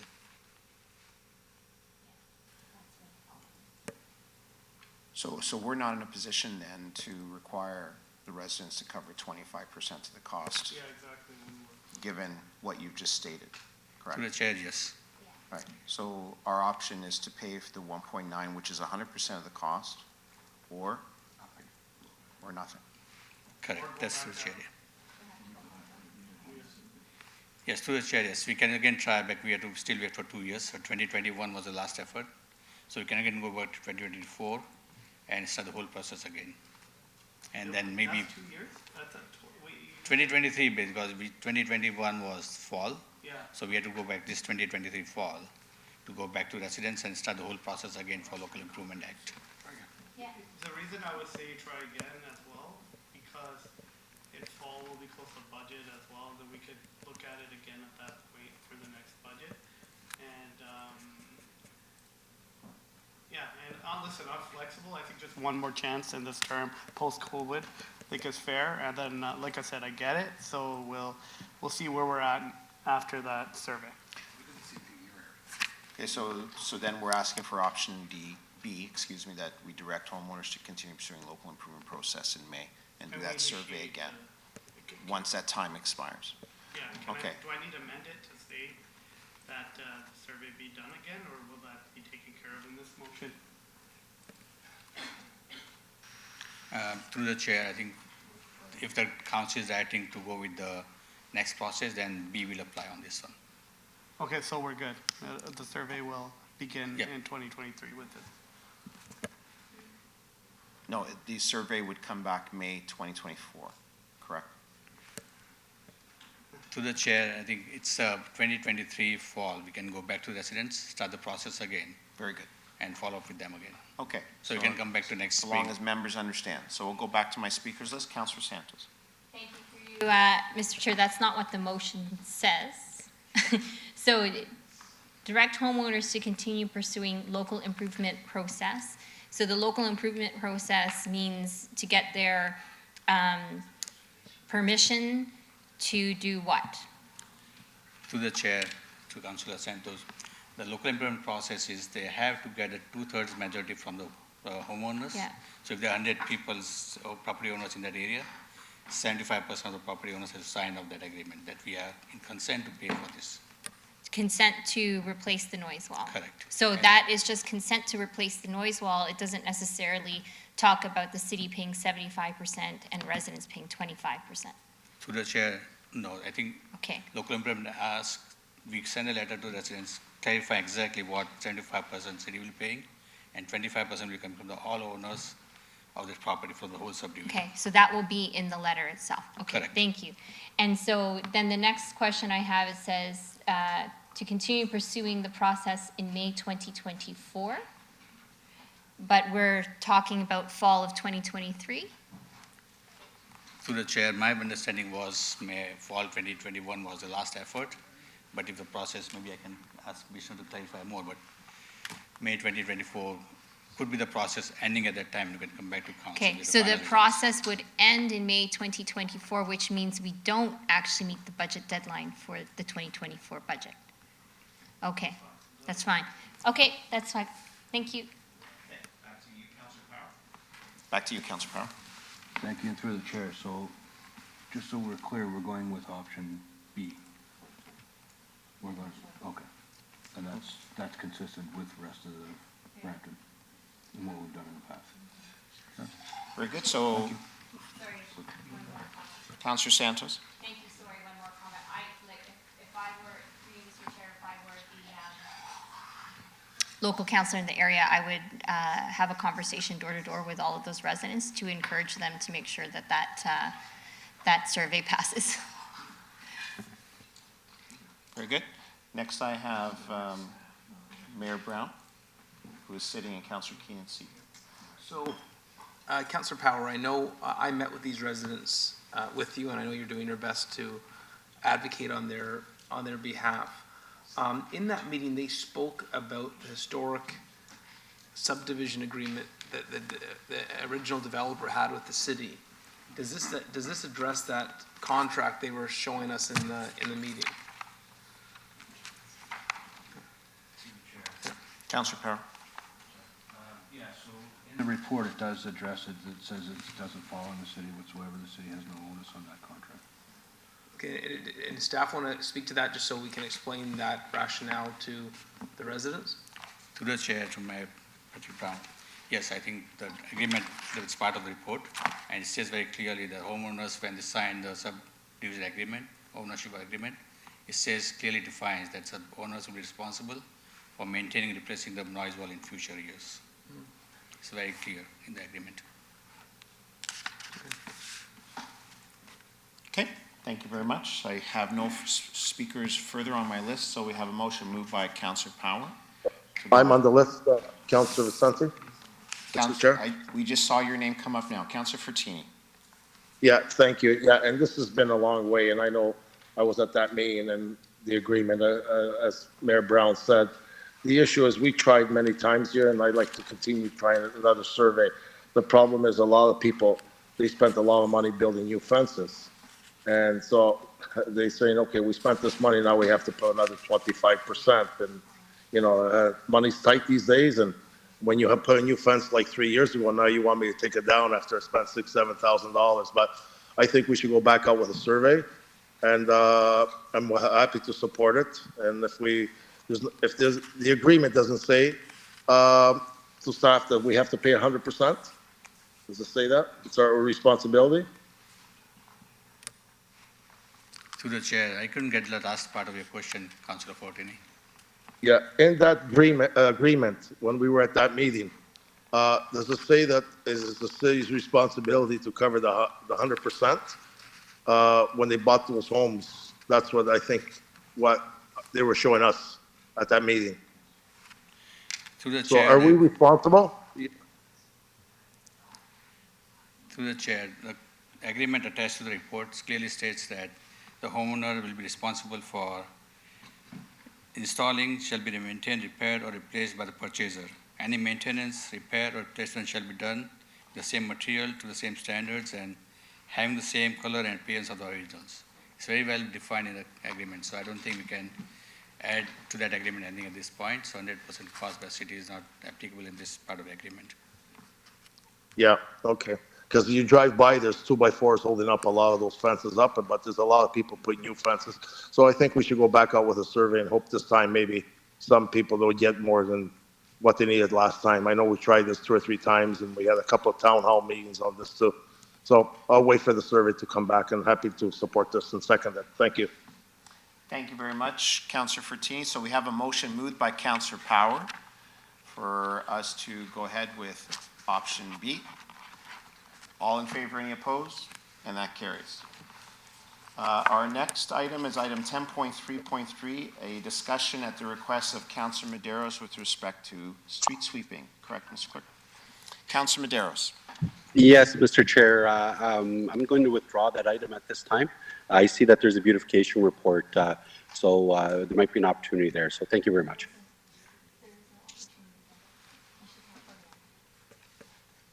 Just for clarification, Councillor Medeiros. So I'm just withdrawing the item.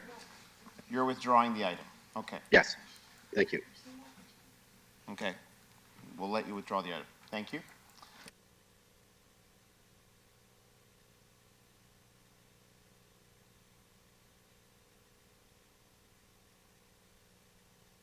Carried for the agenda, Mr. Clerk. Through you, Mr. Chair, there are no questions online, and I'm just looking in the gallery. I do not see anybody coming down to ask questions regarding this section, so we can move on. Very good. So we'll now move on to Community Services section to be chaired by Councillor Santos. Chair Santos.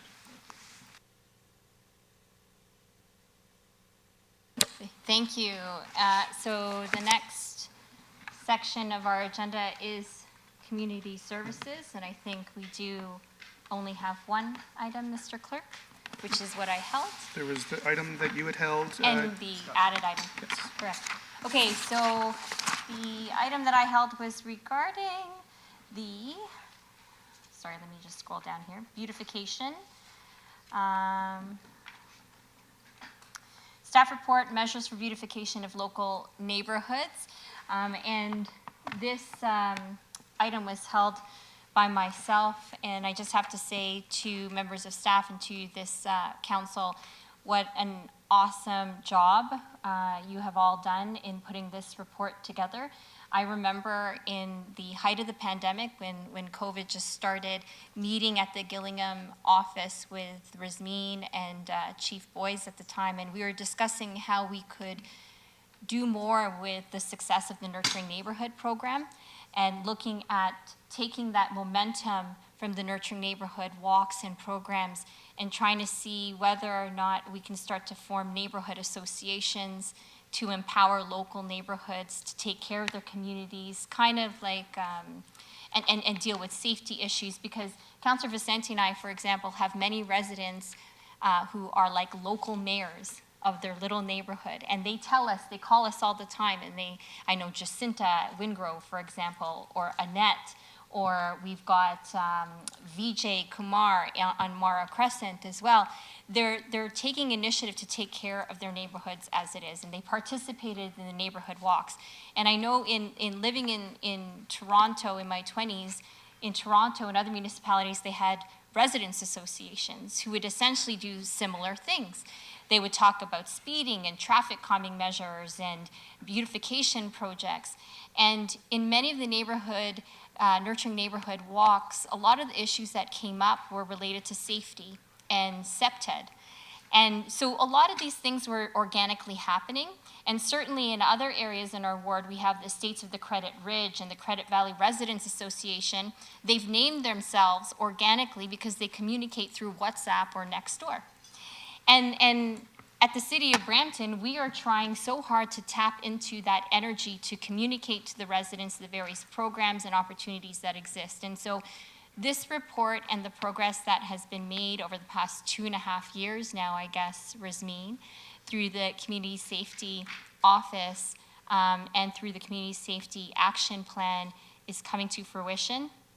And I don't know, I'm sure my colleagues have already read the guide, the draft guide, and I'm proud of the work. And I'll share that residents in particular in wards 1 and 5 have been waiting to see this guide. And for a couple of them, when I shared the link with them, they were all over it. They're all excited, and they can't wait to form neighborhood associations, but also apply for the granting stream next year. So just kudos to the team for putting it all together. And it does definitely have an impact on local community safety and finding upstream solutions to deal with some of the issues that our residents face. That's it. Kudos to all of you. That's all I wanted to share. So I'm happy to move the report and all of the recommendations I would only ask that when we repackage this for consumption in the community, that we do so and include images and examples of the different initiatives that they can use the grant money for, and spread it far and wide. Okay? All those in favor? Anyone opposed? That carries. Next item on the community services agenda is an added item from Councillor Fortini regarding parking at Chinguacousy Park. Councillor Fortini. Thank you, Madam Chair, and thank you. So this past Saturday, there was an event at Chinguacousy Park which we were not aware of, and there was parking through every street.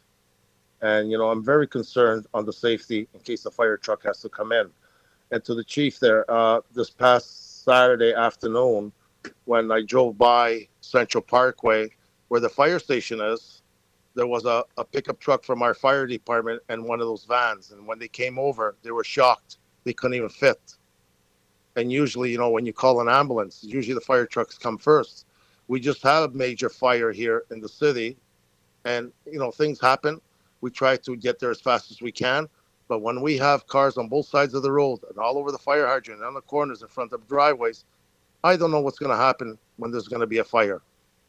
And, we shouldn't take this responsibility. And I keep saying that we allow people to park on one side. We put signs up, but as soon as it's the evening, there's so many cars that they can't get through. And I think we got to start putting signs tag and tow. We have to make sure our fire trucks, in case there's a fire or someone needs an ambulance, could get through.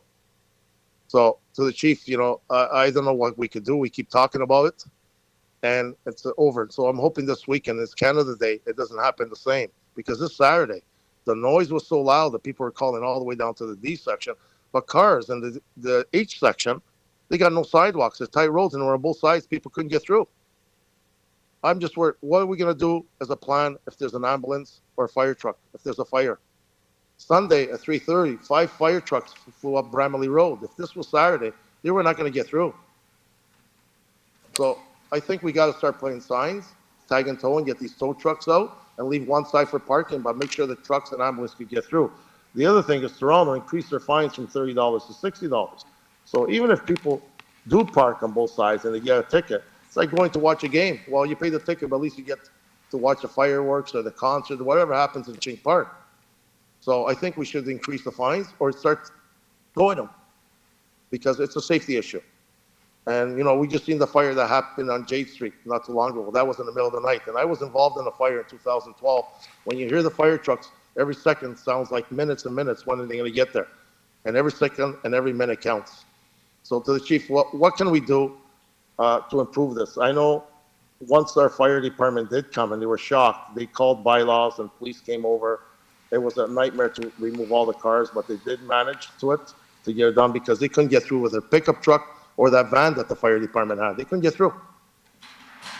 So how could we improve this? Through the chair to Council 14, so certainly concerned. We want to get to fires as fast as we can. I know that we are part of the SEAT team that looks at any big event, and we can certainly follow up with bylaw to see if there's other strategies. And if we come across any areas when we're just out and about, maybe doing training, or if the trucks are out, they have a direct communication back to our 911 center, who then informs bylaw of any streets that may be affected. But I know our bylaw team is aware, and on that SEAT team as well, of big events. So whenever there is large-scale events and parking concerns, they are actively out and I think proactively enforcing on these events. And if there's any more, maybe I'll defer to the bylaw team. Well, yeah, and I do agree, but giving a ticket does not solve the problem. It's a $30 ticket. It's like I say, you go in to watch a game, we pay $30 for parking. The truck still cannot get through, or an ambulance. And Sunday, like I said, they're around 3:40. And I could see these fire trucks going up Bramley Road. And if this happened on Saturday, how could they get through to a fire or someone having a heart attack? So I think the safety is the number one thing we got to look at. I've always said for many times, we got to put signs, not close the roads, because once everyone jams in here, it's just impossible. We got to have tag and tow and get the tow trucks to start towing them. Maybe people will learn. Even if we put the signs up and have a couple of tow trucks driving around, people would get scared because they know it's going to cost $400 or $500. Well, a $30 ticket and there's a fire, how's the trucks going to get through? And I don't want to take that responsibility. We shouldn't either when someone calls 911 and they cannot get through. So I'll see what bylaw has to say. Because I know a lot of concerned residents were calling on this weekend, but, you know, it took forever, you know, to get through. But by that time, it's all jammed up, and bylaw can only do so much. Thank you, Councillor Fortini. I'm not sure.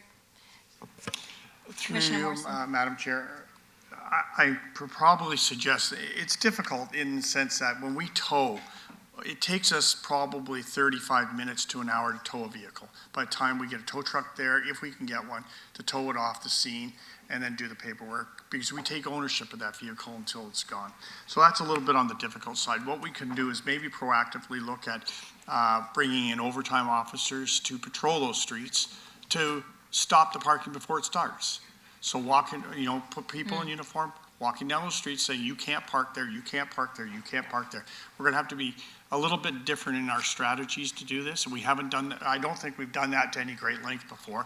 I can have JP answer a little bit more in a minute, but I think we just have to spend some money to make sure that we ensure our safety for our city. Because tagging doesn't do it by itself. Tagging a car doesn't move a car for a fire truck. It just keeps it in its place. And hours later, when the owner comes back, they get upset. They call you as counselor saying, I got a tag because I went to this event. So that's not the remedy. So maybe possibly we can, or we will look at putting more officers out on patrol prior to the event on the significant streets. It's probably our next course of action. Yeah, and that's why I was always saying, if we put the signs tag and tow and we show a couple of tow trucks, people are going to wear and not park. I just worry there's a fire. You know, like I love the events in the parks and stuff. We got to get people out there, and it's great. But if there's an event and this lasts all day, and there's an ambulance, someone's going to have a heart attack, or they need a fire truck. When I had my heart attack in 2011, 2 fire trucks showed up. Then the ambulance came later. So I just worry that, you know, something's going to happen, and we're going to feel guilty of it because trucks can't get through. So I think if we show up a couple of tow trucks, we have a contract, I think, with JP and stuff, send the tow trucks around, put some signs up, tag and tow, people will think twice. In Toronto, you can't even leave it 5 minutes, it's gone. And they raise the tickets to $60 because $30 is really nothing. They'll pay the $30 ticket. And if they call me, I will say, well, you shouldn't be parked on that side, the signs, because safety comes first. And we want the people all to enjoy the parks, but we got to also look at the safety. So thank you. Thanks, Councillor Fortini. I have Councillor Power. Hi, and thank you through the chair. I had a lot of, like Councillor Fortini, I had a lot of complaints on the weekend about the festival. I actually went to the festival to check it out. Somebody else has told me about some complaints about the festival. Their parents were not happy about it. And I went to check it out, and the parking is one aspect of it. Like, you can close off the parking lots and then what have you. What if we, for events around Ching Park, instead of allowing parking at the park, implement shuttles? Use Brampton Transit buses to shuttle people to a certain destination back and forth, instead of actually having parking and having, because once you close off those streets, it doesn't matter if you tag or if you have a sign or if anything like that, because those cars don't move. They still stay there. But if you shut off the streets and you're closing off the streets, now if you take a shuttle approach and you move them from, say, the city center or civic center, wherever we destined it to be, and shuttle them over to Ching Park, then it solves a lot of those issues. Maybe a possibility.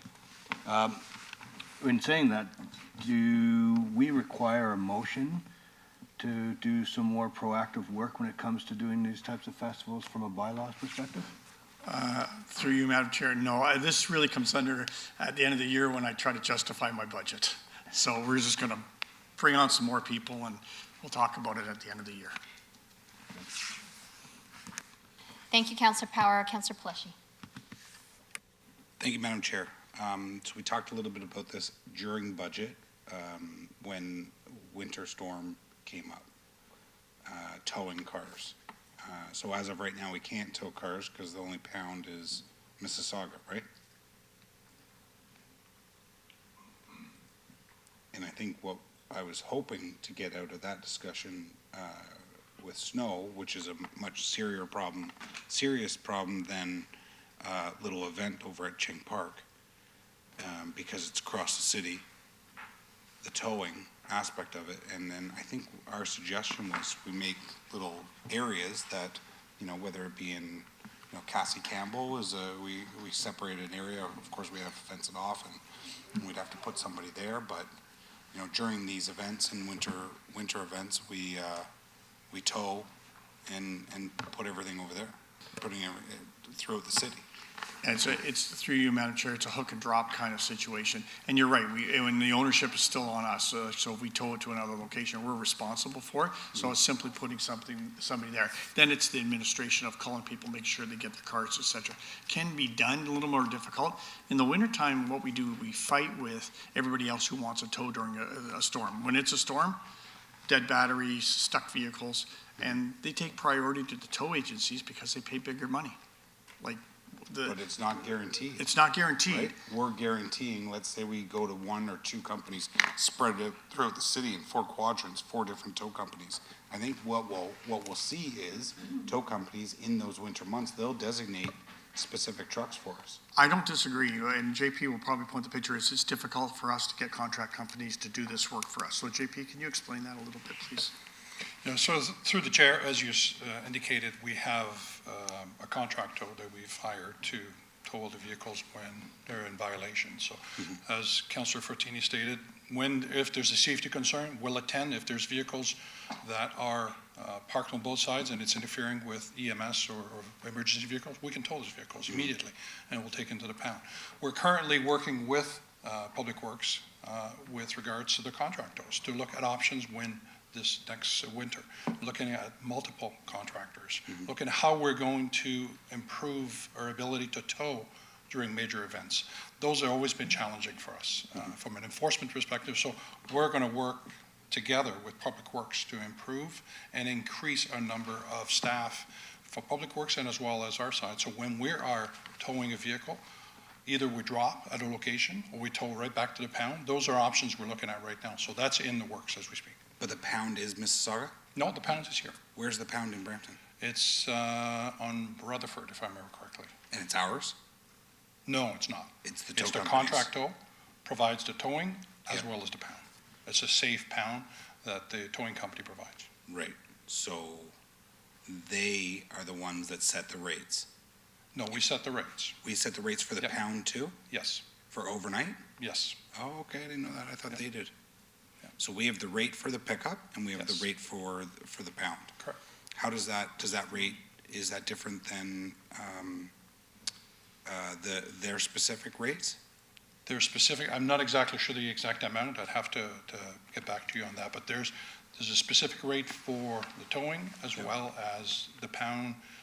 Overnight, for example, there will cost you X amount of dollars for, and that's set in the contract as well as in the bottom. How much of that rate do we get? We get nothing out of it. We get none of it? No. So they take the tow as soon as we call. They take the tow, the vehicle, and then we tell you how much you can charge for that tow. Yes. So we're not in it for the money, but I wonder how much it is. Through you, Madam Chair, really what it was is designed to, so we didn't see the public get gorged on this. Yeah. We were trying to create a balance, a fairness of tow versus cost for the tow. So that's where that number comes into a little less than what the tow truck drivers charge normally for any other business. Because we just didn't want to see our citizens get the short end of this deal. Yeah, yeah.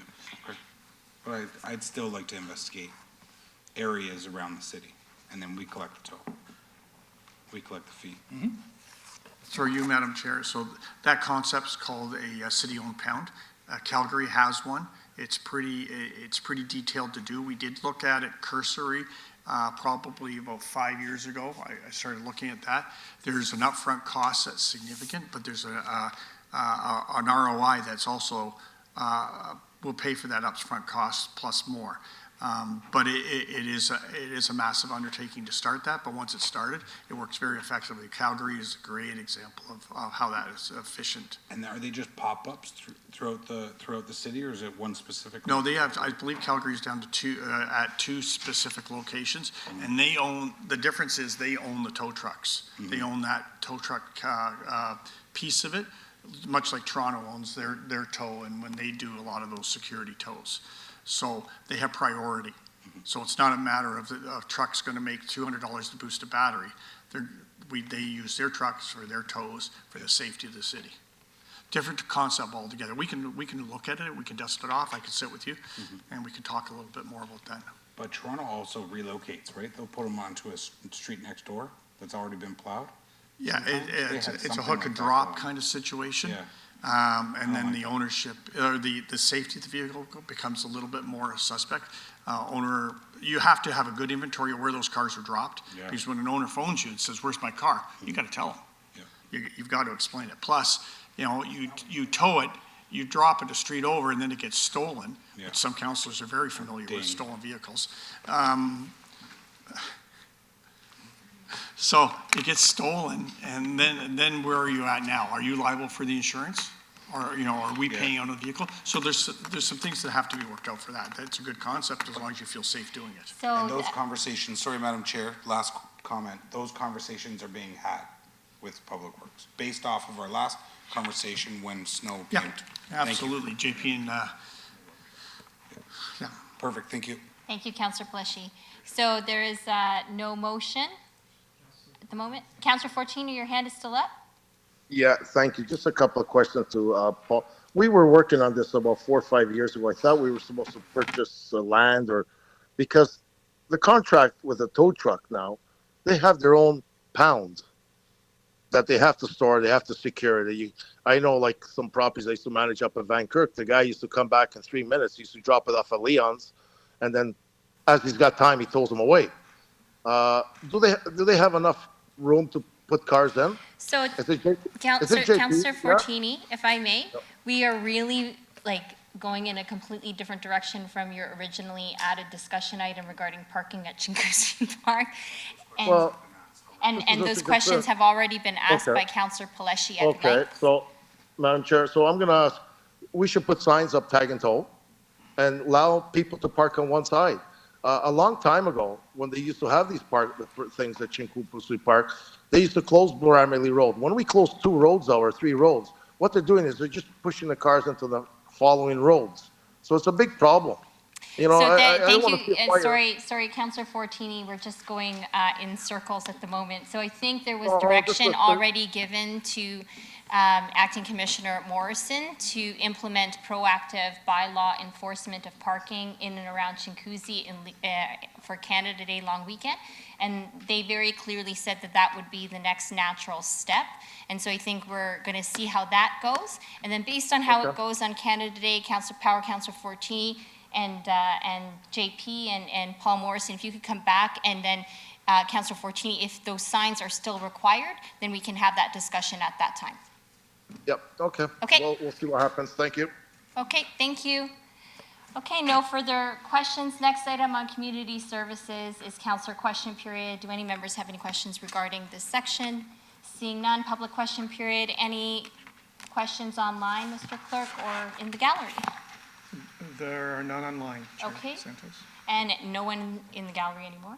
Legislative services section, item 12.2.1 was put into consent, so councillor question period. Any questions from members of council? Through you, Chair Santos, 12.2.1 was not put on consent. Sorry, It I was apologize. held for possible delegations for which there were none, so it was to be dealt with in agenda order. Okay, so recommendations and report moved by councillor Pleshy.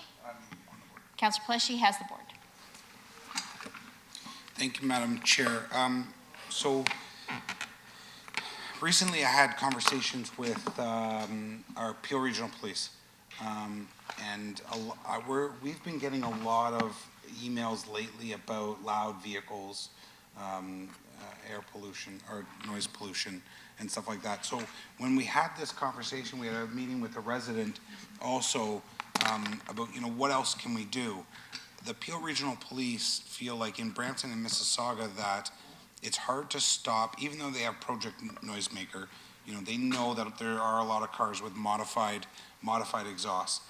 They feel, though, that there are a lot of cars with stock exhaust that they're not, they know it's too loud. They know everybody in, the neighborhood can hear these vehicles, but they don't know if it's stock, so they don't feel like they can pull them over. They don't feel like they can issue a ticket. In Oakville, they have a decibel level. If you exceed that decibel level, you get a ticket. And that's what PRP is asking us to look into, is incorporating into our noise bylaw the decibel level of specifically vehicles that have either stock, because to me, it doesn't matter to me whether if you bought a Maserati that's stock exhaust, but that goes beyond the decibel level. It's not my problem. It should be your problem, and the fact that you look at getting baffles and put it into your Through you, Madam Chair. You're entirely correct. It's interesting, and JP will tell you a little bit more about this piece. He's more knowledgeable, but I can tell you, when you take a decibel reading, it has to be at source. So it's much easier to take a decibel, and where we don't want to do is go down a road where we think we can use a decibel reading for every type of noise in the city of Brampton. Right. Because noise beside a muffler can be taken, because that's source. A noisy party in a backyard, source might be in your house as the complainant. And we don't want to start to go down that road. We don't want to go into people's homes. We don't want to do the invasion of privacy. So if we're very specific and we're looking at the possibility of using that towards the exhaust systems, that's something we can look at in more depth. JP? But I just don't want to cross the line with going anywhere else. We feel like it needs to be motorized for motorized vehicles specifically. And then if you can have a look at Oakville's. So traditionally, an officer, when they stop a vehicle for a noisy, it's an observation that they make, and they're considered an expert in the observation. When they do a little bit of this, they go to court, they give their testimony, and we usually get a conviction. Sometimes it's an officer's confidence level in trying to articulate that was a noisy exhaust system. That's where we sit right now. So JP? Through the chair, the current amendments to the public nuisance will allow us to do a little more than what this device would do, in my opinion, where if we find that there's a noise that is excessive, very subjective for the officers, we can issue an AMPS ticket for $300, $550, or $800, depending on the second or third offense. The only problem is if we have a stock vehicle, a stock muffler, that's how I bought the vehicle, it's loud this way, how can I issue a penalty notice to a vehicle that's legal on the road, that's been manufactured legally, and I'm saying, well, it's too loud for the residents, even based on a device that we use to measure. I don't know how, from a legal standpoint, how do we challenge that? This is a legal vehicle that's been adopted and that's been manufactured by and approved by the government, and now we're saying, well, your muffler is too loud based on decibel perception. But JP, why am I being told by Peel Regional Police that it works in Oakville and it doesn't work in Peel, because they have this in their bylaw? They specifically said Brampton and Mississauga don't have the decibel level in the bylaw. It's extremely hard to get convictions based off of that alone. In Oakville, no problem, because it exceeds that decibel level. Through the chair, I can't speak to Oakville because I don't know exactly what you're referring to, but I'm certainly prepared to look into it to find out exactly how they work it. But our proposed amendment to the bylaw allows the police and bylaw to issue an AMPS ticket, which I love, based on observations. For sure. I see a car driving, really fast, and I'm an expert in the field, and I see this is definitely not a stock muffler. I can actually issue a ticket without stopping that vehicle, because you're the registered owner, your name is so-and-so, I will send you the ticket through the mail for $300 for excessive noise. I have to have specific notes, perhaps a video of that vehicle driving by, but it's allowing us on an AMPS system to issue a penalty notice for unnecessary noise. I get that, but I'm not, and I'm glad that we're putting that in there, but I want to go after the stock vehicles as well. because the stock vehicles are making almost just as amount of noise as the regular. So maybe if we can just, glad that that's in there, can we push this to council, just have a quick look at Oakville, and then come back with something? Is that okay? Through the chair, absolutely. Excellent. Thank you, Madam Chair. Thank you. So referral back to staff to come back to council with the suggested amendments as proposed by Councillor Paleshi. All those in favor? Anyone opposed? That carries. Mr. Clerk, is that clear enough for you? For Through you, referral back Chair. to staff, Yes. essentially, Yep. to council? Yep. Next is councillor question period. Any members have questions regarding this section? Not seeing none. Public question period. Any questions regarding this section from the public? I see none. Referred matters list is published quarterly. Do any members have any questions regarding the referred matters list? Seeing none, I think we're at public question period, Mr. Clerk, correct? Santos, if we could just ask for a motion to receive the Sure. referred matters list, because it's Motion from quarterly. Yeah. Councillor Keenan to receive the second quarter update for the referred matters list. Anyone opposed? That carries. Closed, public question period. Any members from the public regarding any section regarding committee of council? I see none. So now we're going to go into closed session to deal with the following matters as summarized by the clerk. So through you, Chair Santos, to members of the committee, there are 5 items to go into closed session. 15.2, which is the meeting exception 2C and K, which is proposed or pending acquisition or disposition of land and negotiations, a property acquisition matter. 15.3, under the exception 239 2K of the Municipal Act, position, plan or criteria, negotiation matter. Added item 15.4, and that's a personnel matter about an identifiable individual, including municipal or local board employees. 15.5, an added item for the meeting exception C and F, which is proposed or pending acquisition or disposition of land by the municipality or local board, and a negotiation matter. This is in regards to the delegation from Habitat for Humanity. And then finally, 15.6, an added item, and the reason being advice that is subject to solicitor-client privilege, including communications necessary for that purpose. And 15.5 is proposed or pending acquisition and solicitor-client advice, just for clarity.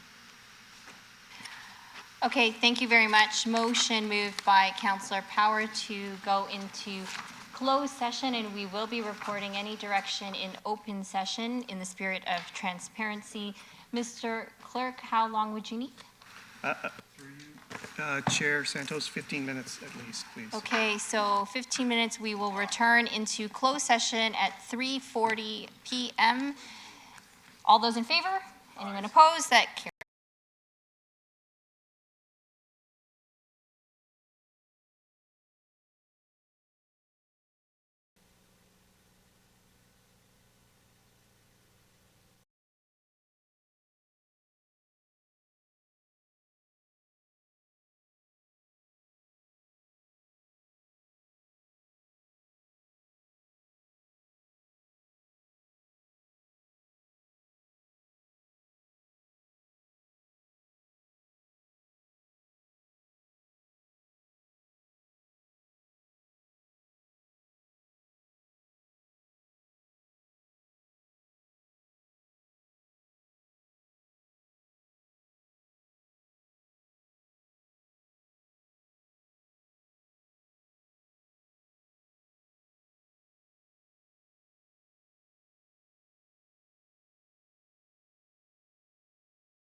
Okay, Mr. Clerk, are we ready to go? So in the spirit of openness and transparency, the clerk will report out in public session any direction and summarize what happened in camera. Through you, Chair Santos, to members of committee, there were 5 items considered in closed session. 15.1 was approved as part of the consent motion. However, 15.1, which is an open meeting exception under 239(2)B of the Municipal Act, personnel matters but identifiable individuals, Brampton Arts Walk of Fame inductees, there is a public motion associated with that matter, and we'll bring that public motion up on the screen. We'll require a mover. Moved by Councillor Tour.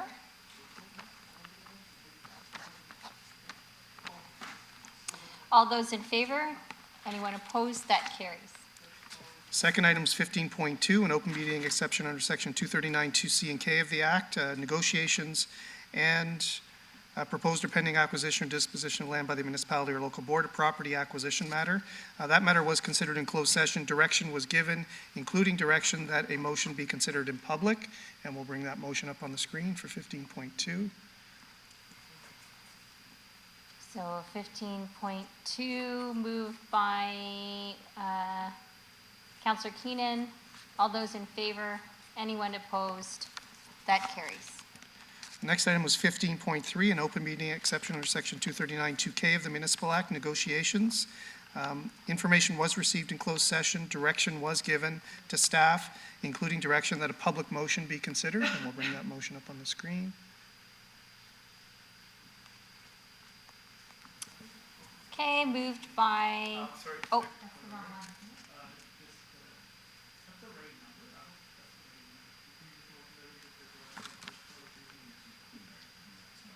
That is the number that was in the report. That's the public number. That's setting up a, if you can just scroll up. That's setting up a capital project in the amount of.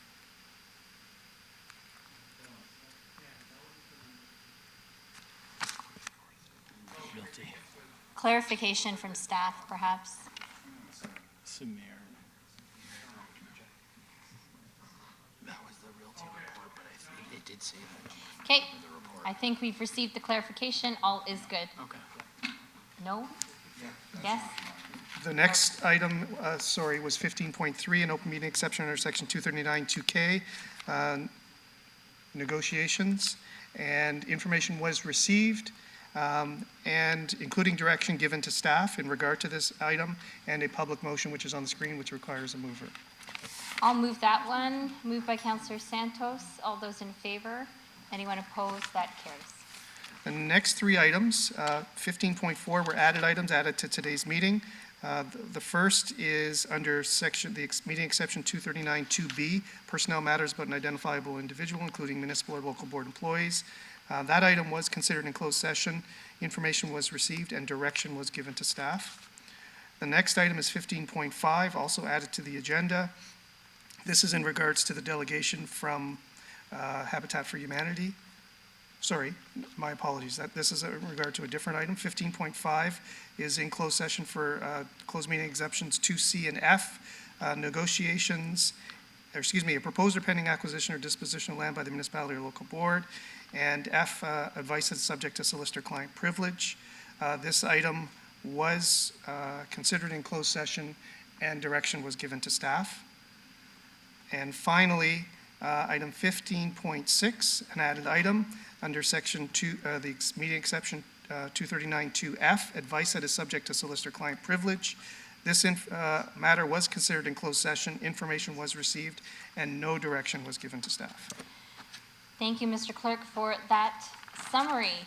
The final item is adjournment, moved by Councillor Power, that the Committee of Council now adjourn, and our next Committee of Council will be on September 6th at 9:30 a.m. or at the call of the Chair. All those in favor, anyone opposed, that carries. See you, Committee, in the